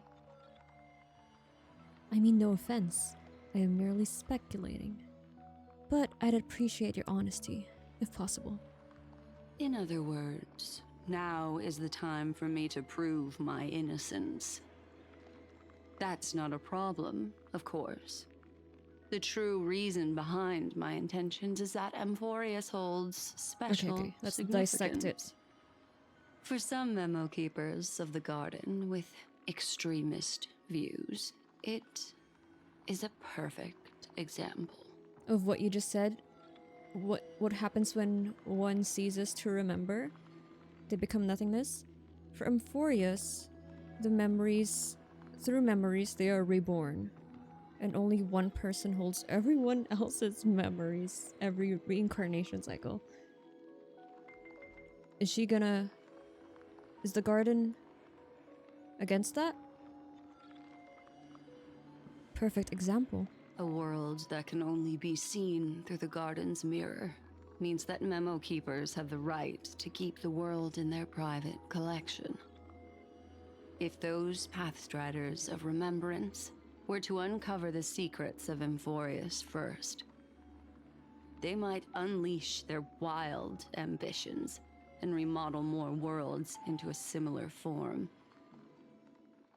So, the reason he did everything he could to convince the Express to come to this star zone is just to uncover the secrets and foil the plans of these people. Huh? Who? I chose to remain quiet before, because I did not want to involve you in the Garden's okay, so it's internal other memo conflicts. keepers. There's corruption in the Garden as well? Remodeling a world is no easy feat. These extremists, likely aren't just simple Pathstriders.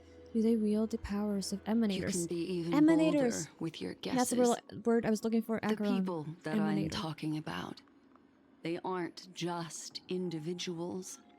They are an organization that has already attached itself to the pinky finger of Fu Li. The one who gave us Mem? Could they be the ones who hijacked March 7th's memories? I cannot be certain, but at the very least, they are capable of doing so. Whenever I say extremists, I try to say extremities, which is not what that means. I am deeply sorry about what has happened They're not to same. March 7th. But the deal that I propose still remains a fair one. Amphoreus is still an excellent destination, and investigating further might allow us to uncover the truth behind the accident. Miss Himiko, the wisest choice right now is for us to continue cooperating. And how do we know Black Swan doesn't have her own agenda? What's wrong? Let me take back a part of what I said just now, Miss Himiko. Although we indeed struck a deal, it seems like I have involved you in some unforeseen danger. Please accept my Can't you sense deepest us apologies. when we were just a ball of walking memories? A walking ball of memories. It's fully. Has something changed? Their gaze has just swept across Amphoreus. She felt it. Uh-oh, here we go. The witch. How interesting. I never expected a mere memo snatcher to be actually hiding so much inside her head. Memo snatcher. What's even more interesting is that the word Amphoreus has appeared in her subconscious. This lady seems to be having fun. Is she usually like this? It's hard to explain. What are you two whispering about? Has it not occurred to you that I can hear everything clearly? Carry on. Oh, please pardon me, Madam Herta. Sunday's eyes are just... Would you mind sharing with us what you've discovered? I really love his halo. The ones who need help are the Astral Express. You will have to put up with my methods, even if they are rather unconventional. How did Welt and Sunday get Let's here get back again? to the topic. By using the fourth mirror, I rummaged through the brain of this memo snatcher and learned a good deal. Which is? Not only does this person know of Amphoreus, but there are also many memo keepers who are interested in the place. I searched through her consciousness and found the following terms: the Eternal Land, the Rejected Land, and the private collection of the Garden of Recollection. Oh, so it's kind of like their experiment?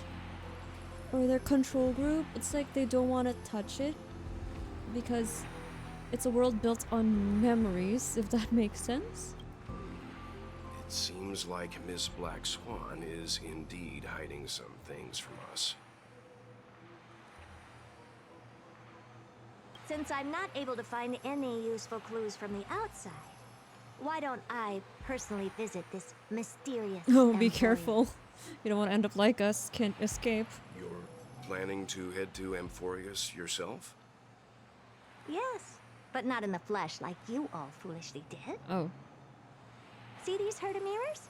With them, I can project my data spirit entity to any corner of the cosmos through that's spatial so cool. warps, without even needing to leave my room. Let's go. But of course, these corners of the cosmos must be within the coverage zone of inter-astral peace communications.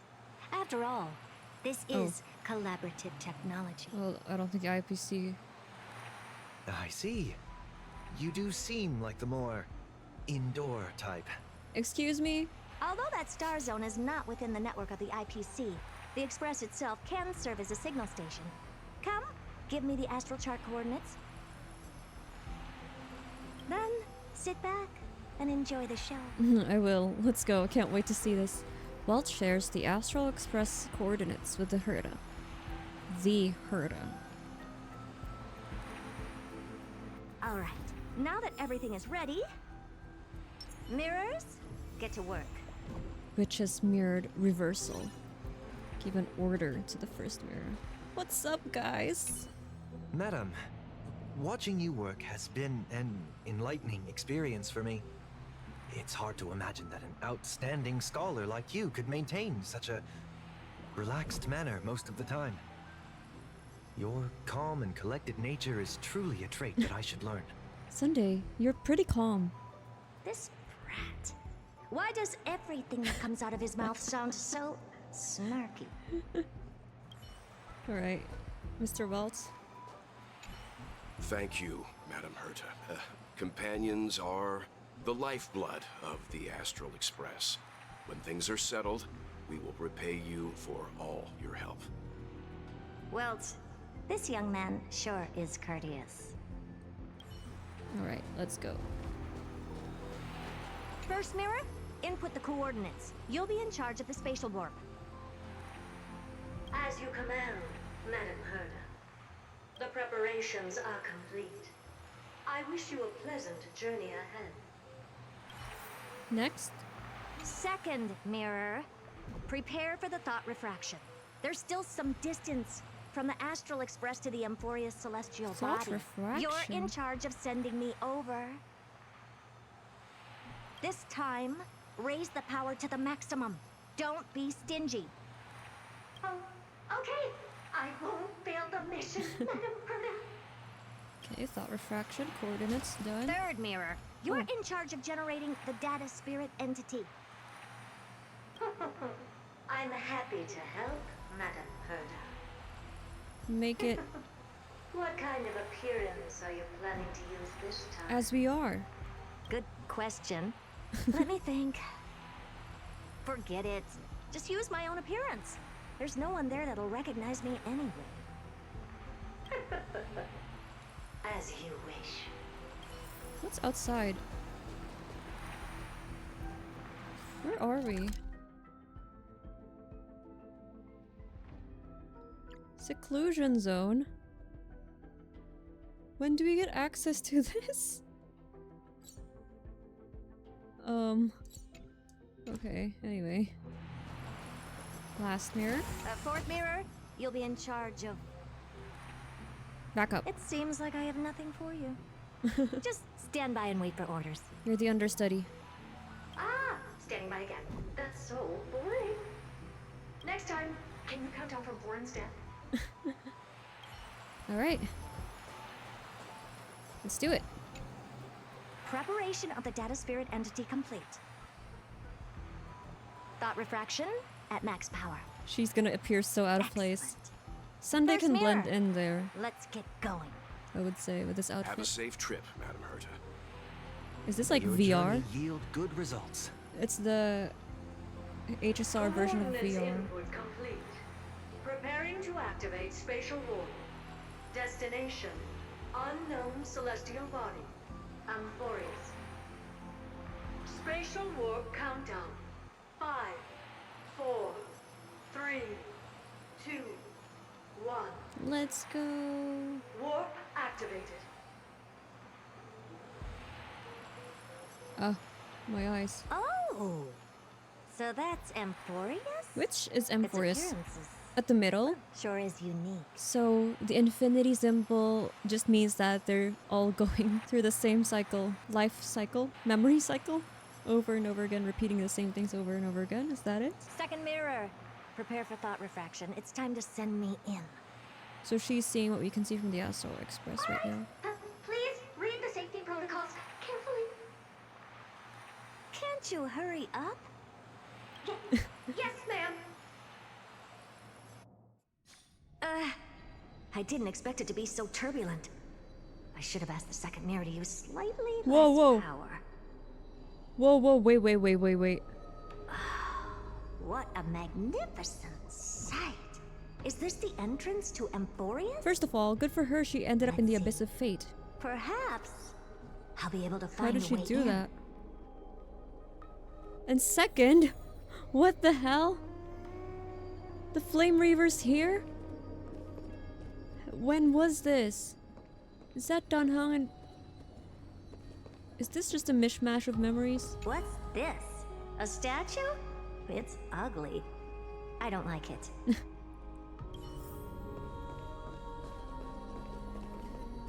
So these didn't occur at the same time? Oh, I finally found your traces. How esteemed must you be for the great Herta to come out personally? When we return, get ready to become free labor for the simulated universe for the rest of your lives. What? I beg your pardon? Free? What's this? How creepy. How oh, creepy. it moves? Who are you trying to scare? She's so funny. I kind of want to pull It's for either her. a projection Missed or it a already. fake. There doesn't seem to be much to take note of. You know what? The hole in his chest? Now then, how am I going to get into Amphoreus? The hole in his chest I thought was similar to Phainon's, that like maybe that's just his clothes. And I think Anaxa as well. But it's now most similar to Lygus. That one's an actual hole. Anyway.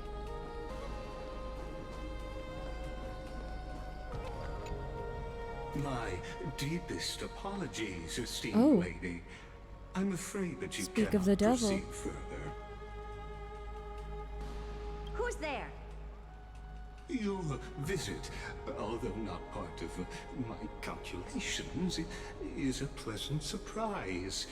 It's a pity that the preparations are not yet in place to receive you with the hospitality that someone of your He's so polite. What's up, Lygus? deserves. Someone recognized him. Are you here. not going to answer my question? Who are you?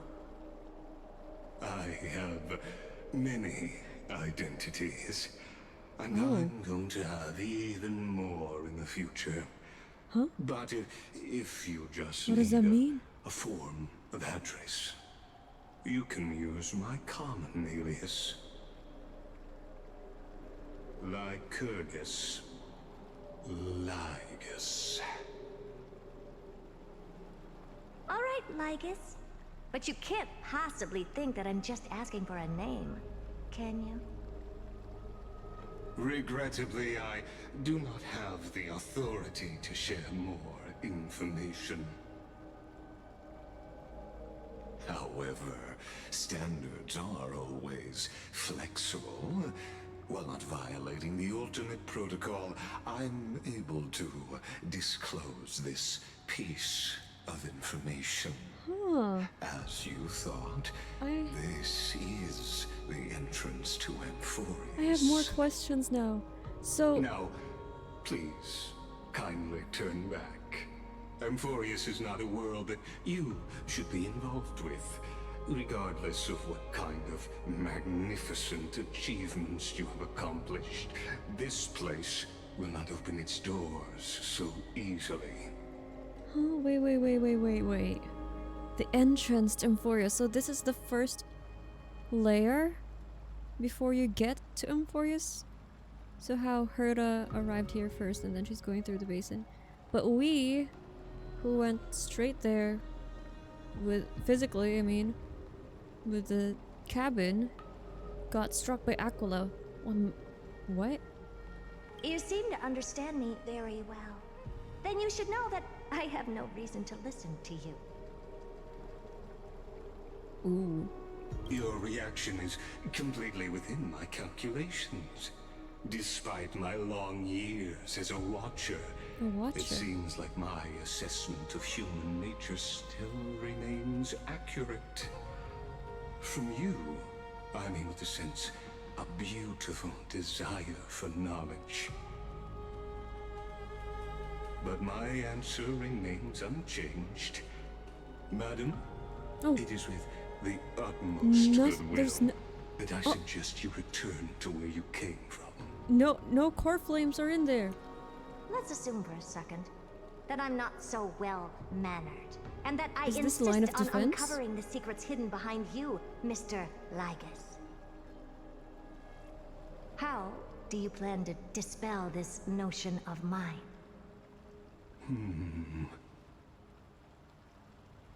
Within the scope of the ultimate protocol, there are 178,244 logic chains at my disposal to convince you.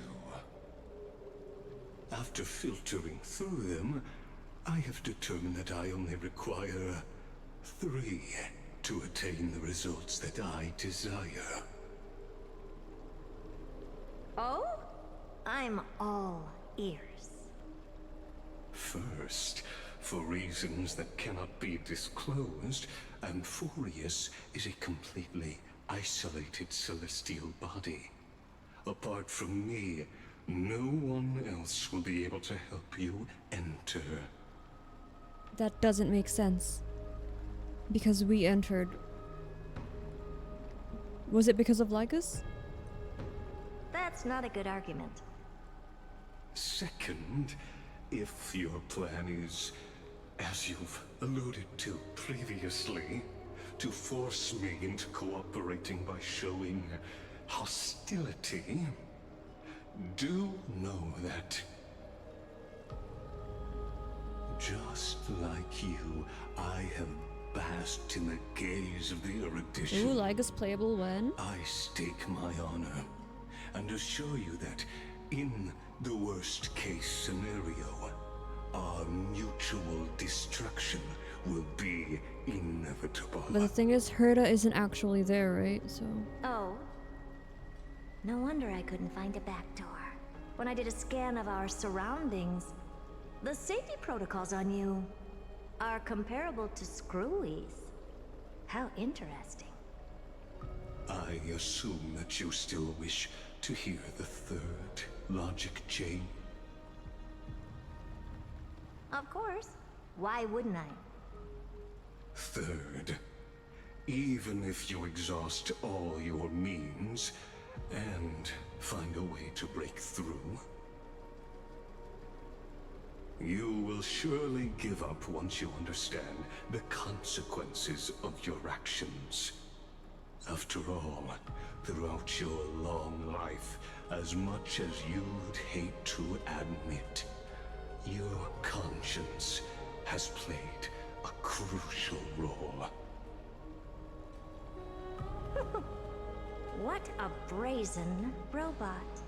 You think that you can actually understand me through your paltry calculations? But since you put it that way, why don't you tell me what these consequences will be? Honestly, this has been the most interesting lore drop, engaging at least. Because we've found out so much just by being an outsider and not playing It concerns the third path. the part of a hero in there. Entangled with Amphoreus. A path that you and your friends still very much lack understanding of. What was it again? We were already told this. The destruction. Oh. Huh? So, if you ignore my warnings and persist in your We're ways, familiar with destruction. Siandra Lofu has an emanator. you will break the shackles of a Lord Ravager. And when that happens, their fury will engulf the cosmos. Lord Ravager, familiar. That's it. The fall at dawn's rise. Okay, stop. Stop. Pause. We're done. We're done with 3.2. I think. Let me double check. Yes, we are. We are done with Through the Petals in the Land Repose, and 3.3, The Fall at Dawn's Rise, is the next one, which is Cipher and Hyacine's patch, and I'm still behind, so this is not the final patch yet. That's okay. Alright. Let's see. Golden Scapegoats mutterings. Okay, I'll do that some other time. We didn't have an achievement. Okay, as I've written. So Castorice final chapter, right? 2 crisis air departures. No, actually 3. Anaxa, did he just die? Where did his body go then? Does it just get consumed? Let's do Castorice first.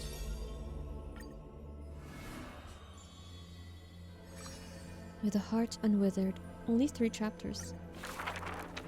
To the dead, when she bids farewell, she casts this slate into the fire, an act futile. I have never heard of lands with such customs. At this time, something drizzles down the slate, full of colors, seemingly tears for the Reaper of Chills. It turns out the slate is inscribed with poems. I didn't realize I was that far behind. Every phrase is God, I'm so diligently tired. colored with skill. Okay. We'll continue this like next week. Before people pass away, I write down these poems. That is the limit of the girl's answer. And she only responds with silence for requests to read these poems. As time goes by, she finally opens her petal-veiled heart. And the reason behind her reluctance to show her work is finally clear. My poems are still too green. Not worthy to be art. It stems from the girl's shame and discomfort. It seems the girl once also loved to imagine with effort, and many wild tales were written on her part. A misunderstanding was what made her cease this art. It was a pair of arch-enemies who gained fame in the war. One of them burst into laughter after reading the girl's poetic words. He and I clearly wish to kill and tear each other apart. But in your eyes, you think we are close, unable to part. She did not write poetry as a pastime. It is said that she left great works under hundreds of names. In different times, she even criticized her previous beliefs, making her identity even harder to assume. I still found her weakness after many twists and turns. No matter how fickle her thoughts, she never lost faith in those words regarding the value of fragile mortal lives. She is heartbreaking and enchanting. She is the fingertips of death and the ghost of love and poetry. However, those poems have brought her many complaints. The poems that her hands composed all lack an ending of any kind. And the Maid of Death has no desire to continue them. Oh, I don't like endings. This is truly difficult to write. The girl excuses herself. My duty is to lead the living to the end. I cannot think of a fitting end for a poem to the dead. Such is the epitome of lies. One who's grown used to death remains inexperienced with farewells. Therefore, I extend her an invitation. In this story belonging to herself, she can leave an ending reserved only for her. What she brings is not only death. She thus replied when we first met, and when we meet once again for the last time, she again deliberates. Who's the narrator? Is it her sister? Statement. Apart from death, there is something else that is worth remembering. What is this? That is the journey she walked.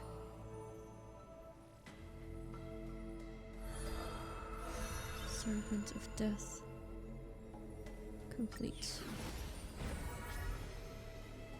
Mydei's still here. So that's his last chapter. He has a lot of chapters, right? As Aglaea too. Oh, 4? Okay. Ascension of the Lone Godslayer. Last Prince, Mydemos. To die for glory is not eternal sleep. This is a lie all Castrum Kremnos keeps. The world after death is superior to reality and basks in light. But such vague poems the Crown Prince would not easily believe. Cowards who dare not to look death in the eye. He declared thus on the day he returned from the Stream of Souls. Longing for a martyr's heaven and reciting self-deceiving stories. His words are sacrilege incarnate. More arrogant than his blood and family. True warriors should treat that paradise with spite. And try to prevent death. Agree. Many followers thus stop, no longer following his steps. For they feel this young man's words, compared to poems, are even more absurd. A body immortal equals not perfection. The man braved dangers endless, simply to seek his weakness. In his greener days with more amateur skills, in crises where death denied him even after kills, he learned why curse is a synonym for blessing, for he saw that visage of terror at life's closing. The man seems unmoved when this past is mentioned, Having braved death 9 times, he who was once lacking now excels above everyone else, still rising. Yet, when asked if he's still as ticklish as when he was a child, he does not answer. It's a wild tale he won't care to opine.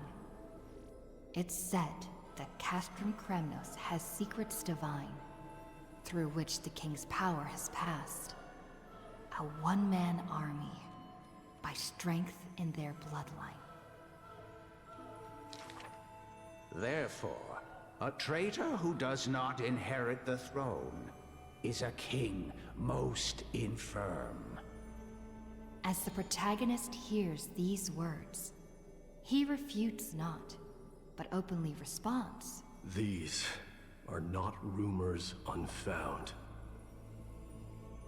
But will they matter if my deeds eclipse those of all other kings, achieving glory beyond? Never turning back in war, he seizes all our glory. That rumor in the war camp of Fury often casts a shadow on the man's heart, indestructible and fiery. When campaigns become mired in terror, he sends his army to places safe and secure.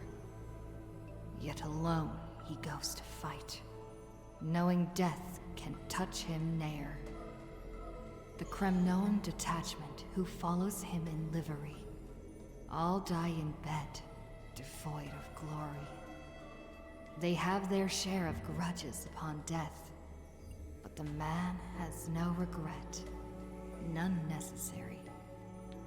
Your glory lies not in death, but in my hands. The dust settles, and strife calms.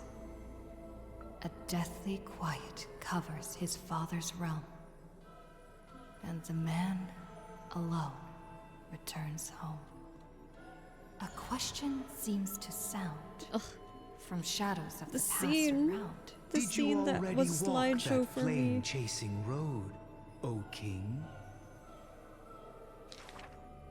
Atop the throne, the man mutters alone.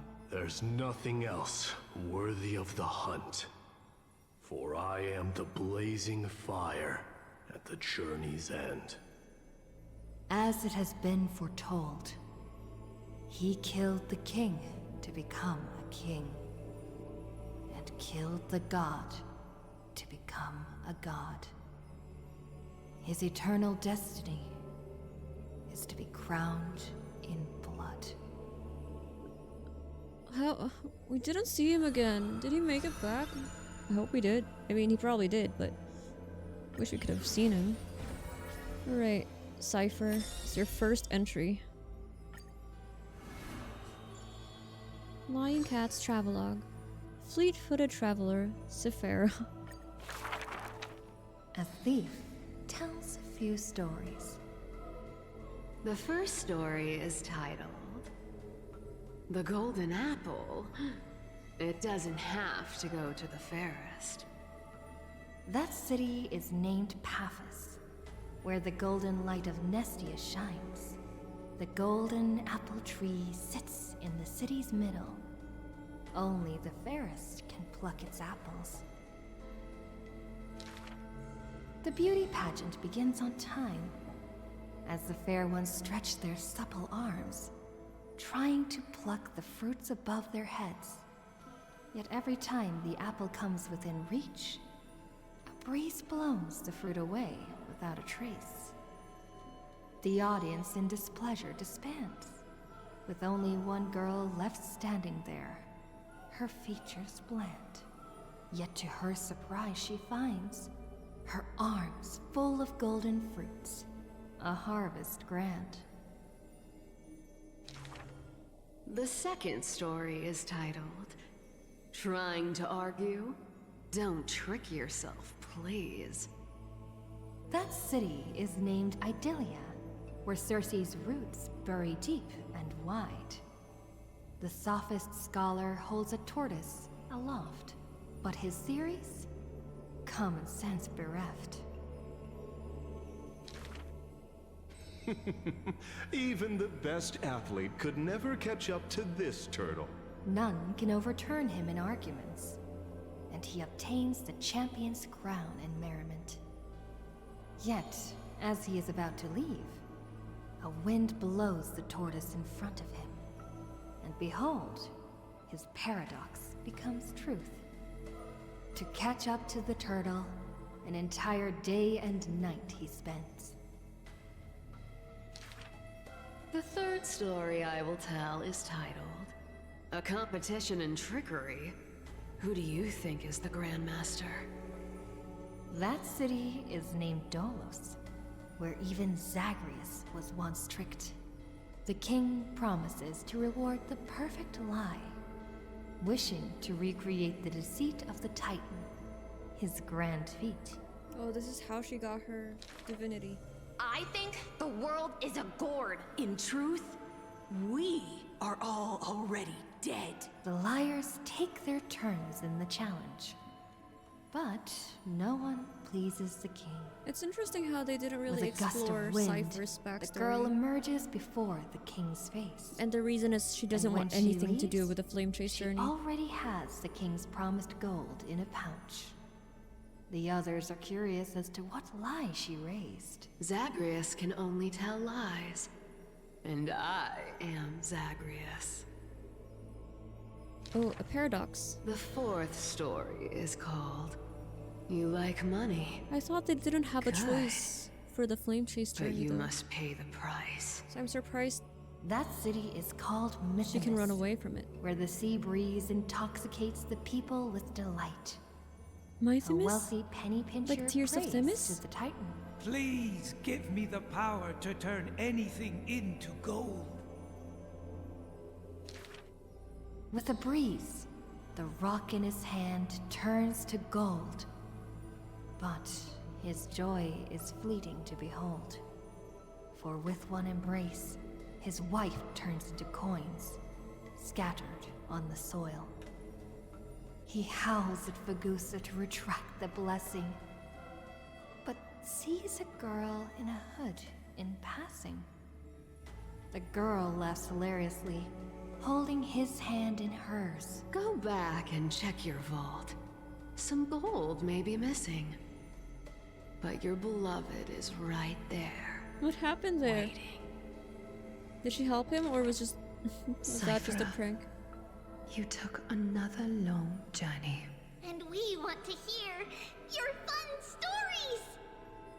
The girl with the hood dangles her feet in the bath, as 2 coins dance and fly between her fingers. Basically, I visited 4 places, tricked them to my heart's content, then came back fully rewarded. The girl pauses her words and looks out the window, as the light above the Titan's shoulder casts her right cheek aglow. The dawn will never cease, and the thief star wanders in foreign lands. How would you know that I am not lying right now? Thief Star.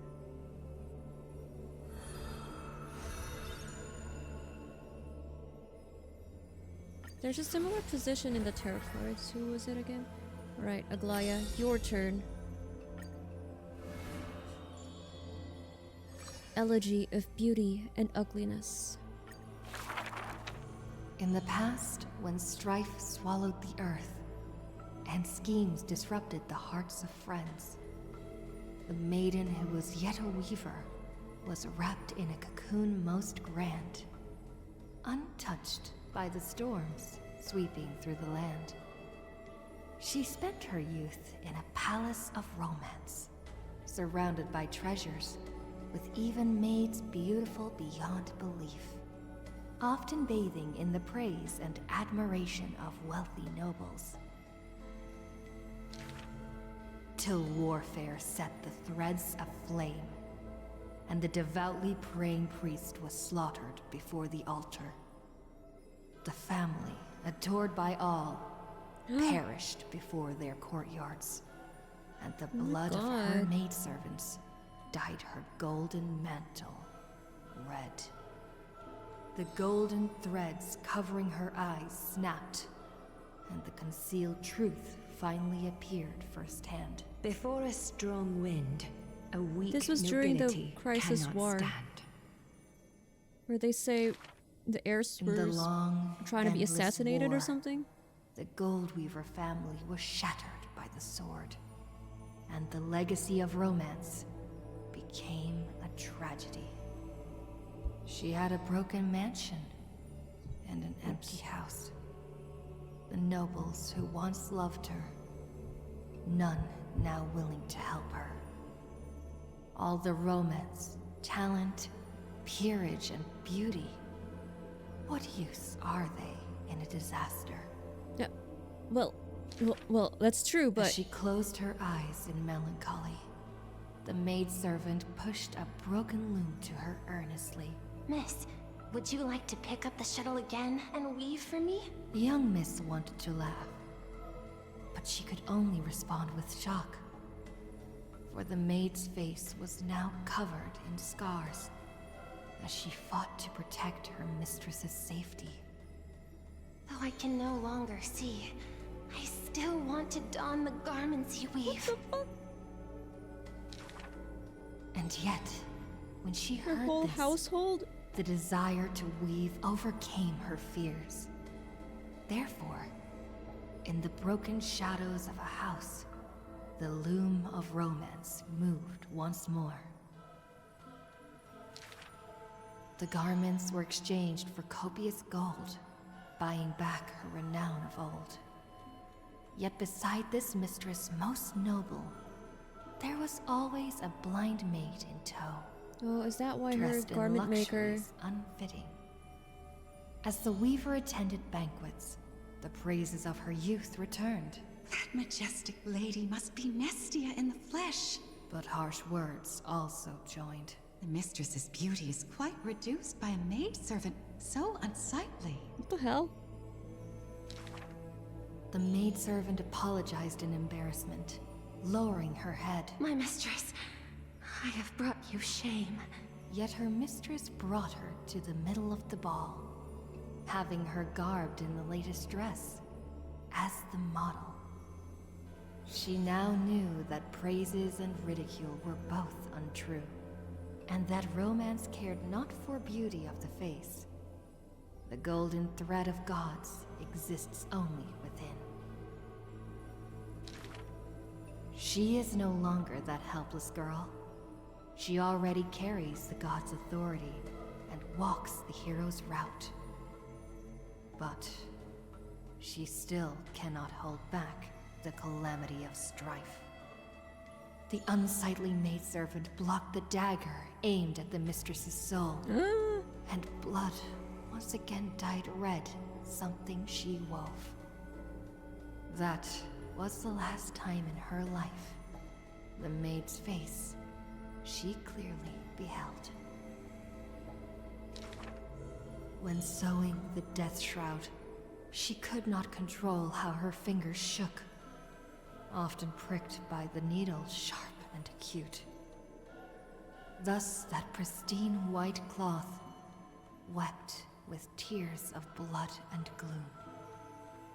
And when the day of the funeral came, she saw the commoners' endless graves, and the nobles dressed in silk, frolicking in the groves, and sadness overwhelmed her in droves. She's very human. What are they saying? Is this the destiny unleashed for their act of chasing God's core flames? She kneels before the divine statues and prays to Nestia of romance to look at these garments soaked in blood from the flames of war. Why are those that appear so fair in fact ugly in truth? Why do faces unsightly contain souls cut from noble cloth? Why can the blind see the light? And why do those with eyes only see night. The dying god remains silent. If you no longer have the power to see, then with my destiny, she grasps the burning core flame. I'll exchange for eyes that can see everything. Ooh, that's why her eyes are like that. Warm liquid flows from her eyes that now see all. In that instance, she is sure that she saw the manifestation of beauty. So can she actually see all? What does that mean? All-seeing eye. How much can she see? And lastly, the great performer. I laughed so much this patch because of him. He's so funny, actually. Expose the divine, demised scholar. Do not make him your enemy, even though he may seem frail and weak. When a valiant warrior from afar assaulted the grove, he shattered their strength with only his eyes and pointing stick. He sent them running, pride cut to the quick. He may seem cold and unkind, but he sees through human emotions with just a peek. A student was troubled by love's trials and aches. With one sentence, he guided them away from heartbreak, letting destiny's strands weave a path to love and happiness's shape. All is science, and human wisdom knows no bounds. Both martial prowess and emotions are knowledge that can be found. He firmly believes that all things can be deciphered, bared to those who peek. Those that cannot be solved are not mysteries infinite, but only questions waiting to be answered, not obstacles bleak. For those who only protect themselves, the world cannot see their intentions. In sorrowful, parting hours, the scholar refuses trifling matters. Isolated in a corner of his library, he fiddles with instruments of crafters. Colleagues suspect him of creating new blasphemies, while students believe him to be making new miracles of mastery. The curious one's gaze through the window beholds, seeing a small wooden bird on the table, wobbling in comfort, swaying in the scholar's hand, an endearing cohort. I ask him, seeking his motive for this effort. But the scholar, usually so quick to retort, refuses to answer, seemingly coming up short. Creatures that through his hands pass, all change their functions, invoking wonder peerless. He once removed his hat as others witnessed, then walked on the hat over water with success. Huh? They also saw him light a flare, fearless, instead creating chilling cold air, not so harmless. What? That bird was once a toy, and now his messenger. Or perhaps still a toy. That is the magic trick of his success, and one of his teachings that he will profess. Nothing in this world is ever born fixed. The far-seeing must be far in thought. Ooh. His teachings like are like this, prophetic delight, yet he opposes prophecies with all his might. It's a time he refrains from looking back on, traveling all lands, chasing prophecies, trying to prove the priest's words were not unchangeable foresight.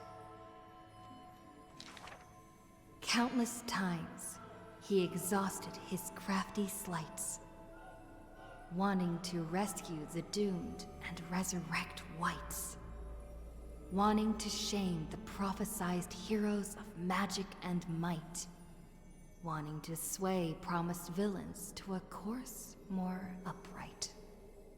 Perhaps fate could not guess his goals, but it could trample over his plans overnight. At the end, all his challenges flicker out, but he persists still in endless plight. His ambitions are too lofty, and so failure follows him never too softly. This adds nothing to my knowledge about Anaxa, by the way. Moments of defeat. Aglaea's one gave lore, common. like her past. The scholar Cipher, learned her one adventures, thing because we didn't really get he to see has much of her never yet. Forgotten. Respond to defeat with a smile haughty. Not from optimism, nor from a defeat This of one's the just heart. Anaxa. I think this Being misfortune's Anaxa. severity. The laughter oozes with self-mockery, but is also full of a different emotion. If this road is easy to walk, then future generations will not praise my name in piety. He was like Sense low-key his copying ambition. Kefali's carrying position here too. There's two more. Oh no, there's one more. I guess that's the end. Cipher's just one. Everyone has the last chapter. Everyone not here only has the last chapter left. Oh, except Castorice, there's still one more. So this is the end when they reach there.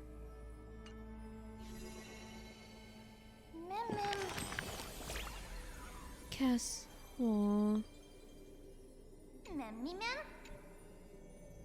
Am I the same? I always remain just as I was when we first met. I too have quite a few different sides. We'll only know when the story's over. I'm curious about your hidden side. A true me? It's like sadness, but also like some strange sense of relief. How should we tell her story? Her embrace was just as warm as anyone else's. She did everything she was meant to do.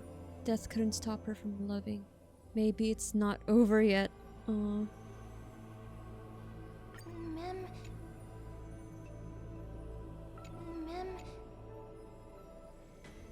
Don't go out of your way to avoid any endings for my sake.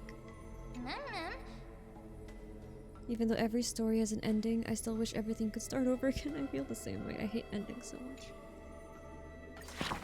Like the ending options of Clair Obscure. Ugh, I won't even get into it. I just wish I could have recorded it, but my equipment doesn't allow. What is this? Okay. So 12. So there are two more that we found out, so... Oh, wait. Let's see.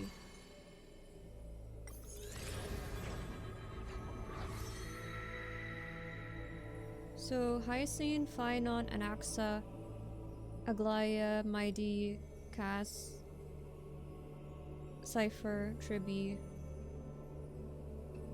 8. Oronix, Talanton. Who's Oronix? Why don't we have it yet? We should be here now. This is Kefali. Phainon is Kefali. Let's go to the... Can we go without triggering it? Where's the next quest gonna... Oh no, it's there. Oh no. Head to the vortex of Genesis and recall. Oh, that's like the recap. Okay, but here. I'm so parched. There we go. Aquala's the eye. So these, they don't need demigods. So not all the titans need demigods.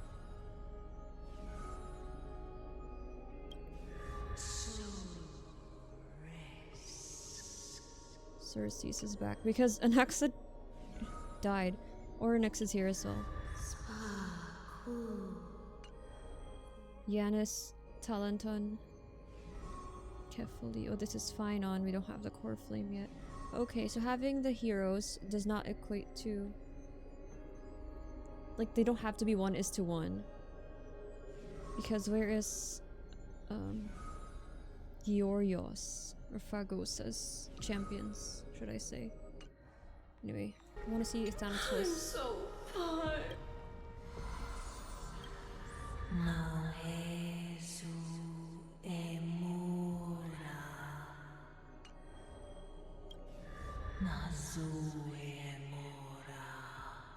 Okay. Alright, well, that's it for patch 3.2. We're catching up, but we still have like 10 other quests, plus 10 more quests for the next patch, the patch of Hyacine and Cipher. Alright, I'll see you in the next one. I'll probably do a separate one for the Fate story, because I want to do that as well. I'm just catching up with the prerequisite quests, which are battles without ninja and humanity. It's back in Penacony, so we need to do that, because this whole story I think is located in Penacony. Alright, I'll see you in the next one. See you tomorrow!